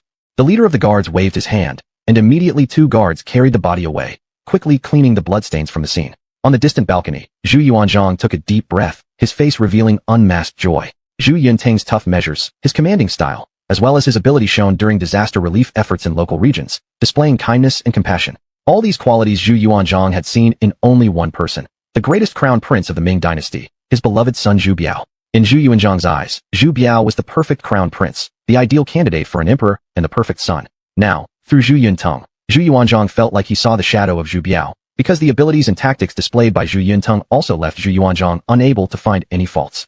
Zhu Yuanzhang stood still for a long time, eventually saying just one word. Good. Perhaps in his view, Zhu Yuntung now truly possessed the conditions necessary for an heir to the throne. And at this moment, Zhu Yuanzhang firmly decided within himself that Zhu Yuntung would undoubtedly be the future successor of the Ming dynasty. Unshakable, at least in his heart, this idea couldn't be shaken. Previously, when he wanted Zhu Yuntung to become the heir to the throne, it was because he read history books and didn't want Zhu Yunwen, the idiot, to be the emperor, nor did he want Zhu Di to be the emperor, nor could he accept the bizarre and disgraceful emperors among Zhu Di's descendants. So, at that time, Zhu Yuanzhang thought cultivating Zhu Yuntung seemed like the only way to change all of this. But now, his thoughts went far beyond that simplicity, because through observation, Zhu Yuntung wasn't nearly as inadequate as the Zhu Yuntung he had known. The capabilities demonstrated by Zhu Yuntung right now even made Zhu Yuanzhang feel like perhaps there was no need for excessive nurturing. He was an excellent choice right off the bat. When there was no one else suitable, and suddenly such an excellent option appeared, it almost became a certainty. Zhu Yuanzhang was very happy this evening. However, he didn't rush to intervene in the situation but directly returned to his sleeping quarters and went to bed. As he lay in bed, a smile remained on his face. It was as if he could vaguely see the renewed brilliance of the Ming dynasty after his death, surpassing its current glory. This night, some rejoiced, while others grieved. When Marquis of Jiangxia, Zhou Dexing, saw his son's corpse, he nearly collapsed. He went berserk, angrily cursing around his manor. When he learned that his son had been personally beaten to death by Zhu Yuntung, his curses at Zhu Yuntung grew even more unrestrained in his manner. With no regard for any consequences, he directly used the most venomous language to hurl the strongest insults at Zhu Yuntung. Historically, upon learning his son was killed by Zhu Yuanzhang, Zhou Dexing dared to curse Zhu Yuanzhang right in front of him. It wasn't hard to see what attitude this doting father would have toward Zhu Yuntung, a royal grandson with a consistently poor reputation, after finding out his son was killed by him. The next morning, Zhou Dexing wore a white mourning robe, his face filled with a deadly killing intent, and arrived at the imperial court alongside all the civil and military officials. Zhou Dexing's complexion was grim today, and some generals who were on good terms with him also looked displeased. Brothers Chong, Fu Yud, Feng Sheng, and other big names among the military officers all wore expressions of serious concern. Clearly, it was because of the incident last night where Zhou Dexing's son was caned to death by Zhu Yuntung, creating an unusually oppressive atmosphere during this morning's court assembly. On the other hand, the civilian officials all bore meaningful smiles that appeared subtly but distinctly. The civilian officials were naturally glad to witness trouble among their military counterparts. Civilian and military factions had long not seen eye to eye, especially in this dynasty founded by the first emperor, where the status of military officials was too high, making civilian officials always wary. Adding to this recent indication of Zhu Yuntang's rise, everyone feared that the military faction might further suppress the civilian side if Zhu Yuntung ascended to power. This incident could lead to unpleasantness between these military officials and Zhu Yuntung. So, not only was it what the civilian officials enjoyed seeing, but also what Zhu Yunwen was pleased to witness. At this moment, Zhu Yunwen already wore unconcealed smiles on his face. However, when he arrived, his mother Lu had warned him, so he tried to control his smile and replaced it with a look of slight sorrow before walking up to Zhou Dexing and said to him, "General Zhou, I am deeply heartbroken about your son's matter, and very angry. Today in the court, I will certainly help General Zhou to seek justice from the emperor." Gratefully, Zhou Dexing replied to Zhu Yunwen, Thank you, my prince. If you can speak up for me, I will go through fire and water without hesitation. Zhu Yunwen waved his hand and said, I assist General for the sake of fairness, and because I find your son's death unjustified. It is absolutely not for anything else. Having finished speaking, Zhu Yunwen turned away. He had presented perfectly what hypocrisy looked like. After he left, Minister of Rights Huang Zicheng and the Minister of War both approached Zhou Dexing, showing sympathy. Whether they truly sympathized or sought to win over Zhou Dexing was unknowable. Not long after, Zhu Yunting walked into the court, expressionless. As soon as he appeared, unsurprisingly, he immediately drew countless stares. The civilian ministers looked at Zhu Yuntong with mocking expressions, clearly waiting for the drama to unfold. The generals, however, mostly had complex looks and seemed somewhat helpless. Apart from the two Chong brothers, apparently, other generals were infuriated by Zhu Yuntong executing a meritorious official's offspring last night. Zhu Yuntong didn't care about anyone's gaze. He calmly walked to the front of the hall and stood quietly there. It was as if none of the matters people previously cared about mattered to him at all. Zhou Dexing gripped his fists tightly, glaring fiercely at Zhu Yuntong. If eyes could kill, Zhu Yuntong would probably already be dismembered 1,000 times over. Before Zhu Yuanzhong ascended to the throne, and before Zhou Dexing said anything, it was Zhu Yunwen who couldn't sit still anymore. He obviously wouldn't let this opportunity pass. Not only could this enhance his prestige among the civilian officials, but it might also help him pull in some military supporters. Therefore, he walked up to Zhu Yuntong and opened his mouth with an evident air of irritation, saying, Third brother, what you did last night was quite excessive. With feigned puzzlement, Zhu Yuntong said, Oh, I don't know which matter second brother refers to. There were quite a few things I did last night, shared a meal with His Majesty, then handled a minor issue. Afterward, I just read a bit in my room. Oh, yes, I also took a bath and washed myself. Which specific thing are you referring to as excessive? Is it the bath? Impossible. When did bathing become something wrong? Worthy enough for second brother to criticize me in front of the entire court. Such an attitude and such meaningful words made Zhu Yunwen's complexion slightly darkened. Struggling against the anger stirred up by Zhu Yuntang's provoking words, Zhu Yunwen responded. You personally took action last night, and killed General Zhou Dexing's son, Zhou Ji. Is this considered a minor matter in your eyes?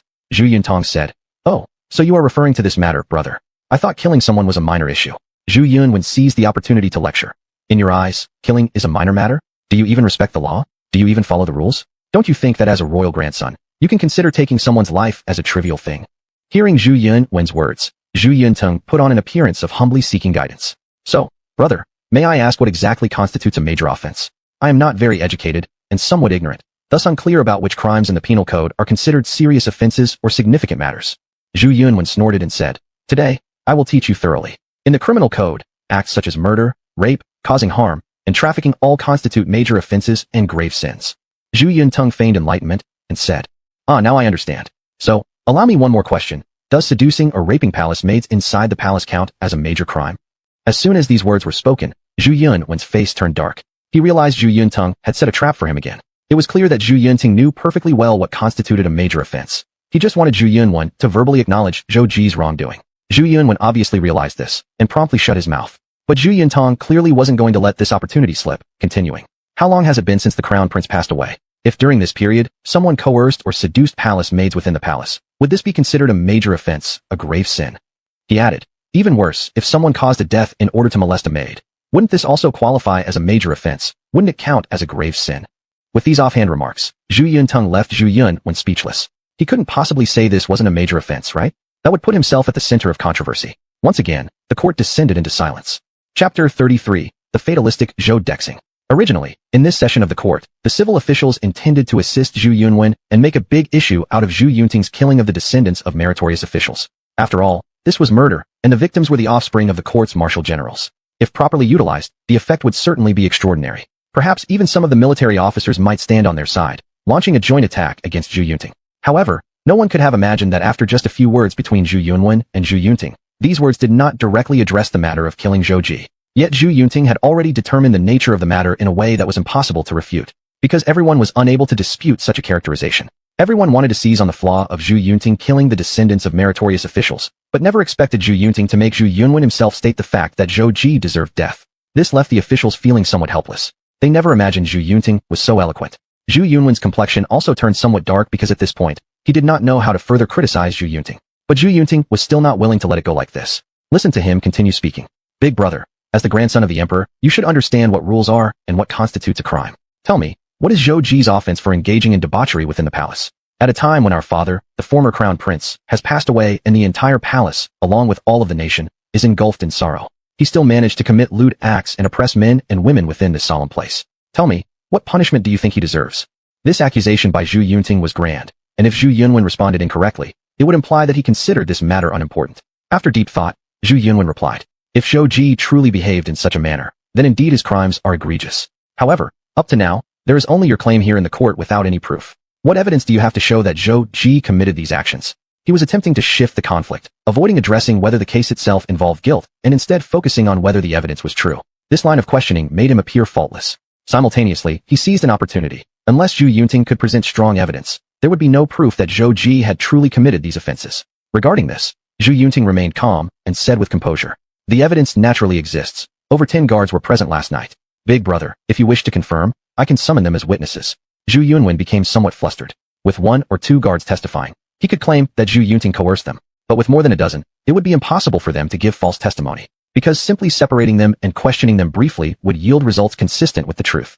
Especially in ancient times, during the verification of witness testimonies, 3 people could serve as valid witnesses. That is to say, when 3 or more witnesses appeared, what they testified to could almost be deemed a fact, not to mention more than a dozen, and they were palace guards. These guards were trained rigorously every day, and those who served in the palace, even ordinary ones, were anything but simple. Thus, their testimonies held high credibility, whether in the 3 boards or in the court.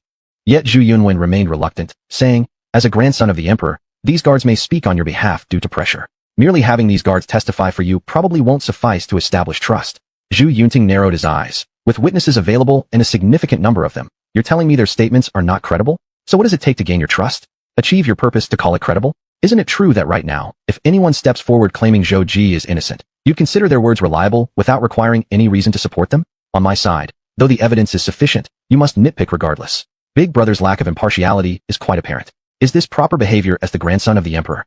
Being thus publicly reprimanded, Zhu Yunwen clearly found it difficult to keep face. Yet the civilian and military officials all remained silent, saying nothing. The civilian officials remained silent because Zhu Yunwen had just been cornered by Zhu Yunting. At this moment, they couldn't rashly speak up and had to find any flaws on Zhu Yunting's part before counterattacking. As for the military officers, they were inherently less skilled with words. In seeing the sharp exchanges between the two, they merely wanted to watch from the sidelines.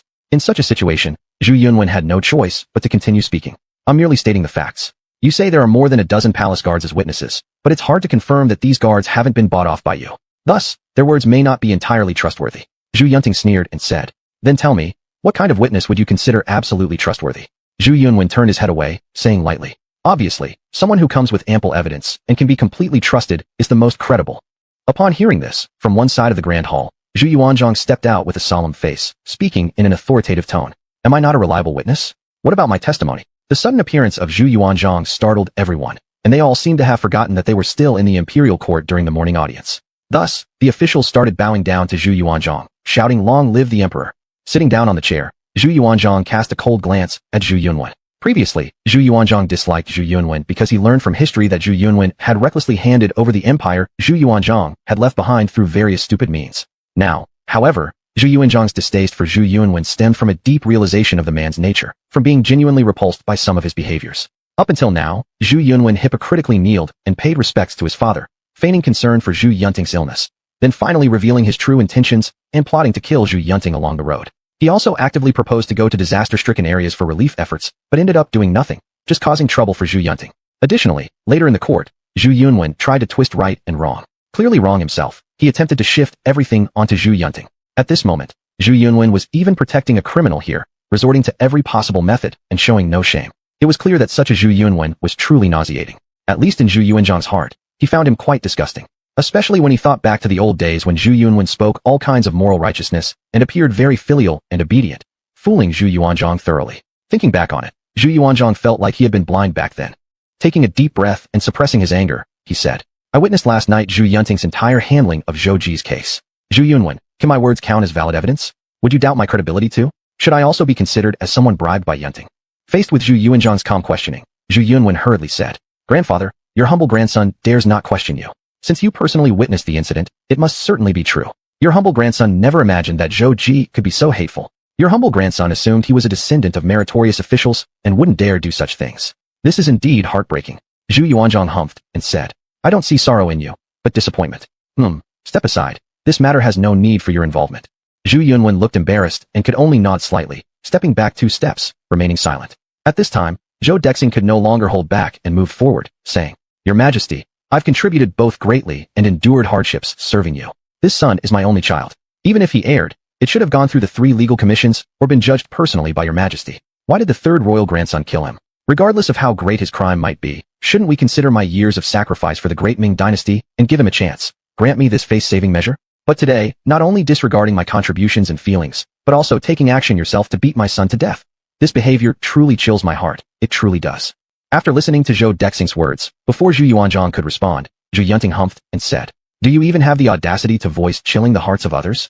Zhou Dexing wanted to rebut, but Zhu Yunting didn't give him the chance and continued. "You are a meritorious official, you've done much and worked hard. This cannot be denied. However, that doesn't mean you have the right to act outrageously, nor does it mean your son can commit so many crimes. Our great Ming dynasty strictly manages its officials. Established laws serve as constraints on officials as well. Yet among the numerous crimes committed by Zhou Ji, which isn't enough to sentence him to death. And yet, here you are using your past achievements and hardship as an excuse. Is this your capital that allows your son to act outrageously and commit such despicable acts within the palace?"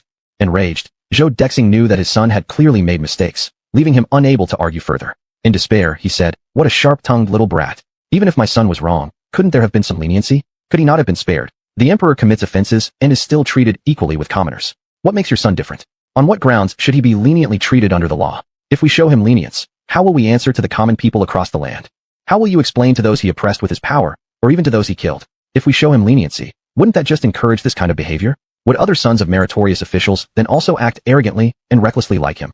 Zhou Dexing clenched his fists and said, "Then are you just going to beat him to death? How could you be so ruthless?" Zhu Yunting scoffed and said, "This isn't the first time I've done such a thing. You can go ask around. Before departing for disaster relief in Ingtian Prefecture, the son of the magistrate was executed by me on the street, without hesitation. Thus, there's no way I could have been lenient with your son. And if you continue to be so blinded, watch out, lest your entire family gets dragged into trouble." With no retort against Zhu Yunting, Zhou Dexing turned to Zhu Yuanzhang and said, "Your Majesty, please speak a word. Zhu Yunting's actions have chilled all the generals' hearts. Are you going to indulge him this much?" Zhu Yuanzhang's face darkened, and he asked, "So what do you suggest?" Zhou Dexing gritted his teeth. "Severely punish Zhu Yunting and bring justice for my son." Zhu Yuanzhang suddenly became enraged, slamming his hand down on the table and shouting, "You imbecile! Your son committed heinous crimes and dared to carry out unspeakable acts within the palace. What justice is there to seek? In this matter, Zhu Yunting handled it perfectly right under my very eyes. If there were any problems, I would have stopped it long ago. And here you think yourself to be such an important contributor that you dare question things so lightly? You even wish me to punish Zhu Yunting? You truly are overly arrogant. If I don't properly deal with you today, will there be any royal authority left in your eyes? Any laws or rules still recognized by you?" Seeing Zhu Yuanzhang's wrath intensifying, though Zhou Dexing was fearful inside, he still bit his lips and said, "If your Majesty doesn't give me justice and doesn't punish Zhu Yunting, I will not rest until I have seen it." Zhu Yunting's eyes slightly narrowed. He knew Zhou Dexing's end was certain today. Given that his son had already committed unforgivable sins, expressing some resentment was understandable. This matter would likely have ended at most with this. But he overestimated himself, continuously causing disturbances irrationally in the Great Hall, and repeatedly offended both Zhu Yuanzhang and Zhu Yunting. This finally stirred up Zhu Yuanzhang's intent to kill. Remember, even Lan Yu, who was hard to come by but equally audacious and self-important, would never dare treat Zhu Yuanzhang with such disrespect in such situations. Sure enough, Zhu Yuanzhang's eyes emitted murderous aura as he abruptly waved his hand. "Bring him in, drag him out, and behead him at the southern gate." As soon as these words came out, everyone in the hall was shocked. A military officer immediately wanted to intercede for mercy, but Zhu Yuanzhang's face turned somber. "Whoever pleads for mercy shall be dragged out and beheaded together." These words instantly struck terror into the hearts of the civil and military high-ranking officials present, preventing them from attempting to plead further. Then a few guards moved forward and dragged Zhou Dexing out. Zhou Dexing collapsed in despair, screaming curses incessantly, but everything was beyond salvation now. Chapter 34. The wolf-slaying youth should not become a fierce wolf. In the imperial court, the atmosphere was incredibly oppressive. Civil and military officials all kept their heads low, afraid of offending Emperor Zhu Yuanzhang at this moment. Among the present officials, there wasn't a single person who didn't fear Zhu Yuanzhang. After all, he was a powerful emperor with a strong grip on the entire situation. Even though the civil and military talents among these officials were outstanding, they were still under complete control by Zhu Yuanzhang. Zhu Yuning was the only one looking more relaxed in the entire court. Zhu Yuanzhang's fair handling of this matter satisfied him greatly. In fact, Zhu Yuning knew that Zhu Yuanzhang would treat this case fairly. Firstly, historically Zhu Yuanzhang faced such situations exactly in this manner. Secondly, as a peasant himself, Zhu Yuanzhang would never tolerate bullying others with power or position. Therefore, from any perspective, Zhu Yuanzhang's way of handling Zhou Ji's issue would be even more decisive than Zhu Yuning's approach. He would never find any fault with Zhu Yuning's handling of it. Seeing all the officials silent, Zhu Yuanzhang slightly narrowed his eyes. In his heart, Executing Zhou Dexing was not merely due to anger or because Zhou had rebel intentions. The main reason was that Zhu Yuanzhang was establishing authority for Zhu Yunying, because Zhou Dexing had been extremely disrespectful towards Zhu Yunying in the court. Although Zhu Yunying retaliated effectively, nothing could match the direct action of Zhu Yuanzhang directly executing Zhou Dexing. Through this method, Zhu Yuanzhang wanted to inform all the officials clearly that challenging Zhu Yunying with unreasonable complaints would result in death. Especially in the case where Zhu Yunying had no fault, baseless accusations would invite even more deadly danger. Smart court ministers naturally noticed this issue and gradually realized the firm means and impressive debating skills that Zhu Yunying possessed along with his determined mindset. With all these added advantages and the support from Zhu Yuanzhang, many officials began to understand how extraordinary Zhu Yunying really was. On the contrary, Zhu Yunwen showed clear signs of disadvantage.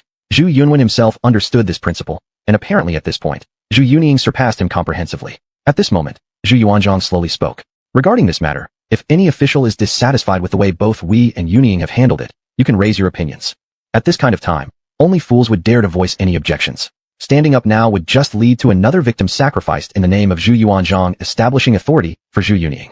Changsheng stepped forward and said, Your Majesty, I think Yunying dealt with this affair brilliantly. Zhou Dexing, though a meritorious general, shouldn't use that as capital to let his son commit illegal acts and misdeeds. His son has no justification to carry out such deeds unforgivable by heaven and earth. Third Prince, Zhu Yunying demonstrated immense righteousness, swiftly uncovering this bad element, and having enough courage to execute justice immediately on the spot. This is something I highly admire. Finally, Zhu Yuanzhang heard some sensible words and approvingly nodded saying, That's a fair judgment, we like hearing it. Seeing his elder brother Changsheng speaking up, Chang's son, as Zhu Yunying's third uncle, couldn't remain silent. He too came forward to say, Your Majesty, my elder brother speaks correctly. Zhu Yuanzhang's face twitched slightly upon seeing Chang's son stand up excitedly, expecting perhaps another passionate speech similar to his brother's. But then, Zhu Yuanzhang, somewhat disappointed, retorted, Well spoken, do not speak next time. This left Chang's son quite anxious. Quickly he explained, Your Majesty, I am a warrior, not skilled with words.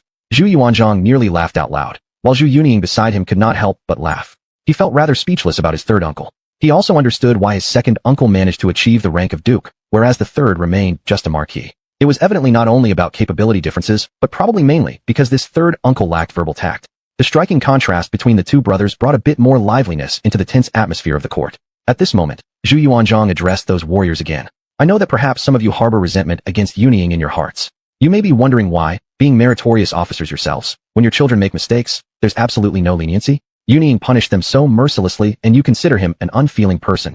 This is precisely the opposite. Because Yun Tang is a person who values emotions and cares about others' feelings, he has seriously dealt with this matter. He can clearly sense how helpless and desperate those harmed by Zhou Ji feel, which is why he was ruthless towards Zhou Ji. Zhou Ji paid for his actions, and it was what he deserved. But are those innocents he hurt also guilty? They have done nothing wrong. Merely because they are not descendants of meritorious officers, they must suffer oppression, beatings, and even defilement. Is this reasonable? The military officials looked at each other nervously. They naturally understood this principle. And Zhu Yuanzhang continued. Now, Yintang punishes a guilty sinner. In the future, many innocent people will be spared from harm that this sinner might inflict upon them. How many lives has he unknowingly saved?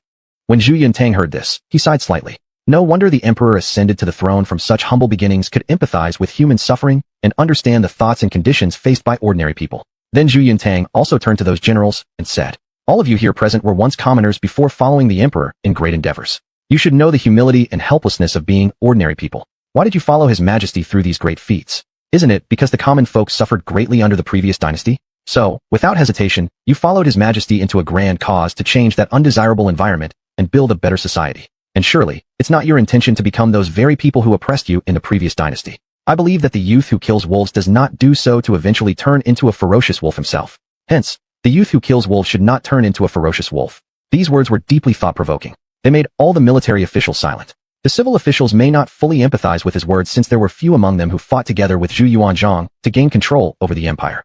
These civil officials had always possessed knowledge, and they were never truly commoners. However, the generals were different. Having little culture or education, their strength lay in physical power. Therefore, their past lives must have been extremely arduous and extreme. After fighting for the world with Zhu Yuanzhang, would they then become the very type of person they despised? The answer was negative. Ingwa Duke Fu Yid stepped forward, his face filled with shame, saying, Royal Grandson's words today are indeed enlightening. We old warriors, who built accomplishments alongside the emperor, should indeed take a moment for deep reflection and self-examination. Your words today are like a lamp lighting the way for us, who are lost amidst fame and fortune. I've learned a great deal. As Fu Yid spoke, he bowed solemnly to Zhu Yuntang with a gesture of respect. Zhu Yuntang bent slightly. Your lordship Ingwa, You speak too highly. At this time, Songwa Duke Fengsheng also stood up and said, "The third grandson's speech was indeed insightful and struck me as if receiving a shock. In the past, I had many misunderstandings about the third grandson. Today, however, I regard him with renewed respect. In my whole life, there are few people I've respected, but today, the third royal prince counts as one." With that, he too bowed respectfully to Zhu Yuntang, who smiled faintly and nodded. "I am honored beyond measure." A hint of smile involuntarily appeared on Zhu Yuanzhang's face. He originally intended to use a speech to inform these military officials about Zhu Yuntang's good intentions and righteous benevolence. But he didn't expect that after saying so much, Zhu Yuntang's own words carried more weight than his own lengthy discourse. In just a few sentences, Zhu Yuntang completely won over these military officials. From Fu Yude's and Fengsheng's attitude, it was clear that they had become convinced of Zhu Yuntang. This made Zhu Yuanzhang feel both happy and reflective. Nowadays, among the forces loyal to military officials, Zhu Yuntang has already secured absolute loyalty from 5 or 6. We need not mention Lan Yu and the Chang brothers, whose entire families stand united. Now Fengsheng and Fu Yude voluntarily expressing their stance indicates their inner thoughts. The youth who kills wolves should not turn into a fierce wolf. Zhu Yuanzhang admired this sentence immensely for its direct hit on the soul. Next, in court, Zhu Yuanzhang announced Fengsheng as the great general, Fu Yude as the deputy general, to conduct a sweep